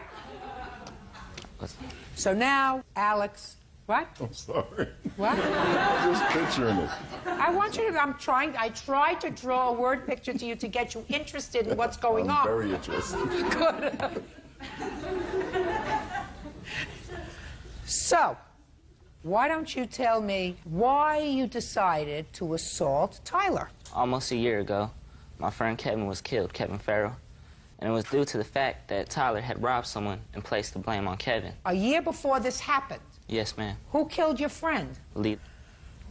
Was he ever apprehended for this murder? He was apprehended and he got criminal confinement and is still in courts right now, I believe. Or was he convicted? Of criminal confinement. Of criminal confinement? What is criminal confinement? I never heard of that. When they hold them against their will in a car with weapons. You know these people? Do you know these people? Unfortunately, yes. What are they, all these gang people? No. Just criminals? Yes. Oh, you're terrific. Okay, so according to you, he's responsible for your friend's murder. Yeah, if it wasn't for him, my friend would still be alive right here now. Okay, so that's why you were angry with him? Yes. Is that why you assaulted him? That's one of the reasons. They also provoked me. How did they provoke you? By flicking me off, saying stuff, parking right next to my car the day it happened. You mean the day that this assault happened? Yes. So they parked next to your car. She parked next to your car? Yes, and she told me that Tyler had hit her that day, and that angered me as well. And he's supposed to be out of school 10 minutes earlier than all the other students, so he's actually trespassing. Step up here. Why is he supposed to be out 10 minutes earlier? Because there's so many people after him for the reason what he did. You have a special schedule at school, Tyler? Yes, ma'am. For safety precautions, I leave 10 minutes early at the end of the day, and I come 10 minutes late every morning. And he did not do that. So if he So would for all of those reasons, you decided that you were going to assault him? Yes. Ma'am, a couple of weeks earlier, he had spit in my face at school also before all this had happened and got in trouble. Yes, ma'am. Why? It's his fault my friend's dead. No. Okay, so if you assaulted him a week or two before, why are you complaining about being flipped off? It just angers me. Are you seeing a psychiatrist? No. Do you think you should? No, ma'am. You should. He should be seeing a psychiatrist regularly. You understand that? You don't believe that? Step up with him, please. He should be in therapy. Intensive I don't believe therapy. so, because once a person's been harassed off and on, a human being can only take so much. Listen to and me. He was at his breaking Listen to me. point. Did you know that he spit in his face 2 weeks before? No, I did not. You see, somebody who's being harassed is usually frightened. So they stay away from the people who are harassing them or threatening them. Do you understand that? Yes, I do, but when they go to the same high school... He is the aggressor. When he assaults him, he becomes the aggressor. I understand. And that has nothing to do with harassment. He told me that he spit at him 2 weeks before because he believes he's responsible for his friend's murder. Do you understand? Yes, I do, but Tyler had also off and on since the incident has been harassing Alex. Listen to me. I'm giving you a friendly word of advice from someone who has been in the juvenile justice system now for almost 30 years. I know that. If you don't get him involved in therapy, you're going to be visiting him every other Sunday, and you're going to have to go through a metal detector to do it. I want you to trust me on this. And if you don't, when you look back at your portfolio of photographs of this time in his life, 20 years from now, you're going to say, you know, wouldn't have hurt if I had him talk to somebody and get out all this anger. Yes, ma'am. Because his anger has to do with some event that happened a year ago that he hasn't been able to get over. Judge Judy continues in a moment. Sometimes life isn't fair, my dear. Sometimes the justice system is not as fair as you would like it to be if you're a criminal. And later today, What do you mean you're not officially living there? You're not a moron, are you? You wouldn't pay rent in an apartment where you weren't living, would you? real cases, real people. Judge Judy. 17-year-old Tiffany Borlov says fellow schoolmate, 17-year-old Alex Kensel, damaged her car when he jumped through the sunroof. Tiffany says Alex was attempting to assault her boyfriend. Can I see pictures of the car, please?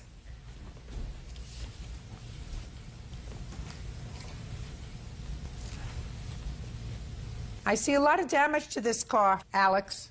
Yes. Damage to this car that would suggest to me that you were not able to leap over and get onto the sunroof as you indicated you did. Your Honor, I did not damage the car of a witness that was right there and saw the whole thing. I'm prepared to hear the witness. You may have a seat. Step up. And she had also... Shh. Tell me your name. Vicki Nofel. Miss Nofel, this happened at the school. What were you doing at the school? I was picking up my daughter after school. My car was parked in front of the car that it involved in the Tell me incident. exactly what you saw. He didn't actually climb on the car. He held onto where the door is and was in the sunroof. There was no hitting, kicking of the vehicle, and there had been damage to the car before. How do you know that, my dear? Well, my daughter goes to that school also. Yes. And Tiffany had stated to her that she had hit a deer, and it had damaged the side of her car. These are footprints. Deer don't have feet. And I cannot imagine, madam. I understand. I cannot imagine the kind of assault that he pled guilty to occurred without his feet touching the car if he's in the sunroof. Could you imagine that? It just doesn't make sense. It defies credulity that he can assault somebody with his fists while poised on top of a car, unless this is a toy car. Is it a toy car? No. Without his feet hitting the car. You understand that? I understand. Good. Now you can sit down. Excuse me, Judge Judy. Yes. We do have a police report, and there's no mention of any damages in the police report. I'd like to see the police report.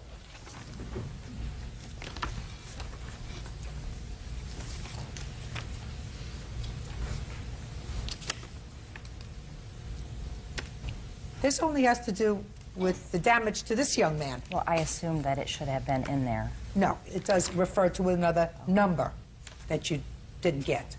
Can I see an estimate, please, on the car?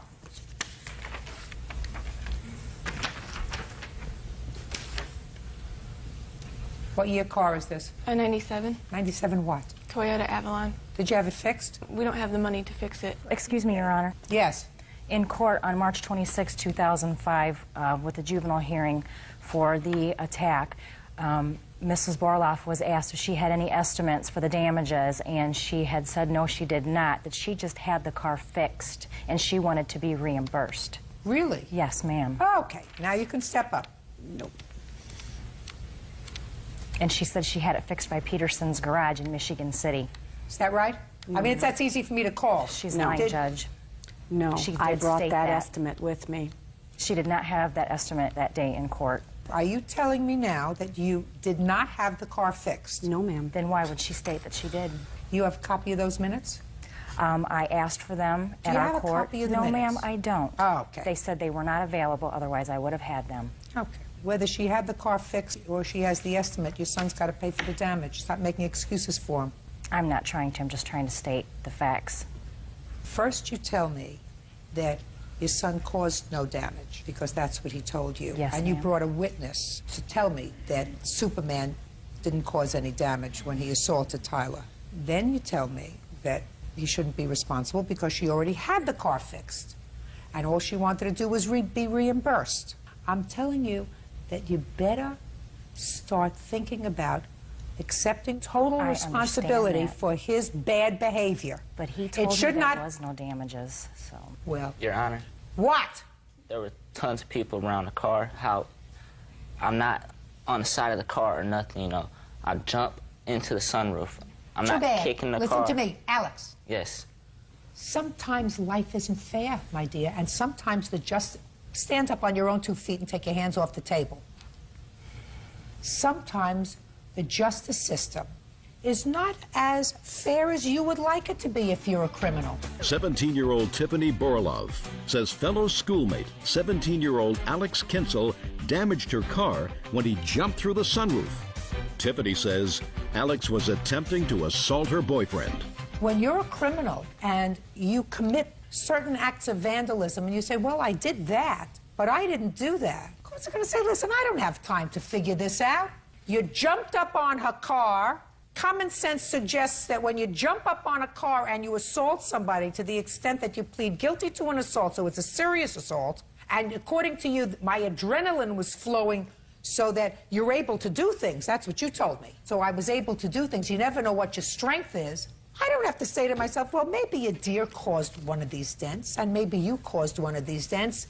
It's your fault. You're responsible. I can't find the deer. You're it. You got it? Yes, ma'am. Good.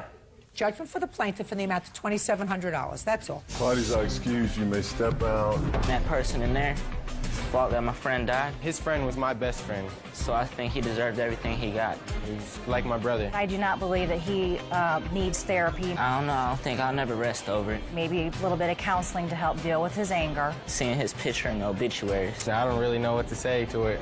I'm just glad it's over. I hope Alex does get the help he needs. And now the next case. All parties in the matter of Weber versus Gonzalez Evans. Step forward. 25-year-old Kendra Weber is suing her former roommates, 22-year-old Andrea Gonzalez and her boyfriend, Kyle Evans, for the return of her security deposit and renter's insurance. Miss Gonzalez, how long were you and Miss Weber friends before you decided to room together? About 3 years. When did you sign this lease, Miss Weber? On November 8th, 2004. And how many people signed the lease? Just us two, Andrea and I. And what was your agreement? We were to split all of the bills and rent 50-50 two ways. And this must be Kyle. That's correct. Who is Kyle? Kyle is my boyfriend. Kyle didn't sign the lease. No, he did not. You moved out. Yes, that's correct. It is your claim that you moved out because things were made totally untenable with the apartment, and you wanted to move in with your boyfriend. This is correct.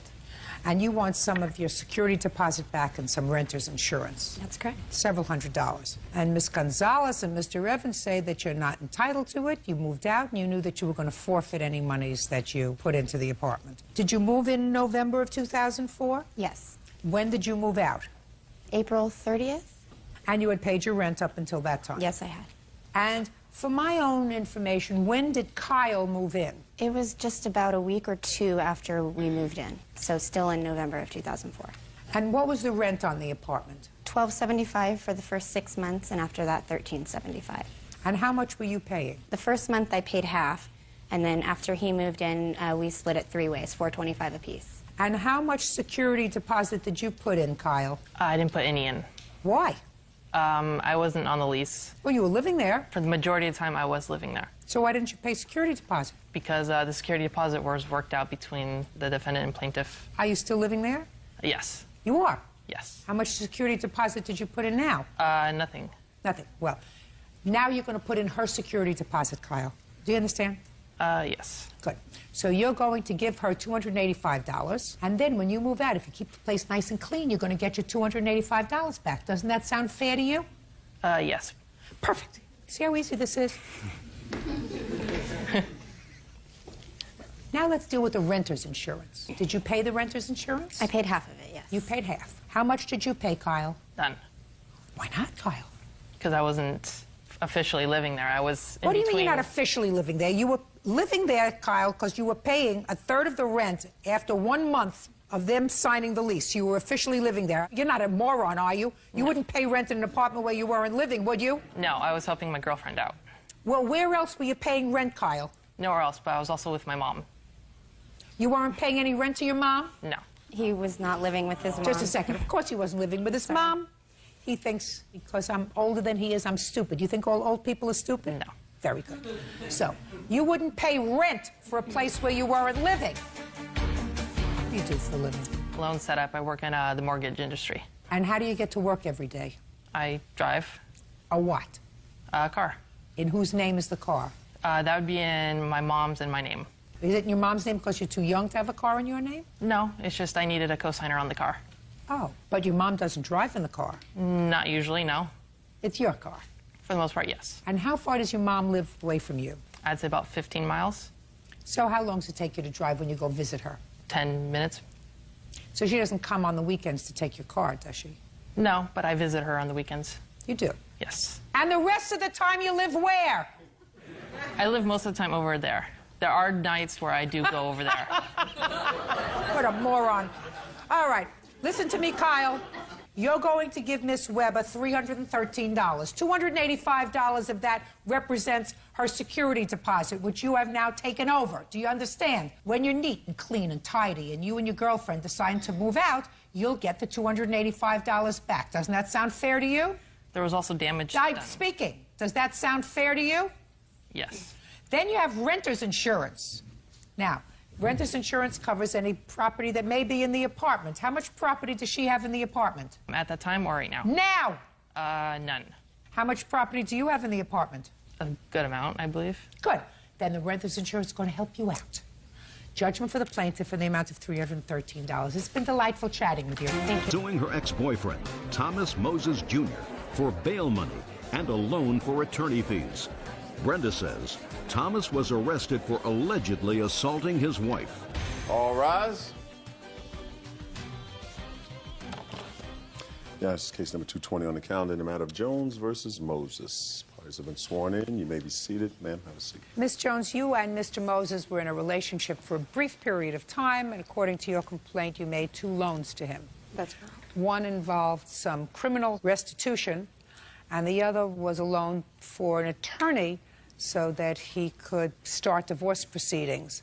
I assume that this is your wife. Yes, ma'am. And you are currently reconciled with your wife, and according to you, Miss Jones did not make loans to you. These were acts of generosity on her part, and there was no expectation that she was going to be repaid. Is that right, Mr. Moses? Yes, ma'am. Okay. When did you leave your wife? I left my wife November 22nd, 2005. 04. 04. But I would watch myself on the 22nd of November.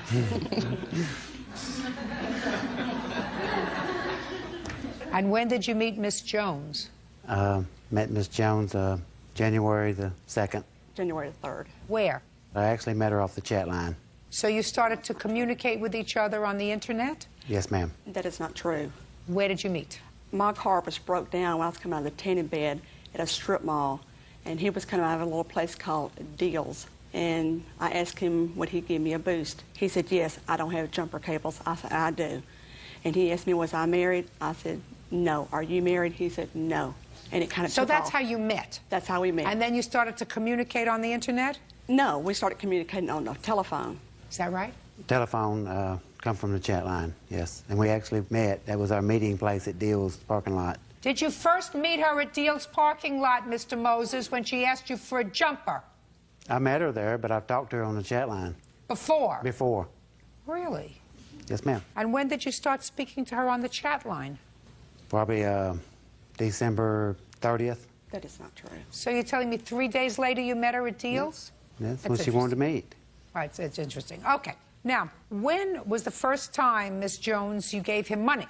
It was February the 23rd. I got a phone call in the middle of the night from he and his daughter on a 2-way call stating he'd been arrested falsely for beating his wife up and wanted to know, could I come and bond him out? Now, you had been dating between the 3rd of January and February 23rd? Yes. How much did he need to bail him out?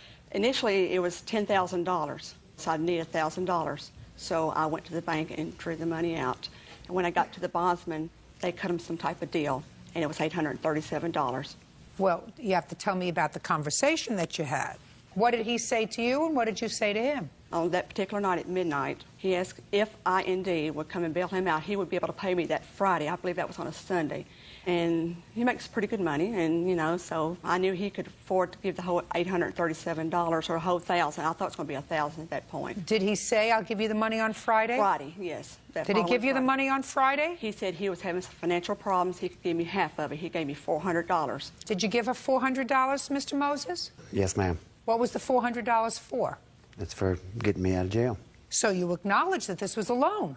It wasn't a loan. I just told her I would give her $400 back. I mean, I appreciate it. It was my appreciation to her for getting me out. I mean, I just met her, you know, and it was nice of her to get me out of jail. Just a second. When did you give her the $400? That Friday, the following Friday. Just a second. So you called her from jail and you said, could you bond me out? You didn't say anything to her about giving you back money on Friday.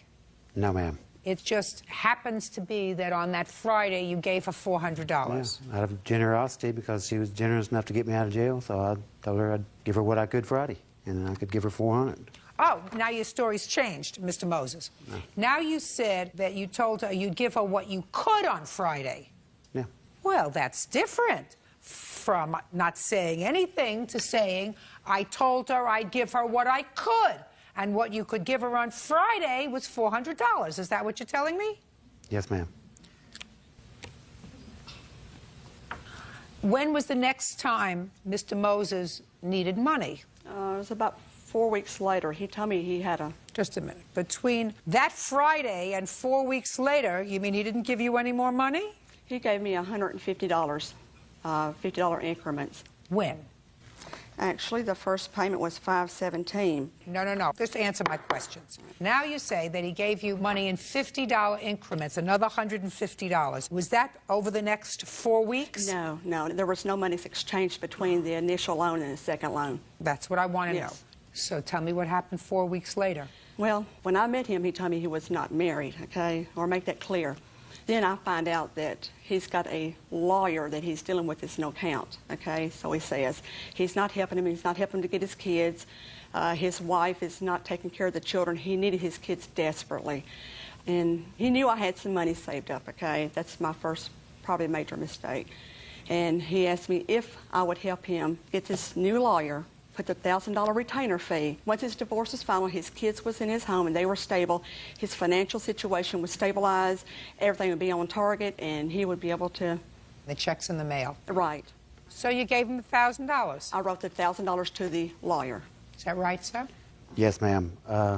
She had pushed me into divorcing my... Well, explain that to me. How did she do that? Well, first of all, I never lied to you about being married. I told her I was married and had 4 children and I was going to get a divorce.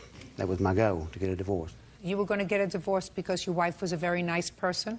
I was going to get a divorce because we had some marital problems. Well, some marital problems doesn't always talk about divorce, Mr. Moses. Did you actually come here thinking that you were going to run circles in this courtroom? No, ma'am. So you told Miss Jones that your wife wasn't caring for the children? I did. That you needed to get custody of your children? I did. I needed them. Because your children were at risk with your wife because she wasn't taking care of them? My mother was watching them, actually, at my mother's house. No, they were running back to... My mother was watching them. Were they watching them because your wife has problems? She was watching them because my wife was, yeah, she had problems. Put your hand down. What kind of problems did your wife have? She just had, like... No, look at my face. Oh. What kind of problems did your wife have, Mr. Moses? She had boyfriend problems. I mean... Drug. Did you tell the plaintiff that your wife had a drug problem? Yes, ma'am. Karnak. Judge Judy continues in a moment. How did your daughter find out you were in jail? I called. And did you say to your daughter, call Miss Jones? No, I did not. Baloney! And later today... I guarantee you, at their stage in life, they didn't anticipate taking care of 2 infants. Because not only did you make 1 mistake, but you couldn't keep your thing in your pants long enough not to make 2 mistakes. Real cases, real people. Judge Judy. Brenda Jones says ex-boyfriend Thomas Moses Jr. owes for bail money and a loan to retain an attorney. Brenda claims Thomas lied about being married. Now, you told Miss Jones that your wife couldn't take care of your children because she was abusing drugs and she had boyfriends. And you needed to get custody of your children. Yes, ma'am. Well, how does that translate, Mr. Moses, into she was pushing me to get a divorce from my wife? Because she kept on me and telling me that she loved me and she wanted me to get divorced from my wife and she would help me get my children and we could live together, and she kept forcing me to get a divorce. Forcing you? I didn't want a divorce. What did you want? What did you want? I wasn't clear about what I wanted at the time. I have a feeling, how old are you? I'm 44. That is persistent state of your mind. Absolutely. Unclear. Okay. Now, you went back to your wife when, sir? Went back to my wife on, I don't know. Give me a month. July the 22nd, just when I got a phone call from the wife. 7/22. Now, when you went back to your wife, sir, did your wife enter a drug rehabilitation program? No, ma'am. Then she's still using drugs. No, ma'am. Well, if one of the reasons you were having marital difficulties, sir, is because your wife was a drug abuser, and if she didn't enter a program, then she's still using drugs, unless you were lying to the plaintiff when you told her that your wife was a drug abuser. So which one is it? Were you lying to the plaintiff, or was your wife still abusing drugs? She is not abusing drugs now. She's changed, or for whatever reason, I guess. Miraculously. What kind of drugs was she abusing, sir?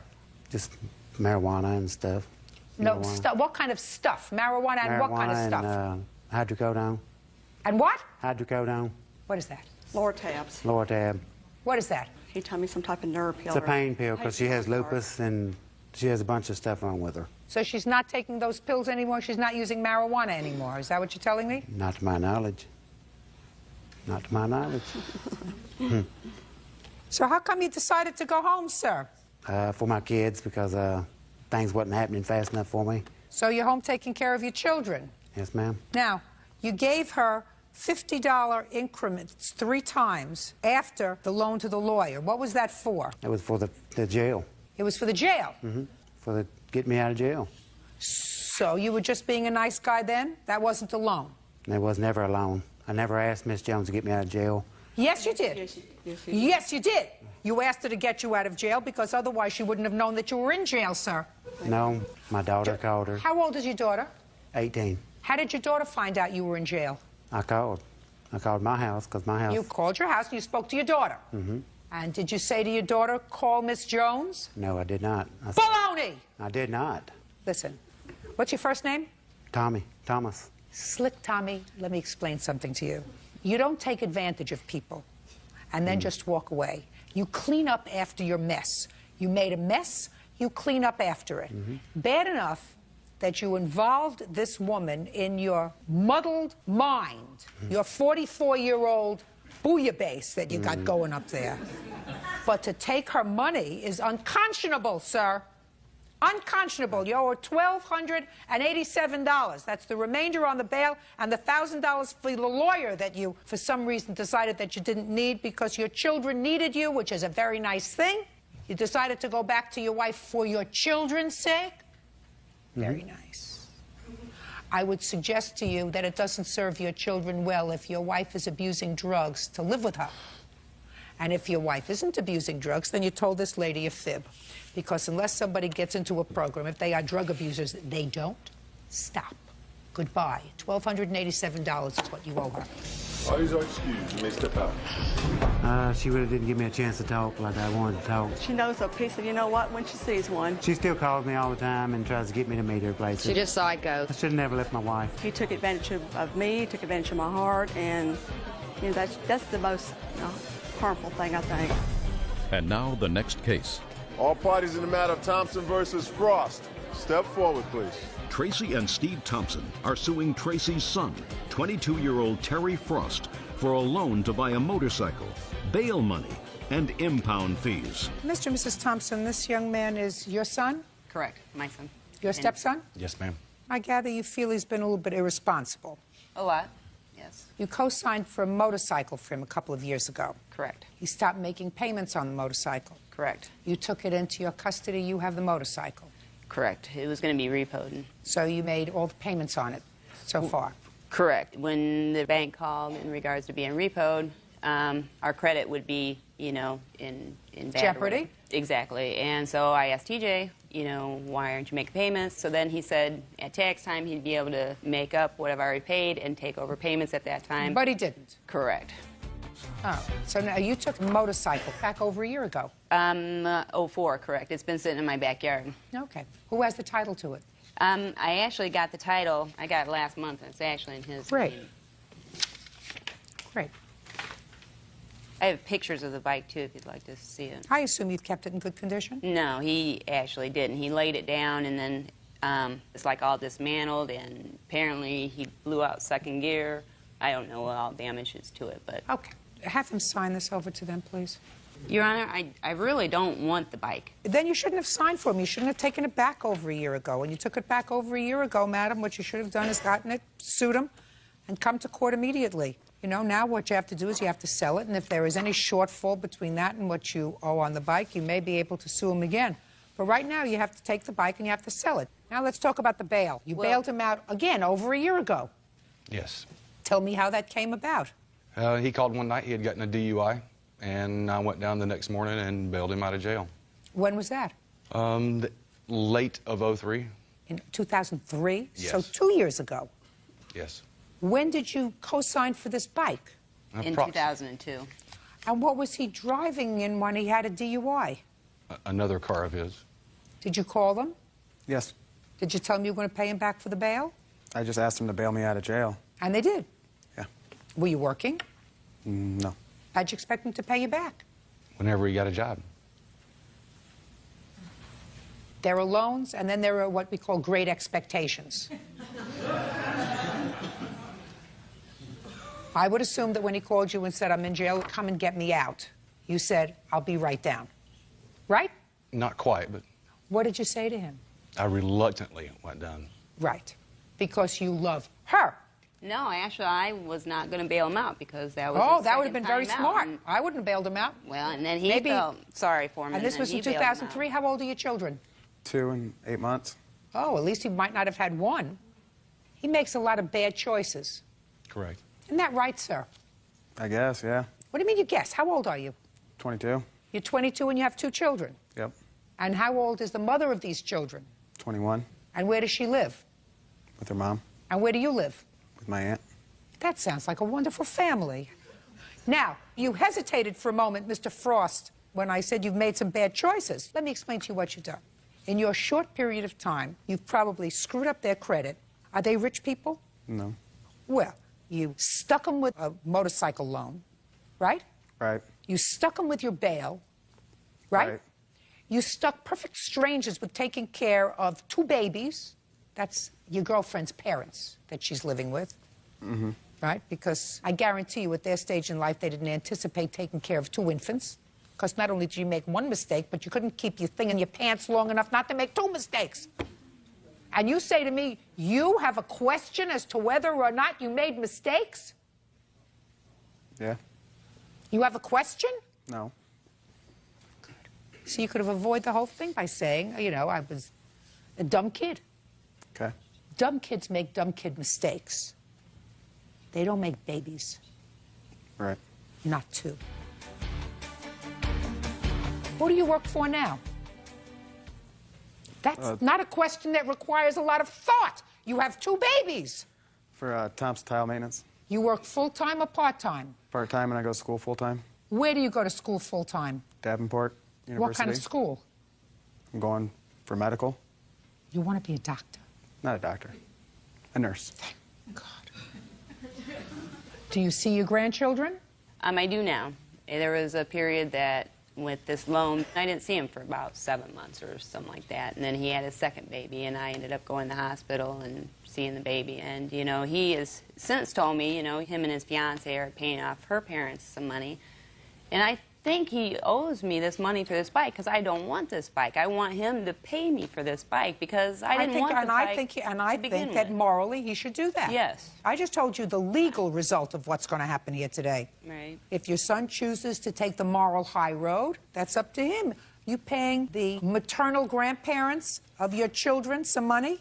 I'm not. My fiance is. For what? I don't know, whatever they loaned her. What do you spend your money on? He Baby gives it to her. stuff. Well, that's good. Right. No, I agree. That's She's good. a That's blessing. fine. She's a blessing. That's fine. Somebody's got to support these babies. She's a blessing. She keeps things straight. So you give her money? Yeah. How much? My whole check. And what do you give to your aunt? Nothing. Mr. and Mrs. Thompson, put a lock on your checkbook. Right. Yes, Done ma'am. did. Good. Goodbye. अस्सलाम वालेकुम, welcome back. उम्मीद है आप सभी लोग खैरियत से होंगे। तो आज हम बनाने वाले हैं बहुत ही मज़ेदार, बाजार से भी ज़्यादा बेहतर, सस्ती और खस्ता मूंग दाल। इतनी मज़ेदार और इंस्टेंट सी रेसिपी है। बाजार से जो है आपको पता है इतनी महंगाई हो चुकी है, हर चीज़ इतनी महंगी मिल रही है। तो आज हम सिर्फ 1 कप मूंग दाल से बनाने वाले हैं ढेर सारी मूंग दाल, बिल्कुल बाजार जैसी खस्ता, क्रिस्पी और मज़ेदार। तो चलिए बगैर कोई टाइम वेस्ट के अपनी रेसिपी स्टार्ट करते हैं। यहाँ पर सबसे पहले हमने खूबसूरत सा बाउल ले लिया है जिसमें 1 कप मूंग दाल का ऐड करेंगे। इसे पहले अच्छे से साफ कर लेना है। है और उसके बाद जो है इसे एक बाउल में ऐड करेंगे और पानी के साथ अच्छे से वॉश करेंगे। धोना आपने बहुत अच्छे से, क्योंकि दाल को बहुत सारे केमिकल्स वगैरह लगे होते हैं। मैंने तकरीबन 5 से 6 दफा इसका पानी निकाला है ताकि ये अच्छे से धुल जाए।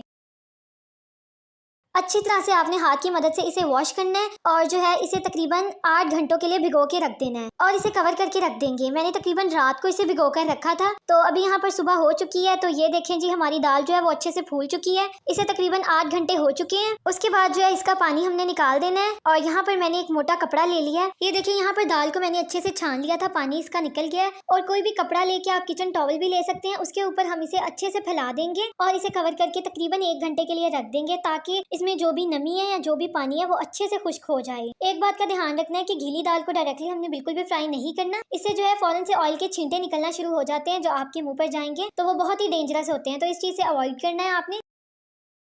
तो यहाँ पर मैंने एक मोटा कपड़ा लिया जिसके ऊपर अच्छे से फैलाकर इसे 1 घंटे के लिए रख दिया है। तो फिर 1 घंटे के बाद मैं आपको दिखाती हूँ। तो यहाँ पर जो है 1 घंटा गुजर चुका है, दाल जो है वो अच्छे से खुश्क हो चुकी है। अब बारी आती है इसे फ्राई करने की। तो हम इसे डायरेक्टली ऑयल में ऐड नहीं करेंगे बल्कि किसी छानने में ऐड करके इसे जो है वो फ्राई करेंगे। तो यहाँ पर मेरे पास जो छानना था उसमें बड़े बड़े सुराख थे, उससे दाल जो है वो बाहर निकल जानी थी, इसीलिए मैंने यहाँ पर एक बड़े साइज की स्ट्रेनर थी मेरे पास, मैं वो इस्तेमाल कर रही हूँ। तो हम खुश्क की हुई दाल को इसके अंदर ऐड कर लेंगे। अच्छा, ये सारी एकदम से ऐड नहीं करनी, मैंने इसे 2 बारी में फ्राई किया है ताकि ये अच्छे से जो है फ्राई हो जाए। ये देखें, तकरीबन इस क्वांटिटी में जो है मैंने रखी है जिसे हम 1 दफा में फ्राई करेंगे। ऑयल जो है वो मैंने पैन में ऐड करके रख दिया था। जैसे ही ऑयल अच्छे से गर्म हुआ तो हमने जो है इस छानने को एज इट इज उसमें रख दिया है। बाकी आप खुद देखेंगे जैसे जैसे ऑयल गर्म होगा ना तो खुद ये पकना शुरू हो जाएगी। ये अभी साइडों से जो है वो आप देख सकते हैं ऑयल के अंदर डिप हो चुकी है। ये देखें, इस वक्त जो है मैं इसे मीडियम टू हाई फ्लेम पर फ्राई कर रही हूँ। साथ साथ जो है आपने कोई स्पैचुला रखना है जिसकी मदद से आप इसे हिलाते रहें। नोटिस करना है आहिस्ता आहिस्ता जो है दाल अपना कलर भी चेंज करेगी और जो है क्रिस्पी भी हो जाएगी, बिल्कुल बाजार जैसी, बल्कि बाजार से 100 गुना बेहतर बनेगी। और